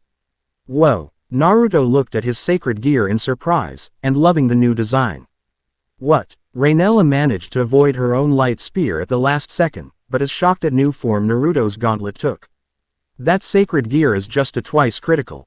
How? Who knows, but this is the twice critical that'll punch your ticket straight to hell. Quote, no. Rainella threw a light spear at Naruto, but he effortlessly deflected with a devilish grin on his face. Rainella then screamed in fear and flew past Naruto to escape. She was almost to the door when she suddenly felt something on her ankle, and looking to see a spectral arm gripping it. Like I'll let you escape, so get the fuck back here, bitch. Naruto shouted, yanking his Devil Bringer arm back, dragging Rainella back toward him as he jumped forward. His new gauntlet cocked back, say your prayers. Quote, don't touch me, I'm the supreme. Fuck you, Shin, Ryu, Ken. Naruto shouted, catching Rainella with a multi-hitting flaming corkscrew uppercut, making her scream in pain as she hit the glass ceiling, breaking it, as Naruto appeared right above her and punched her back to the ground with his upgraded twice critical. Now, Naruto called out to his sisters, who were in the air with a black chakra rod in hand. They then landed on Rainella, stabbing her and pinning her wings to the ground, avoiding her vitals making her screaming out in pain more while throwing up blood. Battle theme fade out. Naruto. Game, Narumi. Set, Naruhi. Match. Naruto. Ballgame. Quote, but you didn't get to stun her, through.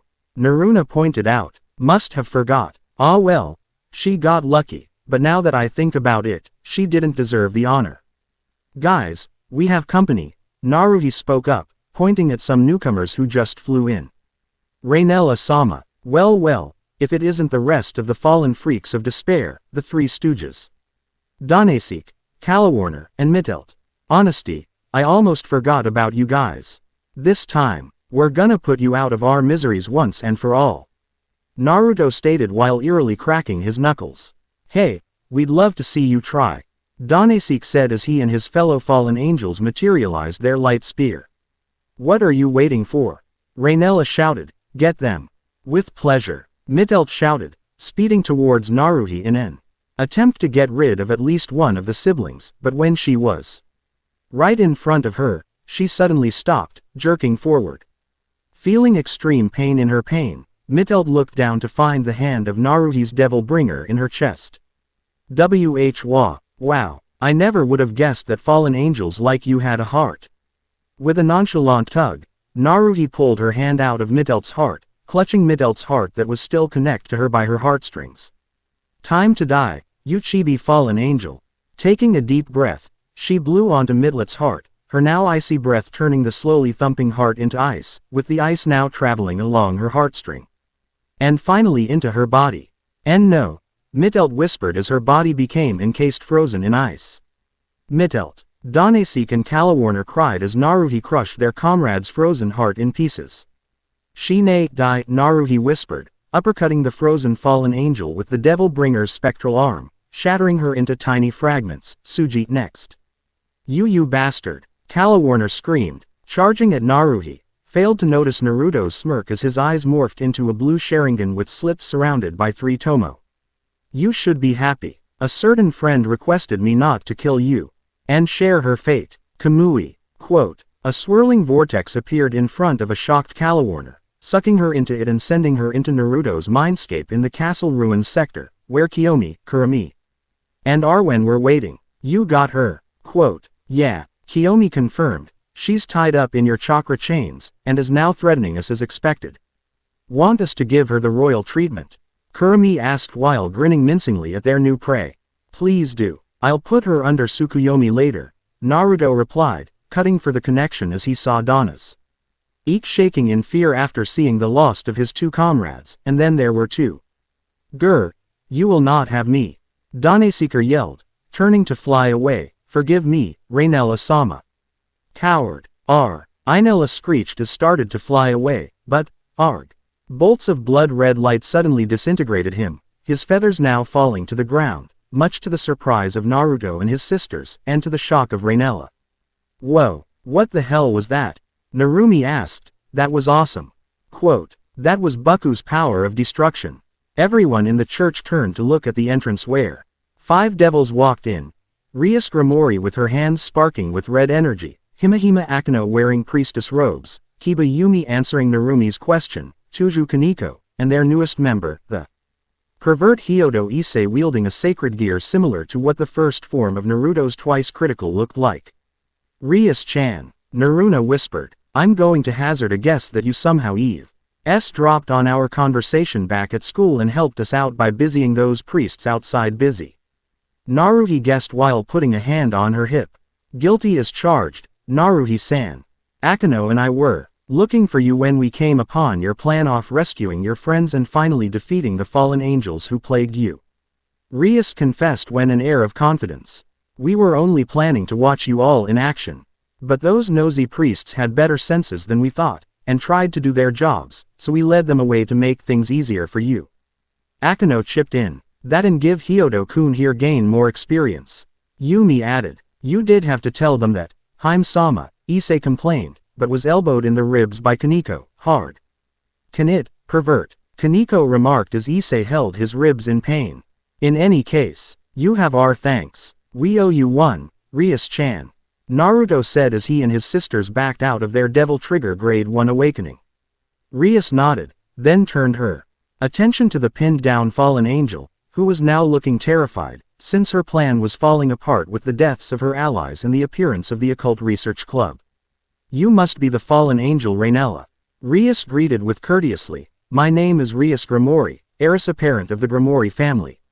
Nice to meet you. Through it won't be for long, since all of your forces out side have been blasted away and neutralized. Blasted away? Did she kill them? Narumi asked with a raised eyebrow.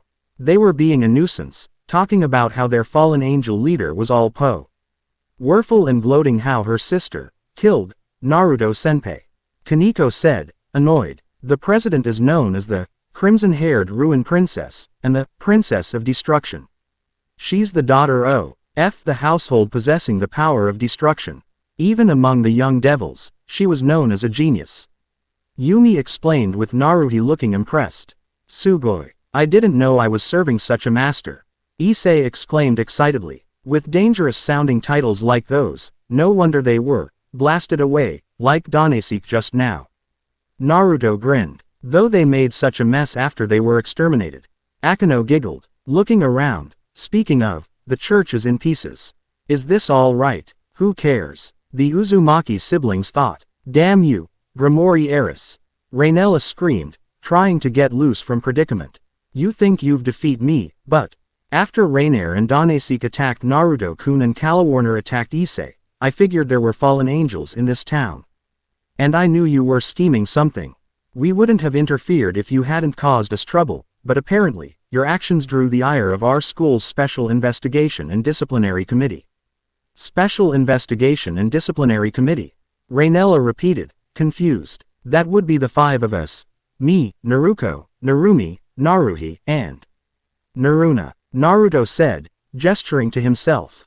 And his sisters with his upgraded twice critical. While we are the Uzumaki Namikaze siblings, we are also known as Kuo Academy's Special Investigation and Disciplinary Committee, but you call us SIDC for short.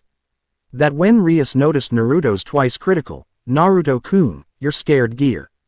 I know, it's changed. Naruto shrugged, but it looks cooler than before, don't you think? I think I can even use Senkin Tesso, soul-scattering Iron Claw, with this gauntlet. A red dragon? Oh, I get it now. You know about my gauntlet, Rias-chan. Naruto asked, surprised, waving his arm with the twice critical up and down. Hi, fallen angel Rainella. Rias turned back to Rainella. Uzumaki Namikaze Naruto Sparta's scared gear is not a mere twice critical. What? Known to double its wielder's power every 10 seconds. It allows any to possess it to surpass even a god or Satan in power temporarily if mastered. It is one of the 13 Longinus, the gauntlet of the Red Dragon Emperor, boosted gear. Naruto was shocked. No way. Quote, Oni-chan's sacred gear, Narumi said. As one of the 13 Longinus, Naruhi whispered. That's amazing. Naruna squealed. Only my Oni-chan can end up with something so awesome. You ladies are making me blush here. While this is a surprise, I wished I've learned about the true extent of my sacred gear capabilities sooner. Things would have been different. Naruto muttered the last part to himself. This can't be true. A guy like him has the ominous sacred gear known to being ruin even to God himself. Rainella thought, her mind slowly starting to fall apart by the information. It may be potent, but it takes time to power up, so it's not almighty. No offense, but this fallen angel mistakes was continuously underestimating you and letting her guard down because of her newly acquired sacred gear. Rias said, none taken, cause we kinda figured that out during the fight. Naruto grumbled flatly, but enough talk. I want this fallen angel out of our life. Isn't there another way? It would be a waste of, Issei started, but was hit with the back of Narumi's fist over her shoulder, knocking him out comically. Right, Naruto said, snapping his fingers. Turning to Rainella, we'll be taking back Twilight healing now. Never, Rainella retorted. This healing power is for me and me only, not for Azazel, Shemhazai, or Kokabeel. Force it as then, it's good to love. But love's is a tainted one. And FYI, I don't know, or care to know, who Azazel, Shemhazai, or Kokabeel is, Naruto said, holding up his glowing devil bringer, WH. Eel filing the mentioned names away for a later date. Before Naruto could do anything, black feathers started fall from the sky, causing Naruto to jump back and grinning. Another one, Rias asked as she and her peerage prepared to fight. But the Uzumaki sisters held their hands up, stopping them. Just enjoy the show, Naruto whispered to them, as the one producing the black feathers glided down from the sky, through the ceiling, and landed on the ground in front of Rainella, making her look up, her eyes widening in shock. Rainier, you're alive, she cried. Rainier was silent, her hair shadowing her eyes as she none too gently pulled the 5 rods out of her older sister, making her hiss in pain. Ah, thank you, Rainier, I can manage, she said as she wobbly got to her feet. Just hold them off while I heal myself. That won't be necessary, Oni-sama. Huh? What are you talking about, Rainier? Rainella's question was cut short, as multiple red light spears materialized out of nowhere and impaled her in all directions of her body. As Rainella threw up blood, Rainier reared her hand back and plunged it into her sister's chest, causing her to throw up more blood and shocky. Rias and her peerage while Naruto and his sisters grinned some more. R. Rainier, WWHY. I remembered everything, Oni-sama. Wa what areu? Rainella stammered, but suddenly became horrified at what she meant, and no. Before this whole mess started, I was an angel, just like you were, and for years, we were living happy lives, serving God. But one day out of the blue, you disappeared, and I was worried sick. And so were our friends and comrades. I didn't know why, but I was determined to find you. But when I came across a little boy who I sensed died, I saw that he was rode before he was killed in his own room. And that's where I found white feathers that came from your wings near his body. I knew how angels become fallen angels, and I didn't want to believe that you did that to the poor boy. But we ran into each other years later, and that's when my worst fears are confirmed, that you killed that boy and became a fallen angel. I asked why, and all you did was laugh, and killed our friends who were with me. Right in front of me, covering me with their blood and causing me to hyperventilate and black out. Now Rainier, you don't know what you're saying. You're just upset, Rainella started, holding her hands up weakly, but Rainier struck her with the back of her hand to shut her up. I know exactly what I'm saying, since I remember everything clearly. Even worse, I remember everything that happened afterwards. You used forbidden spells to suppress my memories and implant new ones along with part of your personality, setting me next to another young boy who you rode and killed. I was found with him. And everyone thought I did it, causing me to turn into a fallen angel, and it sickened me that I acted like you. Not only that, you controlled me, making me do your bidding. Everyone thought I was acting on my own when I fought Naruto-sama, but it was you who commanded me to do it. Rainier cried. How did you? What have you done? Rainella screamed at the Uzumaki Namikaze siblings. I thought you killed her. How does she remember? Death was too good for what she did. As for what we done, we have maids back home who can look into a target's mind during interrogation. During that time they found those memory blocks, as well as those implanted memories, which we got rid of today. Naruto replied. Damn you, Rainella snarled, then threw up a torrent of blood on Rainier's arm. I never wanted to become a fallen angel. I only wanted to live my life the way I choose, but I lost my friends, I was branded a rapist, and I become a fallen angel, all because of you. Because you needed a pawn to do your dirty work. Rainier screamed, gripping her fist in Rainella. You ungrateful bitch. Rainier wrenched out her arm, a ball of green light containing rings now in her hands, while Rainella screamed out in pain. But the worst crime of all, was sending me to kill my crush, who I'm now happy to serve until the end of time, Rainier whispered. Flicking her sister's blood off her hands and back up, holding Asia's sacred gear close. I no longer have a sister. She died when she disappeared, and this sacred gear doesn't belong to you. It belonged to my surrogate sister, so do us a favor for both our sakes, and die. Rainella's mind shattered. Her plan has failed, but, Rainier, you turned her against me. You done that yourself, Rias said, glaring at her. You bastards. Rainella screamed, intent on going through her sister to get to the others, but the sound of a gunshot was heard as the concentrated chakra bullet went through her skull, making her explode into nothing but black feathers. That was a letdown. I was hoping for more than just a few feathers, Naruto said, dismissing Blue Rose, but, yippee-ki-yay, motherfucker. Goodbye, sister, Rainier muttered, her eyes closed as her sister's feathers flew past her. When she opened them, she flapped her wings once, blowing the feathers away as she went up to her new master. Here, Naruto-sama, she said, handing Twilight Healing to him, which he accepted. Excellent job, Rainier. You played your part perfectly. Narumi praised her. I now live but to serve Naruto-sama and his family and friends. Rainier replied, bowing. The rogue fallen angels are defeated, and we got back Twilight Healing, but, Naruna looked over at Asia, we failed to save her. Naruto went over to Asia and dispelled the barrier around her. Picking her up, he placed the Twilight Healing rings on her fingers. I told you, we've going to get her soul back from the afterlife. I'll call Shinny-chan him. Naruto started to say before a chess piece suddenly entered his field of vision. It's unheard of, but it's worth trying. There is hope yet, Naruto-kun. Rias said and looked at Asia. That's the bishop chess piece. He said before he and his sisters realized what it means. Rias-chan, you don't tell me. Naruto muttered before smacking her head, of course. Quote, I believe you know that devils hold titles of nobility. The number of pieces they can have is 8 for a pawn, 2 for a knight, rook, and bishop, and 1 for a queen.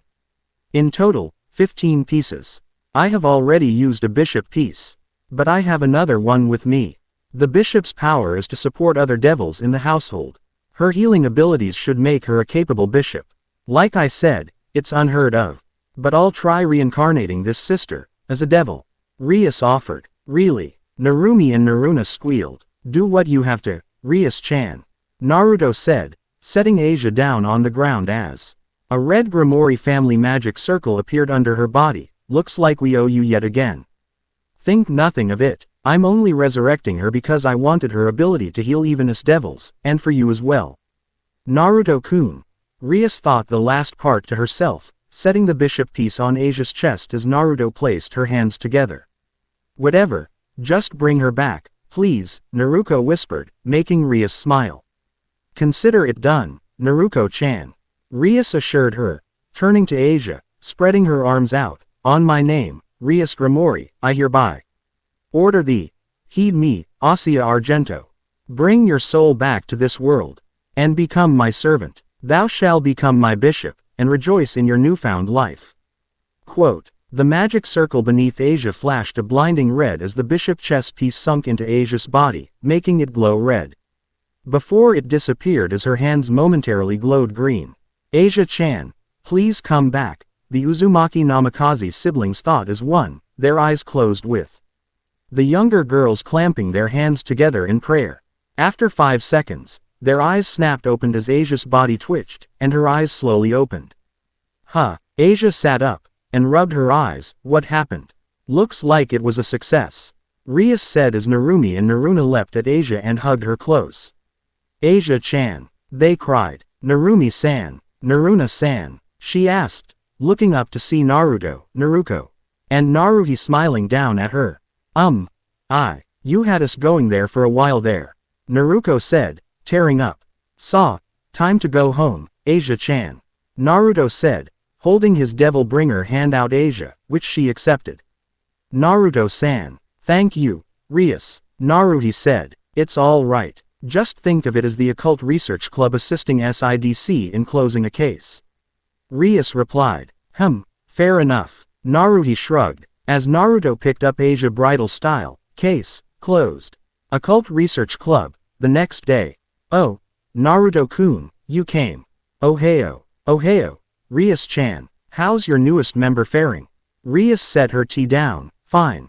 Although it's taking her a while to adjust, plus we had to keep her away from Issei after she cured him of his wounds caused by the priests last night. Naruto laughed, he has a long way to go. Don't be afraid to report him to me. I'll keep that in mind. Thanks goodness that it only took one pawn piece to revive him. Which mean you have several more pawn pieces, with one reserved for me, right? What do you mean? Don't you want to be a knight if you join my peerage? A pawn can switch between the abilities of a knight, rook, and bishops. Plus, they're underestimated, so I like to say a pawn suits me. However, I still making my decision, so, Naruto trailed off as he rubbed his head. I don't mind. Take all the time you need. Rias said as she stood up and walked over to Naruto. I'll be waiting. Oh yeah. Naruto said as Rias got close, why do you want me in your peerage? Ending theme. Study X study by Style Up S. Rias giggled, because I like you. And not because of your power or your sacred gear, she admitted, leaning forward and hugging him. There are other reasons. The crimson-haired Ruin Princess and the Red Dragon Emperor. Both are red, so it's a perfect match. Well, I do like red, and, Naruto started, when Rias kissed him on the forehead, that, too, though it feels kinda familiar, thinking about going on a date someday, Rias-chan. Maybe, but you should take her first. I don't want the newcomer to grow jealous. Rias said and looked over Naruto's shoulder. And Naruto-san. Naruto turned around to see a shivering Asia. Oh, Asia-chan. How are you doing? Well, since Rias-san, Rias Bucho is beautiful, so it's no wonder you're attracted to her. Asia stammered before shaking her head. No, I shouldn't be thinking like that. She squeaked, making Naruto sweat drop before putting her hands together. God, please forgive my sinful soul Kya. Asia-chan. Naruto groaned, heading to her side as she sank to her knees. Holding her now throbbing head in pain. You're now a devil, so praying to God's gonna give you one hell of a migraine. Right, I'm a devil now, I can't face God anymore. Asia moaned as she recovered. Ouch. Do you regret it? Rias asked. Asia shook her head and smiled. No, I'm very grateful for this second chance you gave me. I'm happy to be going to the same school as Naruto-san and his sisters. No matter what I am. I see. Rias nodded. If that's the case, then it's fine. From today onwards, you'll be working as my servant. Yes, I'll do my best. So, those clothes mean, Naruto said, pointing to Asia's new outfit. Do they look good on me? Asia asked, spinning around like a model, showing off her new female Kuo Academy uniform, albeit with a black sweat. Vest over her dress shitty in place of the usual cape and corset. They suit you. Naruto praised her. I'm glad you're able to transfer to his school. My father is involved with the school's management, so it wasn't a problem. Rias explained, though she'll be in the same year as Narumi-chan and Issei.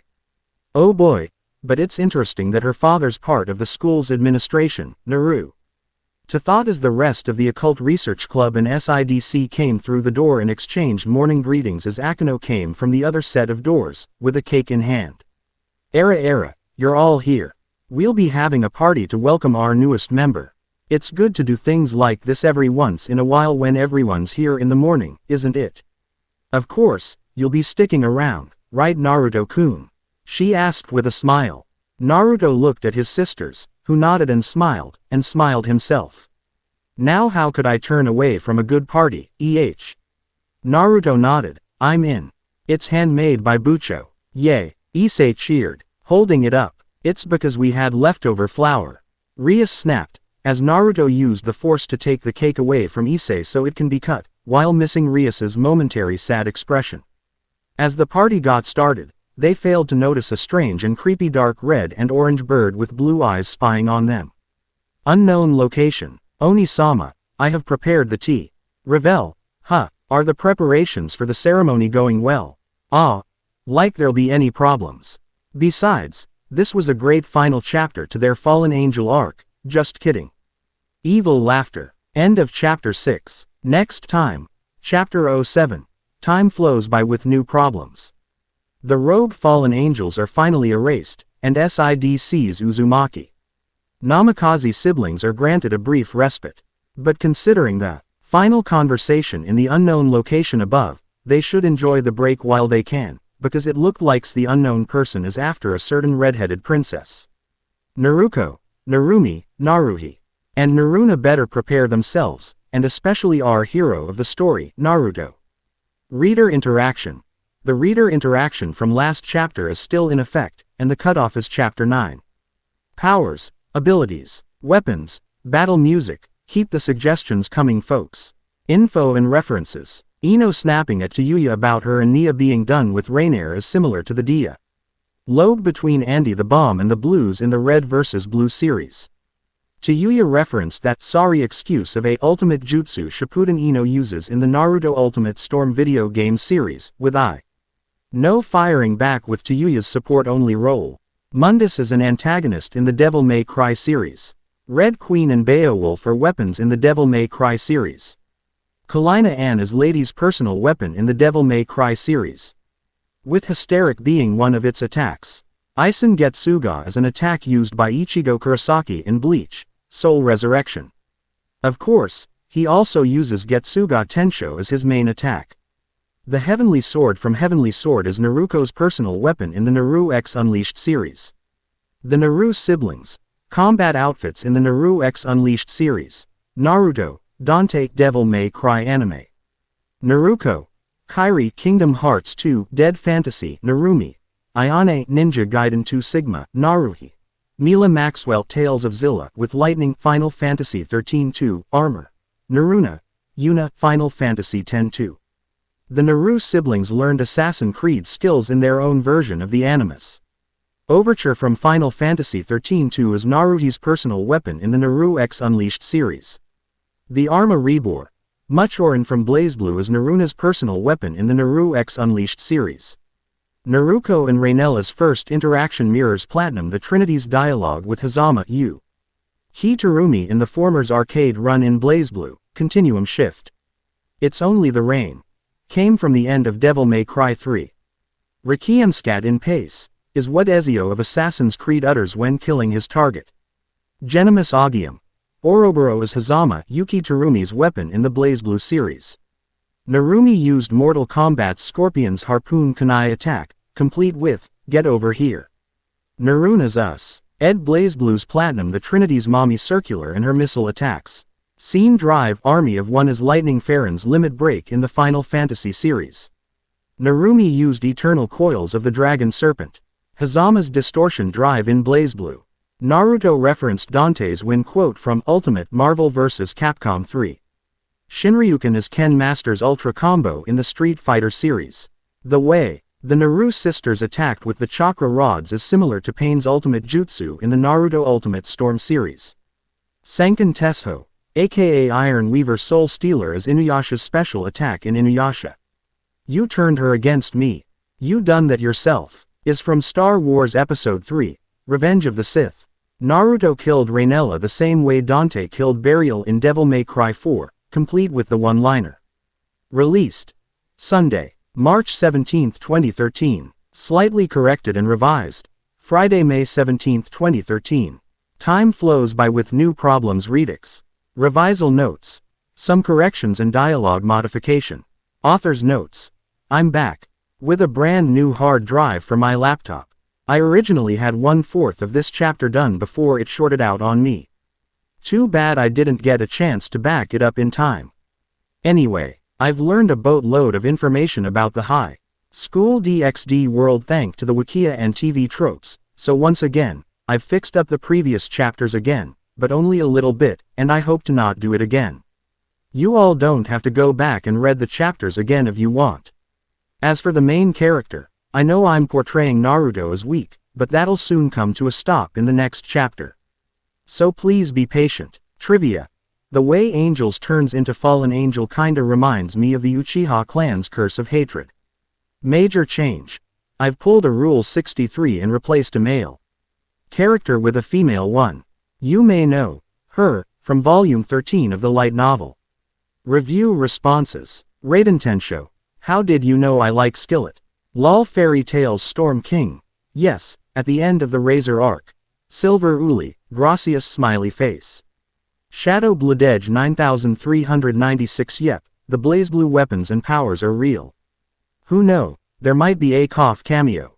Koff asterisk. So you want Naruto to go, a la Hazama, on Razor? I think I can make that happen. And yeah, Rainier's in the harem. Hisui Kitsune. I like Harvester and Chaos Eater, but I think I know who can make use of them more. Definitely will use Lucifer though. Turn Razor into a pincushion is too strong to resist. Rick James 196. Well, it's been a while, Rick. I recognize your mashed up reviews anywhere, so let me address some of the things you mention. Hinata did not stalk him to Kuo Academy. How does a comedic dope slap to the back of the head count as abuse? Kushina has a side job at NCIS, not CSI lol. Yes, Naruto has the spirit gun. Naruko's favorite show is not Sailor Moon. I don't recall any Sailor Scout having a scythe. Yes, Naruto's gonna make Dante's shop in the future. Bulletproof none. Really. Sai, thanks for your riveting reviews as always. Marcus Antonius. I can assure you that you'll be seeing a godlike Naruto after the next chapter, and especially during the fight with Razor. There's a method to my madness here. Creo, Galen, Agato Wesker. Whatever the hell you call yourself. You caught me on a really bad day when you sent your review. I'm not gonna deal with you or your bullshit anymore, so kindly piss off. Fei, Ing Lengshan. I'll watch Diamond in the Rough when I have the chance. Hakuryu 79. I'll cross the bridge with the upcoming Naruto Valley rivalry when I get there. Disclaimer. I do not own Naruto, High School DXD, or any other crossovers that appear. Last time on Devil Dragon Storm Emperor. Rias giggled, because I like you, and not because of your power or your sacred gear, she admitted, leaning forward and hugging him. There are another reasons. The crimson-haired Ruin Princess and the Red Dragon Emperor. Both are red, so it's a perfect match. Well, I do like red, and Naruto started when Rias kissed him on the forehead. That, too. Though it feels kinda familiar, thinking about going on a date someday, Rias-chan. Maybe, but you should take her first. I don't want the newcomer to grow jealous. Rias said and looked over Naruto's shoulder. And Naruto-san. Naruto turned around to see a shivering Asia, Oh, Asia-chan. How are you doing? Well, since Rias-san, Rias Bucho is beautiful. So it's no wonder you're attracted to her. Asia stammered before shaking her head. No, no. I shouldn't be thinking like that. She squeaked, making Naruto sweat drop before putting her hands together. God. Please forgive my sinful soul, Kya. Asia-chan. Naruto groaned, heading to her side as she sank to her knees, holding her now throbbing head in pain. You're now a devil. So praying to God's gonna give you one hell of a migraine. Right. I'm a devil now. I can't face God anymore. Asia moaned as she recovered. Ouch. Do you regret it? Rias asked. Asia shook her head and smiled. No. I'm very grateful for this second chance you gave me. I'm happy to be going to the same school as Naruto-san and his sisters, no matter what I am. I see. Rias nodded. If that's the case, then it's fine. From today onwards, you'll be working as my servant. Yes, I'll do my best. So, those clothes mean, Naruto said, pointing to Asia's new outfit. Do they look good on me? Asia asked, spinning around like a model, showing off her new female Kuo Academy uniform, albeit with a black sweater vest over her dress shitty in place of the usual cape and corset. They suit you. Naruto praised her. I'm glad you're able to transfer to his school. My father is involved with the school's management, so it wasn't a problem. Rias explained, though she'll be in the same year as Narumi-chan and Issei. Oh boy, but it's interesting that her father's part of the school's administration. Naruto thought as the rest of the Occult Research Club and SIDC came through the door and exchanged morning greetings as Akano came from the other set of doors, with a cake in hand. Era, you're all here. We'll be having a party to welcome our newest member. It's good to do things this every once in a while when everyone's here in the morning, isn't it? Of course, you'll be sticking around, right Naruto-kun? She asked with a smile. Naruto looked at his sisters, who nodded and smiled himself. Now how could I turn away from a good party, Naruto nodded. I'm in. It's handmade by Bucho. Yay, Issei cheered, holding it up. It's because we had leftover flour. Rias snapped, as Naruto used the force to take the cake away from Issei so it can be cut, while missing Rias's momentary sad expression. As the party got started, they failed to notice a strange and creepy dark red and orange bird with blue eyes spying on them. Chapter 07. Time flows by with new problems. Uzumaki Mansion, morning. The morning after the battle, Spiral Corps 0 Squadron A arrived at the battleground that was the church and cleaned up any evidence of the Uzumaki Namikaze siblings' battle with the fallen angels. During the initial sweeping, they found footprints of someone, who appeared to be an observer behind a pillar. Upon closer scanning, the energy signature left by the footprints was not human. When sent to the Uzumaki Mansion, Naruhi identified it to be a devil's energy signature. But not Rias and her peerage, due to the fact that they entered through the front door after Naruto defeated Rainella, and had no reason to hide. Nevertheless, Naruhi kept a sample of the energy to store later to trace the source. Out of the three fallen stooges of despair, Calawarner was the only one to survive as Naruto captured her with Kamui and sent her to his mindscape before sending her to his Tsukuyomi scape to get the same hospitality Rainier received after their battle. Originally, Naruto and his sisters opted to wipe out the entirety of Rainella's group, until Rainier explained the whole situation to them, and begged them to spare Calawarner, as she was in the boat as she was. It appeared that before the incident, Calawarner was indifferent to Donasek and Mittelt, but absolutely despised Rainella, and couldn't stand her due to the former's disgust after hearing about what she did to become a fallen angel. Calawarner herself became a fallen angel after reuniting with an old flame. Unfortunately, that old flame happened to be a devil in disguise, and tried to kill her, but she retaliated in self-defense. Despite her actions, she was banished from heaven, but found residence in the underworld, where she began her days working for the leader of the fallen angels, Azrael. When Rainella arrived, Calawarner knew she couldn't be trusted, especially with what she done with her sister afterwards.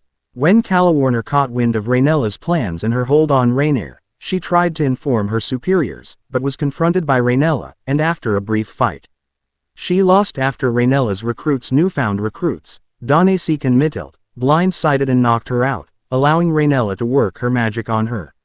After Ino and Nia confirmed her story, after working their own magic on Calawarner, the indebted fallen angel was on her knees, begging for mercy, and swore loyalty to them, joining Rainier as their second servant.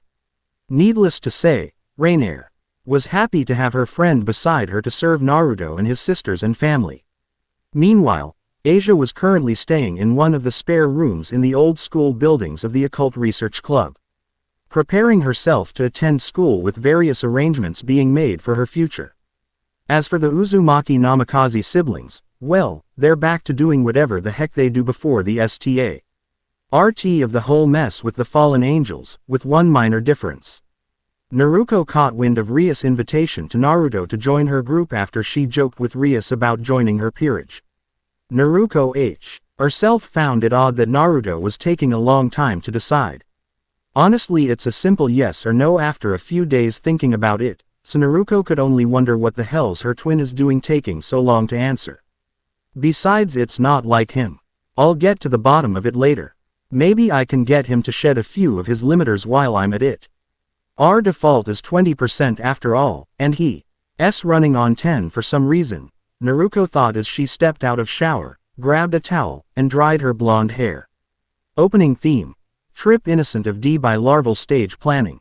SIDC office, Saturday. After school AN. In some schools in Japan, kids go to school on Saturday for half a day. Check and mate. Era, I lost again. Naruto and Akino were playing a game of chess, in Naruto just finished systematically destroying Akino by moving his pieces to force her own pieces to move to different positions to trap her king. Despite that, Akino was getting better, with the IGH light of the match had her taking out his queen. I almost had you there. You truly are unpredictable. When will I ever win against you? She whined cutely. Yeah, I dunno. Naruto shrugged and looked at the board. But you have enough skills to take down even the most seasoned veteran of chess. That's a start. Era, you really know how to have a girl feel good. Akino giggled and leaned in close. By the way, there's another reason I came to you aside from challenging you to chess. Are you asking me out for a date, Akino-chan? Naruto teased, making her blush. I wish. Anyway, Bucha. You's wondering if you're free tomorrow morning. I am. Why? Well, Bucho is planning on taking Issei out for some intensive early morning drills tomorrow, and she was wondering if you could join them. Good God in heaven, Akino-chan. There are just so very many ways for me to say this to you. Never, not in a million years. Absolutely not. No way. Jose. No chance. Lance. Nyat. Negatory. Nah. Oh. And of course my own personal favorite of all time, man falling off of a cliff, no Peef. Naruto ranted, making Akino sweat dropped as Naruto continued. Why should I help train the perv anyway? Well, since Issei-san's part of Bucho peerage, she won't tolerate him being weak, and she could learn a thing or two herself from you, Akino explained, pointing a finger up. Well, since this is a request from a student, I'll accept, just to be there so that the Arogaki can focus on the training. Naruto grumbled and looked out the window. Just as well. While we were fighting the priests, he has gotten distracted by some of the female ones, which was why he was worst for wear that night. Akino said, making the blonde grumble. That Aro baka. I'm starting to regret suggesting Rias-chan revive him after Calawarner-chan stabbed him. Naruto muttered darkly. Oh Naruto, that's pretty evil. Akino said, giggling. I have my moments. Naruto replied. No doubt. Also, our new member Asia-chan has chosen a place to live. I'm sure you already know where. Hey, I can only guess. The next morning, he's 30 minutes late. What's keeping him? Quote. Yawning, Naruto turned from the Hyodo residence to look at Rias, who had a faraway look on her face, not hearing what he said. And we lost her, Kiyomi said, laughing. She's been doing that a lot lately. Naruto muttered, and I doubt she's fantasizing about me. How do you know that? You're not in her club yet. Arwen pointed out. We're in the same class. Naruto replied. She hardly felt the paper ball Naruto threw at her head to get her attention a few days ago. It was pretty funny. Quote. How about you grope her? Just to bring her back to the real world.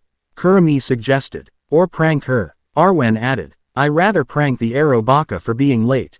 Naruto said as a window opened on the second floor and said Arobaka stuck his head out. B. Bucho. Senpai. Gomenasai. I'll be right there. Issei shouted as he retreated back to his room. Hurry up. Naruto shouted, then smacked Rias on the back of her head. Ow. Hey-oh. Rias held her head. How long was I?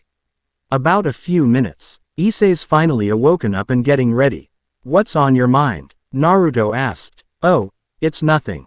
Don't worry about it, Rias assured him, making him shrug. Okay then. 5 minutes later, the 3 tracksuit-wearing students started the morning training drill with Naruto skating on rollerblades, Rias riding Issei's bike, and Issei himself was jogging ahead of them. Before they did, Naruto equipped Issei with shock collars, equipping them around his neck, biceps, and thighs after getting idea from a TV show from America called Killer Karaoke that was hosted by a jackass daredevil called Steve-O. When asked why by a crying Issei, Naruto answered that it was to keep his head in the game, and every time he gets distracted, Naruto would shock him.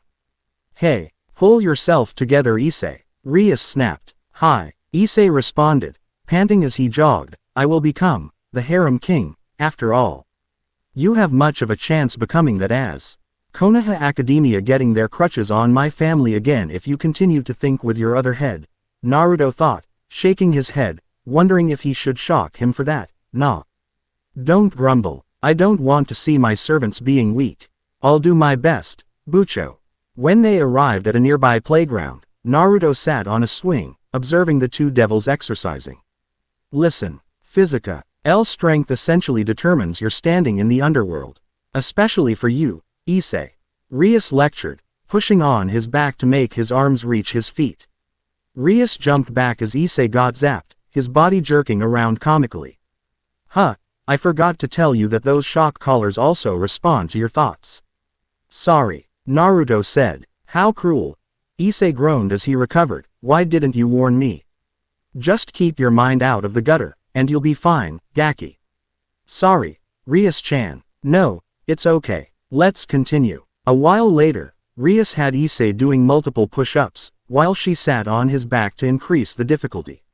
Much to Naruto's amusement. 63. 64. Gak. Do you understand? Given you ability, your power will increase with greater physical strength. Rias lectured before scowling and looked at Naruto. Hi. 65. 66. Ga. Naruto lifted his thumb off the button of the remote control as Issei fell to the ground on a heap. What did I do? Issei squeaked, jerking about. You were having lecherous thoughts. Your hip movements gave you away. Rias scolded, scowling at her servant under her. But I can't help it. Issei protested as he got up off the ground on all fours. You being on me is cranking my animal lust to the max. Oh, if your energy is maxed out, then I guess that means you're improving. Shall we do another 100 of them? Rias asked with an eerie smile coupled with an evil aura. Issei wailed. You walked right into that one. Naruto sniggered as Kiyomi, Kurumi, and Arwen's sweat dropped. After a few hours, Issei was face down on the ground, unable to move a single muscle. Thanks to Naruto's tips and pointers, Rias evolved into a real slave driver of a trainer with Issei suffering for it. However, he did surprisingly manage to keep his perverse nature in check so that Naruto won't shock him again. Well, that's all for today, Rias said, stretching a bit. Let's take him back home. Allow me, Naruto said, producing his favorite cross hand seal. Kage Bunshin no Jutsu, Shadow Clone Jutsu. Quote, Rias looked on in intrigue as another Naruto popped into existence, put Issei over its shoulders like a sack of potatoes, and walked off. En route to the Hyodo residence as the real Naruto looked at the redhead's curious look. One of my signature jutsu, the Kage Bunshin no Jutsu. It allows me to create multiple copies of myself. One of the best perks of the technique is that any experience the clones gain during their existence is transferred to yours truly once they're dispersed, making it ideal for training. I guess that explains why you and your family are so strong, right? Rias guessed, impressed. Yep. Since the total amount of experience the user gain is multiplied by the total number of clones being used to train. For example, if a user creates one shadow clone and trains together with their clone for 1 hour, then dispels the clone, the user gains 2 hours of training in 1 hour by adding the hours of clone and the user together. While I practically have no limit to creating shadow clones, the most I usually make while training is around the hundreds, so you know what that means. By the 4 Satans, Rias exclaimed in her mind, realizing the implications. With the way Naruto's doing training that could take weeks or months, or even years can be completed in a few hours, you truly are amazing, Naruto-kun. Ah, come on, you're making me blush here. Naruto laughed, rubbing the back of his head, but of course, I can use shadow clones for more than training as well. They're good for spying and overwhelming the opponent and other stuff, as well as one perk I wish my dear perverted fox vixen kept to herself. You're welcome, Naru-kun, Kiyomi said in a sultry voice, making Naruto grumble mentally. Like what? Naruto-kun, Rias asked, while trying to quell some of her own perverted thoughts that threatened to rise within her as her face started to turn red. Oh why was she gifted with high intelligence? Not that it's a bad thing. Judging by your face changing color, I think you get the idea. Naruto said, grinning as Rias covered her face with her hands in embarrassment. Hentai, she squeaked. Hey, I'm not that bad. I'm not overly honest with my desires like the Three Stooges. I'm just a normal guy with a healthy libido who thinks with this head. Not the other, Naruto confessed, tapping his forehead with his finger. Besides, even a refined person can deny it, but we're all perverts in some way. I know you are too, being around Akano-chan and all. Rumo, RS in the school say that you two have an S&M type relationship. By this time, Ria's face became as red as her hair as her stuttering got worse to Naruto's amusement. Ah, it's so fun getting her flustered. Better stop before she starts blowing steam. Anyway, switching gears here, why don't you come with me and see how your new servant is settling in? Come on. Jerking his head to the side, Naruto walked away with Rias following. Planning on ways to get her crush back for the embarrassment. Uzumaki Mansion. I'm back, Naruto called out as he and Rias entered in through the doorway of the Uzumaki Mansion. Same here, Uchiha-san. Rias greeted back, nodding her head. Please, call me Satsuki. A friend of Naruto-kun is a friend to me, Satsuki said, with Rias nodding. Satsuki-chan, how's our newest addition to the family? Naruto asked, with Satsuki smirking. I believe she'll fit in well. Kushina-sama's taken quite the shine to her. We're keeping her away from Anko-sensei though. Don't want her to corrupt her this early and bring out the lioness lurking within. Satsuki reported, giggling in the end. Put that in a memo and entitle it, No Kidding, Naruto deadpanned while Rias' sweat dropped. Wondering if her newest servant will be okay here. Oh well, better than putting her in the same house as Issei. Despite the fact that he's now a member of her peerage, she didn't like that much due to him being part of the most perverted group at Kuo Academy. He wasn't the kind of person one could rely on, not to mention that he's too obsessed with boobs. Kushina-sama's put her just a few doors down from your room on the 2nd floor, Naruto-kun. You can check up on her there. Rainaire's with her, and I swear they're bonding like long-lost sisters. Oh, and Rias-san, it's good that you're here. Because Kushina-sama want to talk to you. Satsuki added. Do you know where I might find her, Satsuki-san? Rias said politely. She's in the back, where you'll find her at the eternal cherry blossom tree. Satsuki informed the redhead. I'll take you to her.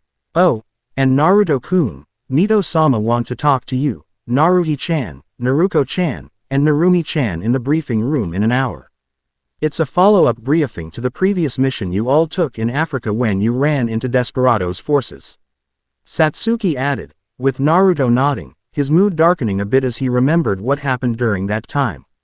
A couple weeks ago before Naruto had his life-changing battle with Rainier, Maverick Securities, a private military company allied with Spiral Corporation International as KED them for assistance with protecting Prime Minister Namani in Africa, so Spiral Corp deployed Naruhi, Naruto, Naruko, and Narumi to assist their top operative Raiden and his team with the job. All, with going well until they were attacked by the rogue PMC Desperado, who were involved in terrorism. While Naruto and his sisters took care of the Metal Gear Rays and Raiden fended off desperado foot soldiers.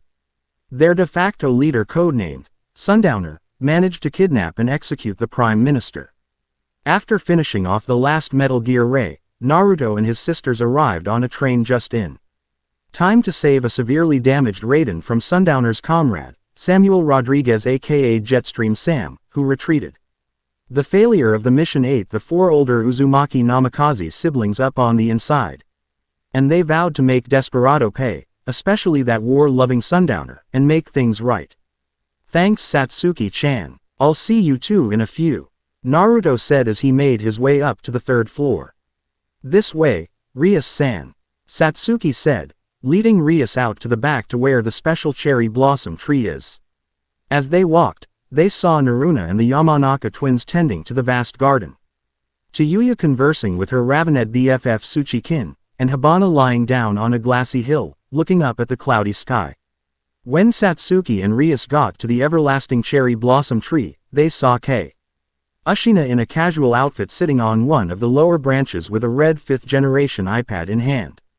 Kushina-sama, Satsuki called out, getting the redhead's attention. Naruto comes back, and he bought Rias-san. Who you wanted to talk to? Hello again, Kushina-ka-san. Rias greeted, bowing her head to her fellow redhead.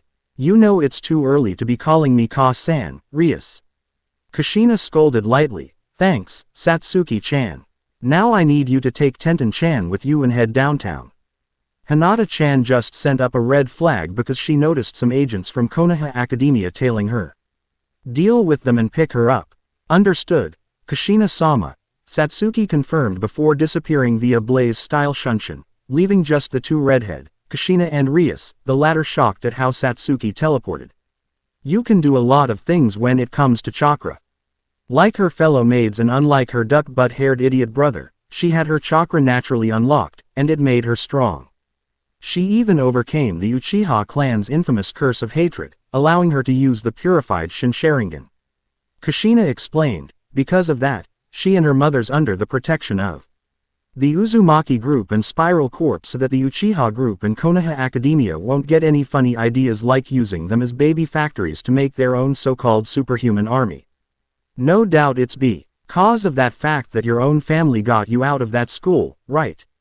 Why yes. How did you? I found an old class picture of you in my son's class when you both were in grade level in Konoha Academia. Kushina revealed while motioning for Rias to join her on the branch. Rias accepted and jumped up to the tree branch to sit down next to Kushina. Kushina then showed her the mentioned photograph on her iPad. It's been a while since I saw this, Rias whispered, smiling at the picture with all the kids smiling, with the highlight of the picture being a young Naruto and Naruto smiling with cheesy grins with what appears to be a young Rias next to them, also smiling with them. This is taken in your final year at Konoha Academia.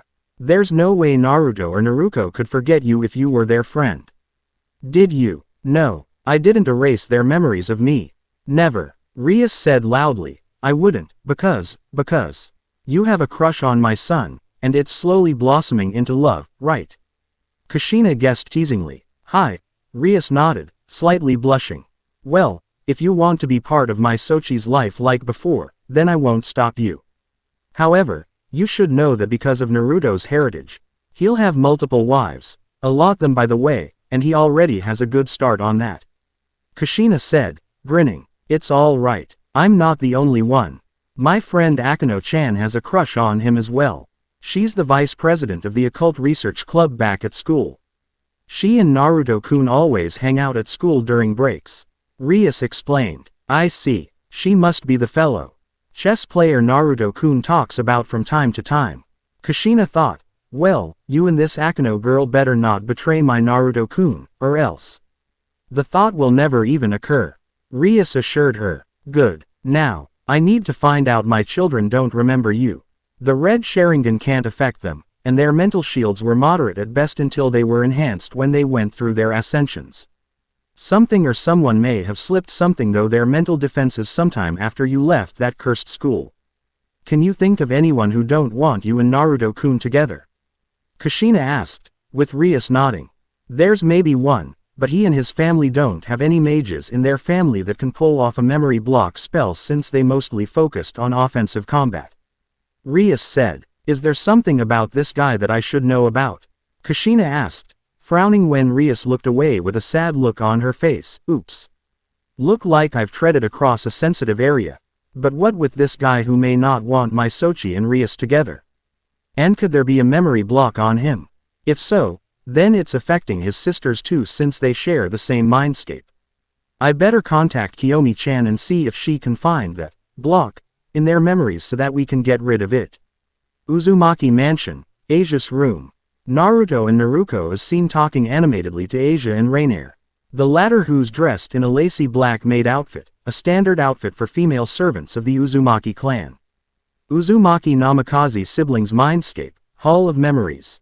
In the Kori door where Naruto and Naruko's childhood memories are located, a door is wrapped around in black chains connected to a lock with a symbol that looks like a phoenix. Or so it looks like. Kuo Academy, classroom, the next day.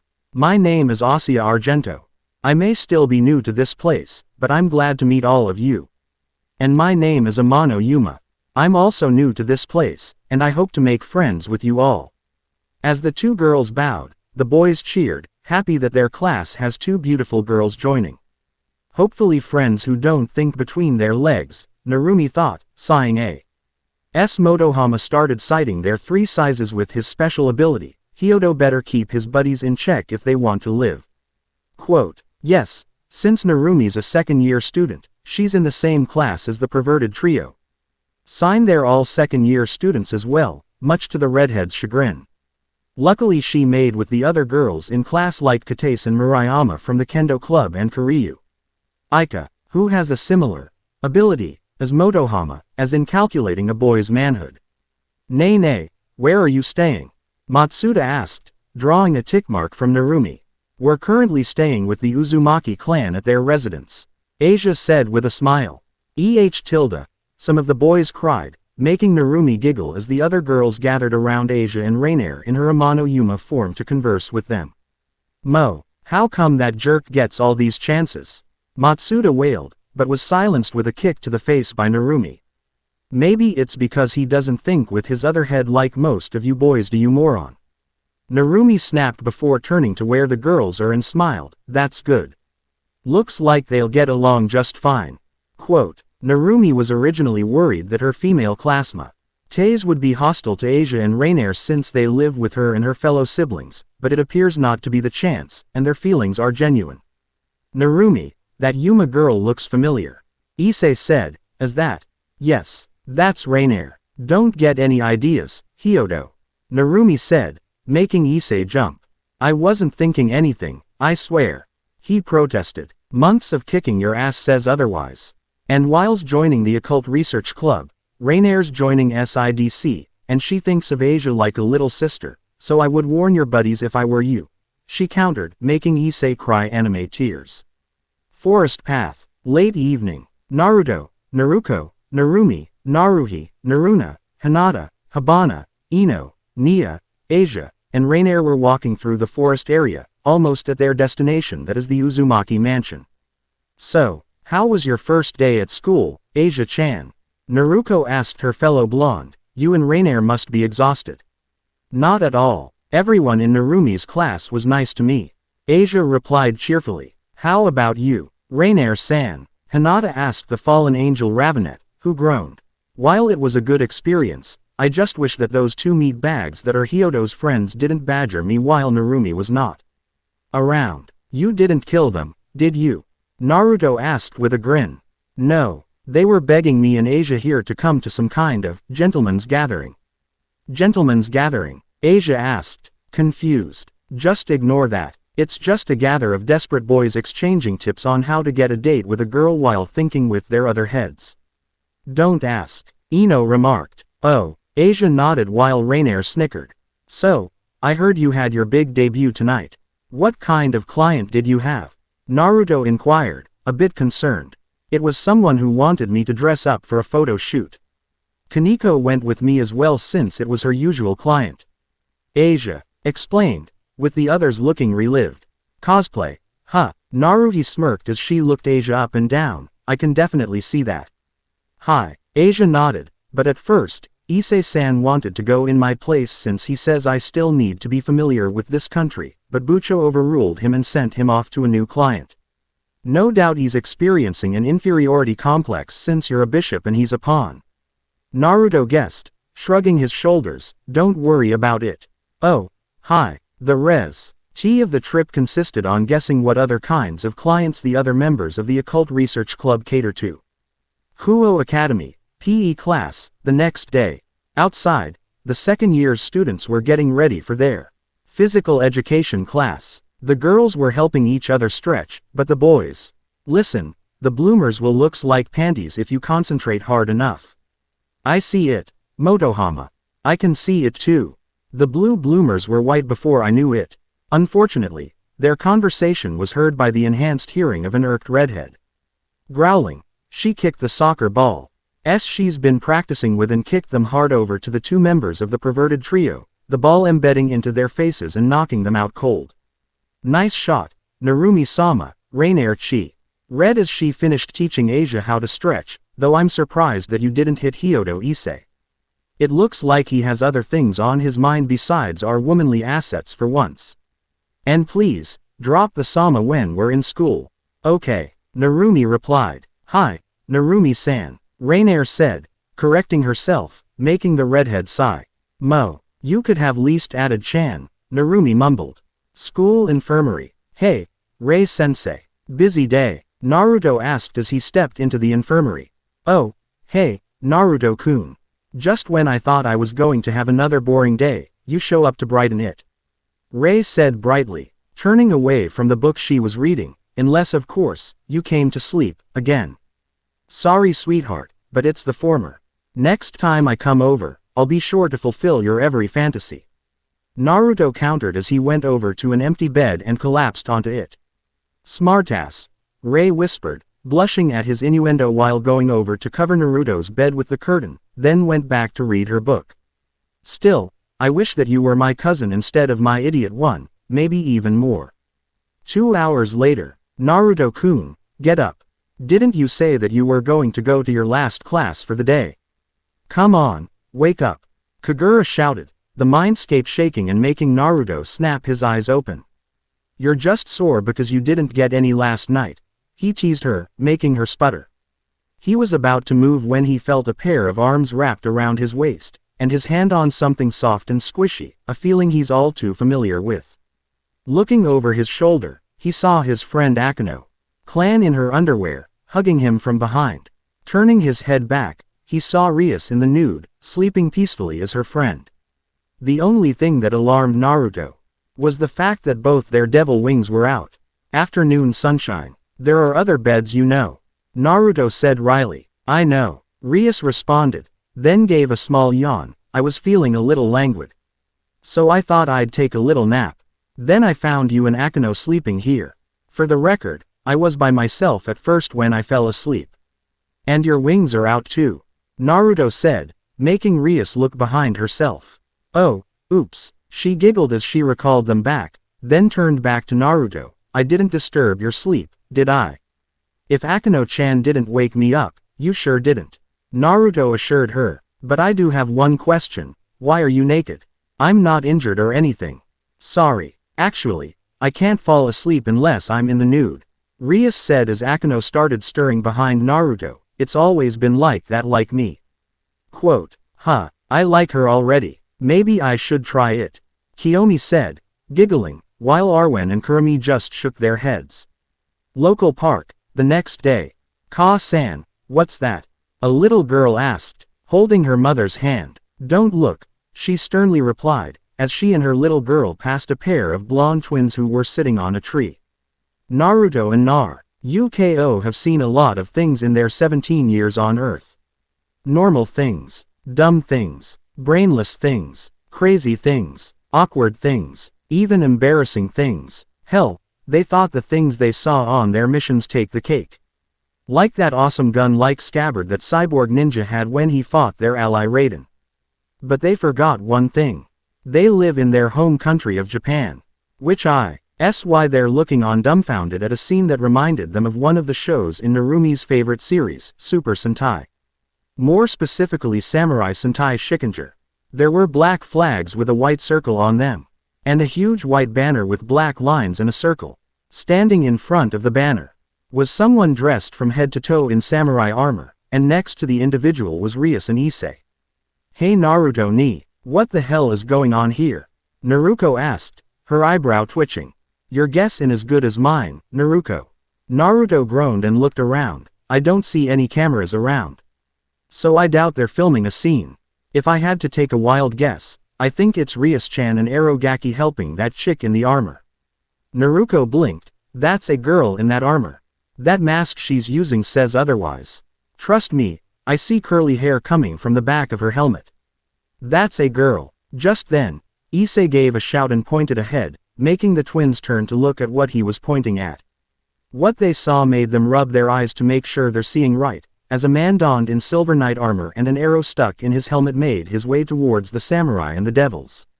"Well, this is interesting," Naruto muttered, while his twin sweat dropped as they focused their ears to hear what going on as tree leaves scattered throughout the scene, making it more dramatic. "I have read your letter. It was a wonderful message," the man in the silver armor praised. The girl in the samurai armor squeaked. "I'm amazed you caught me off guard and shot me with an arrow, and what a ladder it was." "Oh no, all I was thinking was how to get it to you, Hori-kun." "This can't be a confession," Naruko cried, her eyes widening. "Though sending a love letter via arrow like in the old days is a nice touch. Beats stuffing it in a locker," Naruto pointed out as they saw Hori walk towards the girl in samurai armor. I want to go out with you if you don't mind," Hori said, grabbing the armor-clad girl's hands gently. "Ho Hori-kun, I'm so happy," the girl said happily. "Susan," Hori cried, embracing her, "your armor is wonderful. Wow, your armor is also so hard and sturdy." Susan praised her new lover. "And here I thought I saw it all," Naruko said, shaking her head. "I do have to admit that little scene was entertaining. The world we live in can be such an interesting place," Naruto remarked with amusement. "I second that," Naruko agreed as they hopped off the tree and walked off, happy that everything turned out okay despite the unique of the scene. "No doubt if you join the club that you'll get some interesting clients like that. What say you?" "Still on the shelf about it. Considering everything that's happened in the past week, I really haven't thought much on her offer. But it's been days since the fallen angel incident." "What's keeping you?" Naruko asked, only to receive a shrug from Naruto as he rubbed his head, much to her confusion. "Occult Research Club, later that day after school, so, you both were there for that?" Rias asked, surprised. "Yeah, devil contacts are weird," Naruto said, nodding. "Maybe it's just Arogaki's," Naruko piped up, making Issei facefo. "So, is that them?" Naruto asked, as she and Narumi looked over Rias' shoulder to see a picture of the armored couple in the park. "Naruto's right, that is weird. They look like the perfect couple," Narumi said, making Naruto raised an eyebrow. "Nay, Naruto-kun, hi. How does it feel being in a romantic relationship with the girls you love?" Rias asked. "Well, it's like being with family and friends on an affectionate level. It actually makes me feel really happy that I'm loved since the girls want to share their lives with me," Naruto answered before inwardly sweat dropping. "Man, I'm so bad at stuff like this." Quote, "Don't worry, Naruto-kun. Keeping it short and sweet is better than a complex answer," Kiyomi assured him. "Ototo Naruto ni Oni-chan, Naruhi, Naruko, Narumi, and Naruna thought, happy that they're brother of them and their loved ones that way." "Happy, huh," Rias whispered to herself. "Also, you should never go out with someone who doesn't feel the same way," Naruto added, his mind wandering back to a certain pink-haired girl who was originally Naruto friends after he saved her from buddies, but only to suddenly flip the other cheek and turn on him, and instead go after a certain joke of a duck-butt-haired runt. Take it from experience. "I see. Thank you. I appreciate the answer," Rias said, bowing slightly. "K. Don't get a talk show about love, Naruto ni," Naruko said, giggling. "Hey, I answered the best I could," Naruto said, pouting, making his sisters and Rias laugh. By the way, Issei, Rias said, turning her attention to her down pawn, didn't you want to talk about something? At last, Issei was suddenly back on his feet. Oh, right. I almost forgot. Now's the time for her part of the deal. Beside, it's not like SIDC will stop since she made that promise. It's about the promise we made last time. Promise, Rias said, looking confused. Did we ever make a promise? About your boobs. He responded, making the older Uzumaki Namikaze siblings raise their eyebrows. But little do you know. As Issei started panicking, Rias started counting, while Naruto and his sister inwardly smirked. That the joke is on you. Quote, Ichi, 1. That's too sudden. Issei protested, but his complaint fell on deaf ears. Ni, 2. Don't tell me he's actually thinking about how to do it. Naruto thought as he figuratively smelled Issei's brain burning. Pathetic.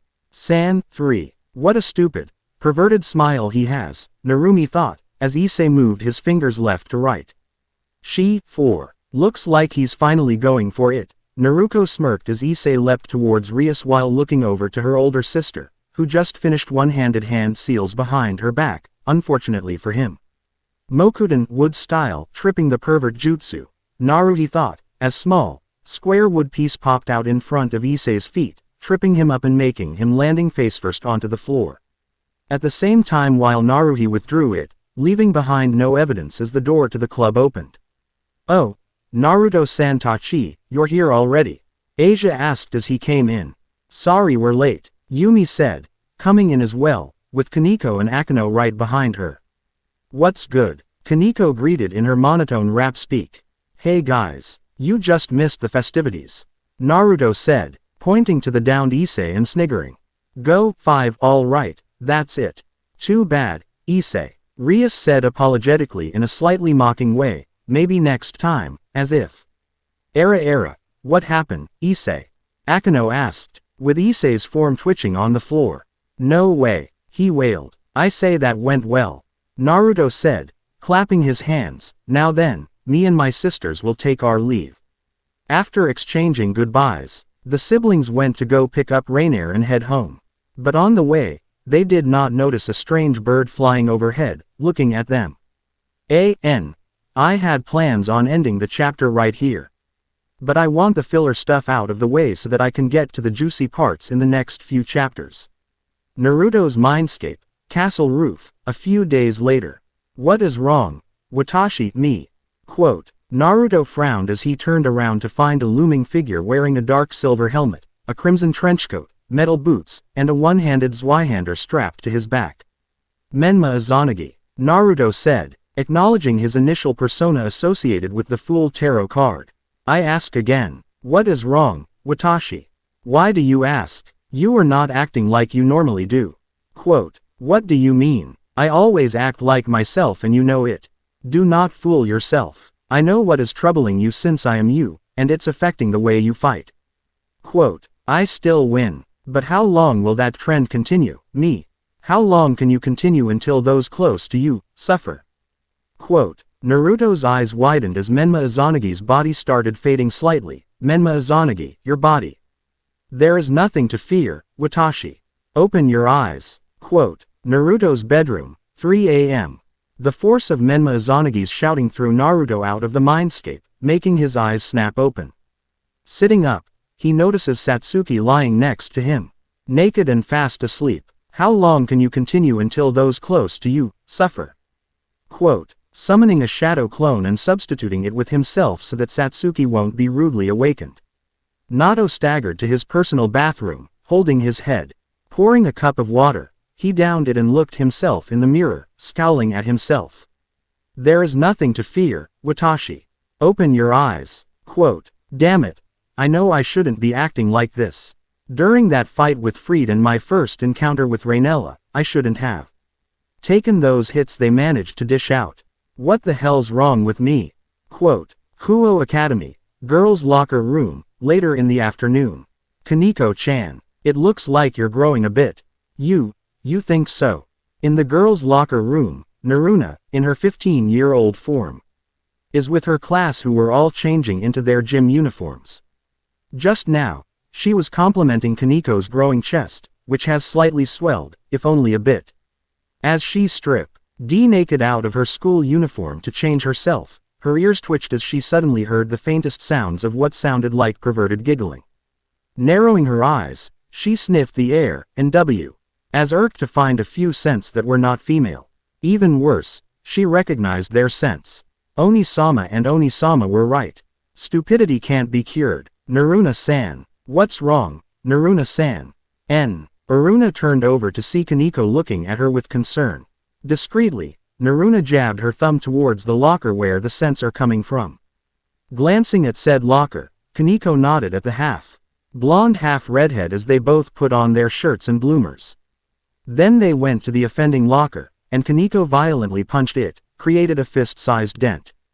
This small fist. It can't be, a voice exclaimed from within.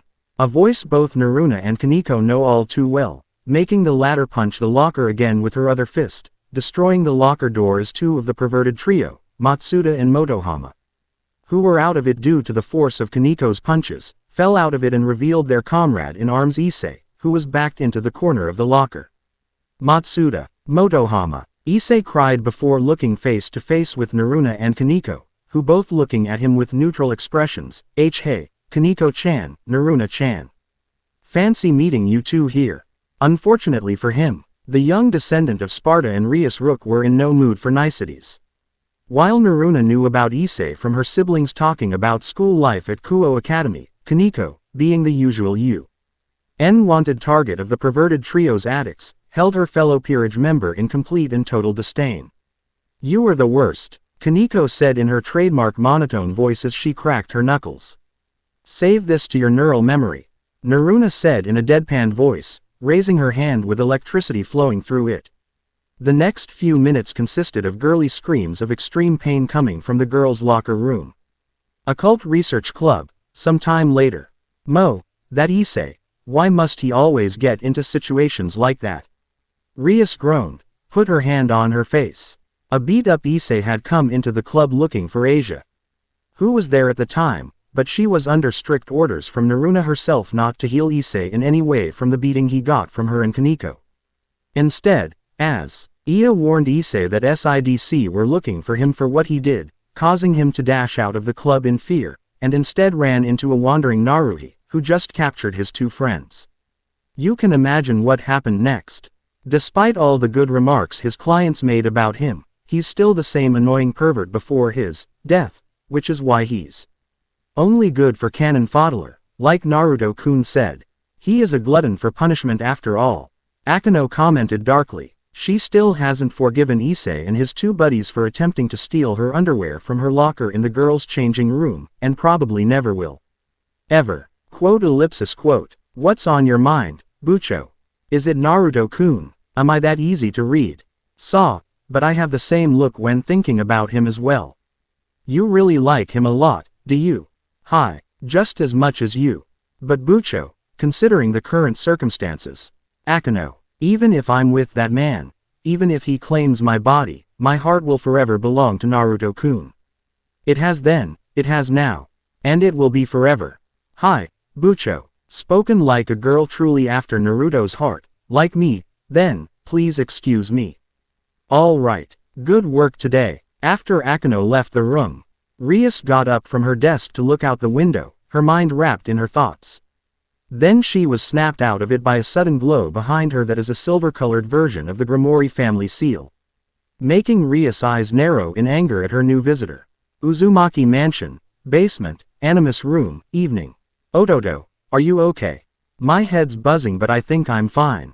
In the basement, Naruto sat up in the easy chair he was in that was connected to the three-dimension virtual reality machine that is the Animus, taken from the now-defunct Abstergo Industries and upgraded by Spira L Corp that allows the user to experience one of their ancestors' life, and wipe the sweat off his forehead. My movements in there felt slow and glitchy, and there were some points that I nearly got desynchronized, twice. Naruto said as he held his head, is there something wrong with? Naruhi shook her head, nope. The system's fine because we've checked it this morning. Even I used it and it was working perfectly. Which is why I'm asking if you're okay, because last time you were on this, you were fine, and this time for some reason your synchronization levels were fluctuating. Honestly, I don't know what's wrong, Naruhine. But maybe a nap will help clear my head so I can understand just what the hell happened. As Naruto left, Naruhi looked back at the screen where a scan she started finished. And the results were less than encouraging. Naruto's so gonna hear it from me if I come out of the Animus and it responds to me just fine. She growled as she set up a session in the Animus for herself on the computer. Naruto's bedroom. Some time later, Naruto sat cross-legged on his massive bed, eyes closed while frowning in concentration as he meditated. Lately, he started to notice that something was wrong with him. And with Naruhi vaguely pointing it out in fuzzy synchronization levels from the Animus, Naruto went into his mindscape in astral form to investigate. Activating Sage Mode, he focused on sensing anything out of the ordinary in the mindscape, and sensed something faint that doesn't belong. Tracing it, he was then less than thrilled to find the source coming from the Hall of Memories in the castle sector. But what really alarmed Naruto was that the source had branched out in vines throughout the mindscape. If this has anything to do with my concerns, I'll gonna be so pissed. And more so at Kiyomi, Kwame, Kagura, and Arwen for not noticing. Quote, but before he could do anything else or alert the beings in his personal mindscape, a sudden spike of Ical energy in the real world interrupted him, making his astral form disappear and knocking him out of his meditation. Whipping out Blue Rose, he pointed it at the source, a glowing red magic circle, with the seal belonging to the Grimoire clan. Upon seeing it, Naruto put the double-barreled gun away and hopped off his bed as the form of Rias Grimoire took shape. As the light died down and the magic circle disappeared from the ground, Naruto noticed the distraught look on her face. Rias-chan, judging by the look on your face, I doubt you've come by for a pop call. Naruto remarked as Rias walked towards him. What's the matter? Naruto-kun, she whispered, before wrapping her arms around her crush. Okay. Something is wrong, Naruto thought as he felt the redhead trembling as she hugged him. Rias-chan. Please sleep with me. You're gonna have to be more specific than that. Naruto deadpanned, as that phase has two meanings, and he was hoping it was the abstinence meaning. Wait, why the hell did he think that? My virginity. Please take my virginity right now. This is urgent, she cried, shocking Naruto as she stepped back and began undressing herself out of her school uniform. Whoa, wait a sec, Naruto shouted, trying to stop Rias from exposing herself in front of him. Am I not good enough, Naruto-kun? Quote, blatantly ignoring the tightening feeling in his pants. Naruto quickly shot a black web ball at Rias just as she unstrapping her bra, bounding her hands together. Rias-chan, while sleeping with you is appealing, barging into my room in the state you're in kills the mood. You're going to tell me what the hell is doing on, and you're going to tell me what the hell is going on right fucking now. So spill, Naruto snapped firmly. Naruto-kun, please, you're the only one who can help me. I've considered all other options, but this is the only way. If something like this is done then there's no turning back and there's nothing they can say. Among those close to me, there's no one other than you who could do it with me, and that damn perverted boy Issei would be no good at all. Beside, he won't be able to complain once we've sealed the deal. Eep. Rias squeaked as Naruto put his hands on her shoulder. Wait. It's my first time so I'm still inexperienced at this, so please. He won't be able to complain once we've sealed the deal. Rias, who's after you that making you act like this? All you need to do is to tell me so that I can do everything in my power to stop it. It's not because of my duty as the boss of SIDC, but it's we're friends. And friends are there for each other. Whoever his guy is, I won't let him have his way with you. Naruto declared as he hugged her close. Naruto-kun, Rias cried, resting her head on his crest. But before she could say more, you think by doing this sort of thing that the engagement would be broken? The voice alarmed Naruto as he summoned Blue Rose again as a silver mag. IC circle with the Grimoire clan seal appeared on the floor of Naruto's room, its light drawing Naruto and Rias' attention, and the latter sighing in defeat when she saw it. So close, looks like we were a tad too late, Rias whispered, looking at Naruto with sorrowful eyes before using her power of destruction to destroy the black webbing binding her hands as a figure materialized from the magic circle. Don't interfere. If I don't do this, then Otou-sama and Oni-sama won't listen to me, right Graphia? With such a commoner of lowly birth, Master and Sirzex-sama will be crestfallen, the silver-haired woman named Graphia said. Looking at the bare-naked Rias, commoner of low birth, Naruto thought, outraged and steaming as Rias faced the silver-haired woman and glared at her. My body and my chastity belongs to me. What's wrong with giving it to the person I loved all my life? Rias asked coolly. Also, I won't let anyone dare call my precious person a commoner of lowly birth. Not even you, my Oni-sama's strongest queen. Rias-chan. Graphia looked at her before she started to pick Rias' clothes off the floor. Regardless, this is hardly acceptable behavior for you, the heiress apparent of the Grimoire clan. Especially now of all times. Please take better care of yourself. Graphia chided her, put Rias' school shirt on her before turning to Naruto and bowed slightly, pleased to make your acquaintance. Young man, I am the servant of the Grimoire Huehold, Graphia. Please forgive the insult I've made earlier. Sure. Graphia-san, Naruto said while still a bit irked. Wow. She even looks like one of the Toho AI's Spiral Core paths. I believe her name was Izayoi Sakura. Even so, Graphia, did you come here by your own will, Otou-sama's will, or is it by Oni-sama's will? All of the above, Graphia answered. I see, you, who are Oni-sama's queen personally came to the human world with just that. I understand. Naruto-kun. I'm sorry. I wasn't thinking clearly. Let's forget this ever happened. Rias said sadly. Yeah, I agree. Let's forget this embarrassing moment of weakness, Naruto said in a discreet, sarcastic way, before suddenly exploding. Like hell I'm gonna do that. Baka. But Naruto-kun. Rias protested, but Naruto was having none of it. But nothing. You're in an engagement that you don't want to be in. Why am I hearing about this just now? I could have helped you. Hell, I can still help you. Don't you trust me? I do trust you, but there's nothing I can do about what's happening. I have no influence over the engagement since my father and Oni-sama are involved. Rias protested. I'm sorry, Naruto-kun, but it's out of my hands. Naruto would have said more, but his retort was interrupted by a surprised Graphia. Naruto. Then he is that person. Uzumaki Namikaze Naruto Sparta, son of Namikaze Minato and Uzumaki Kushina.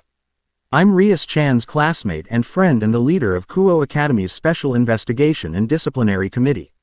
I'm also the holder of the Red Emperor Gauntlet, the boosted gear, and the descendant of the legendary Dark Knight. Sparta, along with many other powerful beings, if you care to know. Naruto introduced himself as he summoned his boosted gear and Devil Bringer to prove his claims. The one who he and his sisters are classified as Twilight Celestial with multiple bloodlines. Graphia nodded in understanding. It seems I really spoke out of place when I called you a commoner of lowly birth when it's completely the opposite. Once again, I apologize, Naruto-san.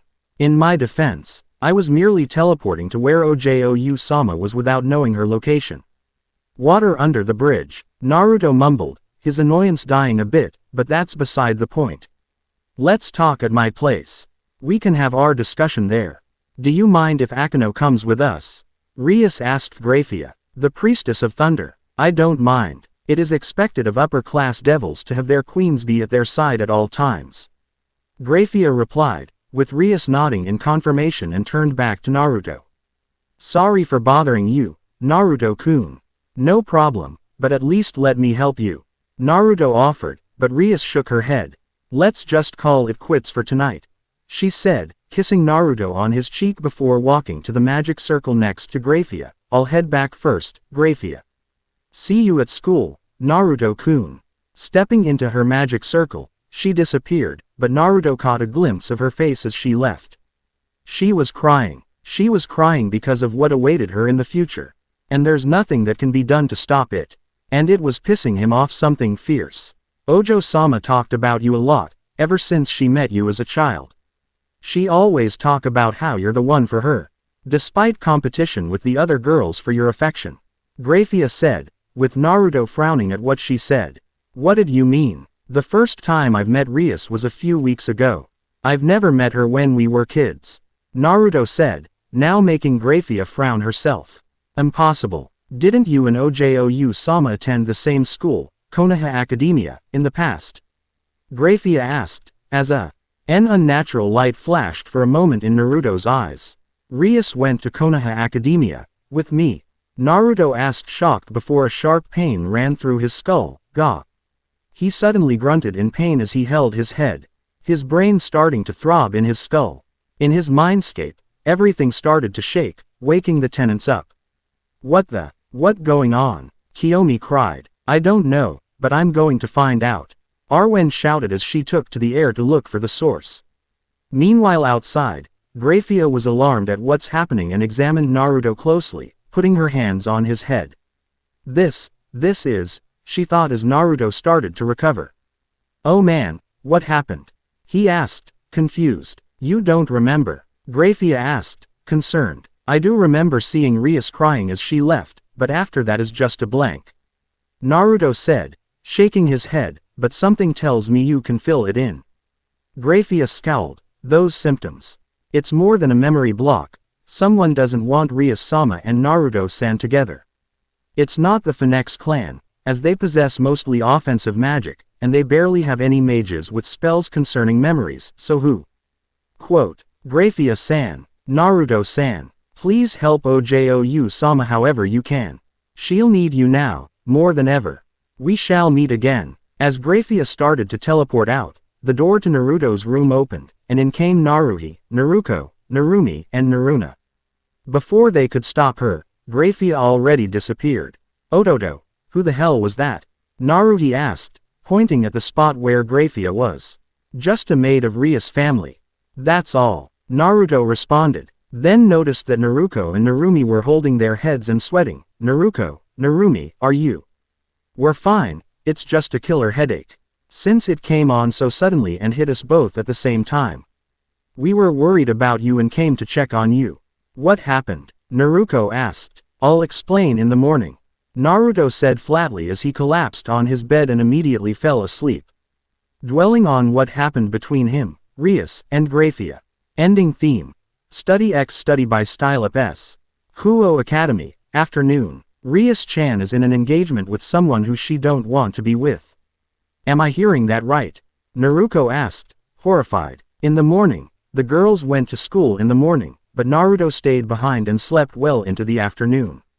After having a quick lunch, he made a beeline to the SIDC office at Kuo Academy, where his sisters were waiting with questions. We've got to do something, Naruko said in an urgent tone. What can we do? Naruna asked. It sounds way out of our hands. That's the beauty of SIDC. We can help students from problems outside Kuo Academy. First, we need to get the full story behind this engagement, and CW. Hat kind of guy Rias-chan's family wants her to marry. Naruto said with his sisters nodding in agreement.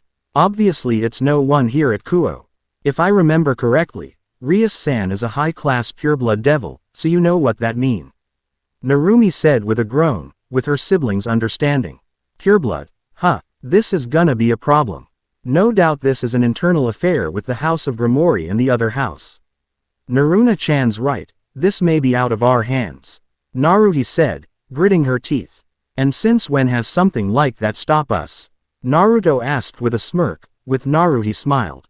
Definitely not. Naruhi agreed, shaking her head. Let's head to the Occult Research Club. Ototo, maybe you can bargain with Akano. If you win a chess match, then she spills everything she knows. Or I can simply ask her in private while you girls keep Rias-chan busy. Naruto suggested. I like that plan better. We can tell Rias-chan cool stories with Oni-chan as the star. Narua piped up excitedly. That'll work. Naruhi agreed. Well, let's go then. Naruto said as they moved towards the door. When they got to the door, their senses suddenly picked up a powerful, malevolent wave of energy, putting them all on edge. What the? An attack? Naruko asked, looking around. It's coming from the direction of the Occult Research Club. Let's move, Naruto said before disappearing via Hiraishin along with his sisters. Within seconds, the Uzumaki Namikaze siblings arrived at the old school building where the club. Due to the unfriendly malevolent power they were feeling, they each took out a copy of Blue Rose. Their SWAT training now taking over as they entered the building, and went upstairs and up to the door where they heard voices on the other side of the door where the clubroom is. Razor, I swear I'll blast you away. I'm looking forward to it, my lovely Rias. We'll meet again for the game then. The siblings felt immense heat from behind the door. Feels like they're leaving. Let's go. Quote, knocking open the door, the 5 Uzumaki Namikaze siblings swarmed in, guns drawn and pointing at the circle of fire that then made them shield their faces as an evil and arrogant sounding laugh came from the fire. This fire, it's hotter than a phoenix's flame, Naruto exclaimed, wincing from the heat. Definitely not Inari-san coming to visit, Naruto added. When the fire died down, the brother and sisters put away their guns and finally had a clear view of the room, seeing an upset Rias standing next to the stoic Graphia, the Akeno, Kaneko, and Yumi looking tense, Asia looking scared. And Issei knocked out on the floor. Naruto-kun, looks like we've missed the party, Rias-chan. Unknown to everyone in the room, behind Rias' desk, was a little Edhead girl who witnessed everything before Naruto and his sisters came in. End of Chapter 7. Note: the next 2 chapters 8 and 9 takes place during the events of the Occult Research Club's training trip in the Rias vs. Razor rating game. Next time, Chapter 08, Awakening of the True Descendant. Time to see what the problem is with Naruto, so it can get beaten out of him, and allow him to be the true badass he was meant to be. Will he and Naruto finally remember Rias in the process? Naruto. Or, Suini Sanju, I've finally arrived. Naruto. About damn time, Naruto ni. D-Drag. I second that, Ibo. Upcoming chapters. Chapter 09. An Iron Scale Male Creation. Chapter 10. Wedding Crashers I, Fatale Fury. Chapter 11. Wedding Crashers 2, Naruto vs. Razor. Chapter 12. Picking up where they left off. Then a 3-chapter filler arc, followed by the Excalibur arc. Updated Harem. Rias Grimori, Akeno Himahima, Asia Argento, Kaneko Tuju, Yumi Kiba, Fem Kiba, Rainair, Slave Calawarner, Slave Rei Hyodo, OC Revel Phoenix. Zenovia, Irina Shido, Kiyome Abe, Kuroka, Slave Rossweiss, Lefay Pendragon, Ophis, Jean, Slave Pending, Tiamat Pending, the Uzumaki ladies of course. As well as other females from the Naruto universe. For list, see profile in the series section.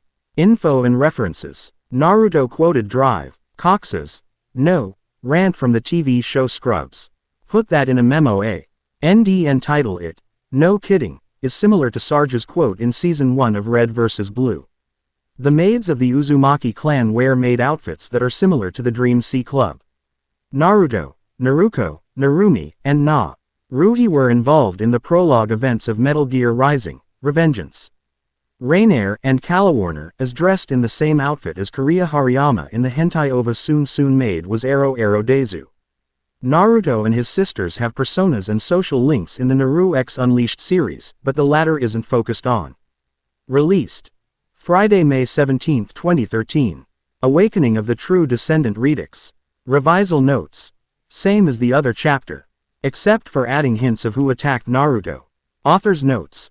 I pretty much rushed with this chapter, but I think it came out good, at least I hope. I would have had this out earlier, but the modem went out, and I had to wait for it to get replaced. Anywho, enjoy and review. Review responses. Fairy Tales Storm King. Yes, he's got angel's blood which lets him use light style and holy style moves. Marcus Antonius. I'm not dragging it out anymore lol. Rosin Shuriken 92 sorry, but that's not their time-traveling daughter, though you have given me a great idea. Thanks. Dad 90 considering Naruto's the main character in this story and not Issei, you can be sure he'll be PWNED.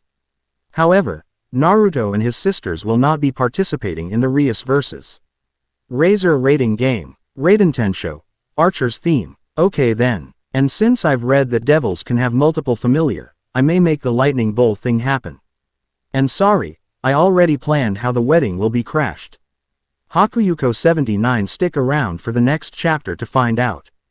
Disclaimer. I do not own Naruto, High School DXD, or any other crossover that'll appear. Last time on Devil Dragon Storm Emperor. What the? An attack? Naruto asked, looking around. It's coming from the direction of the Occult Research Club.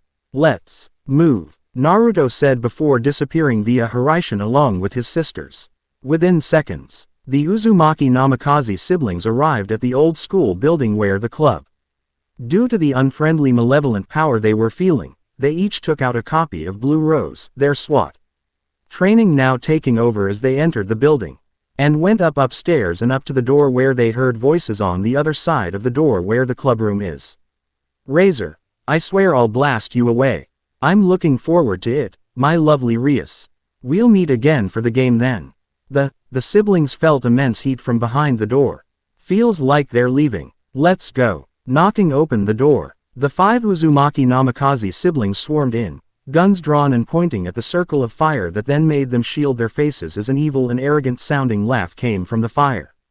This fire, it's hotter than a phoenix's flame, Naruto exclaimed, wincing from the heat. Definitely not Inari-san coming to visit, Naruto added. When the fire died down, the brother and sisters put away their guns and finally had a clear view of the room, seeing an upset Rias standing next to the stoic Graphia, the Akeno, Kaneko, and Yumi looking tense, Asia looking scared. And Issei knocked out on the floor. Naruto-kun, looks like we've missed the party, Rias-chan. Unknown to everyone in the room, behind Rias' desk, was a little redhead girl who witness ever. Why thing before Naruto and his sisters came in. Chapter 08 Awakening of the True Descendant. Unknown location, just as expected. Hi, how typical of her. Her chances of winning are, yes, pretty much non-existent. You knew that, but you still, I merely gave her a choice. Rias made the decision herself, as heiress apparent of the Grimoire household. Yes, there's one other thing you should know. The end. Remember to subscribe and like this video. See you in the next video.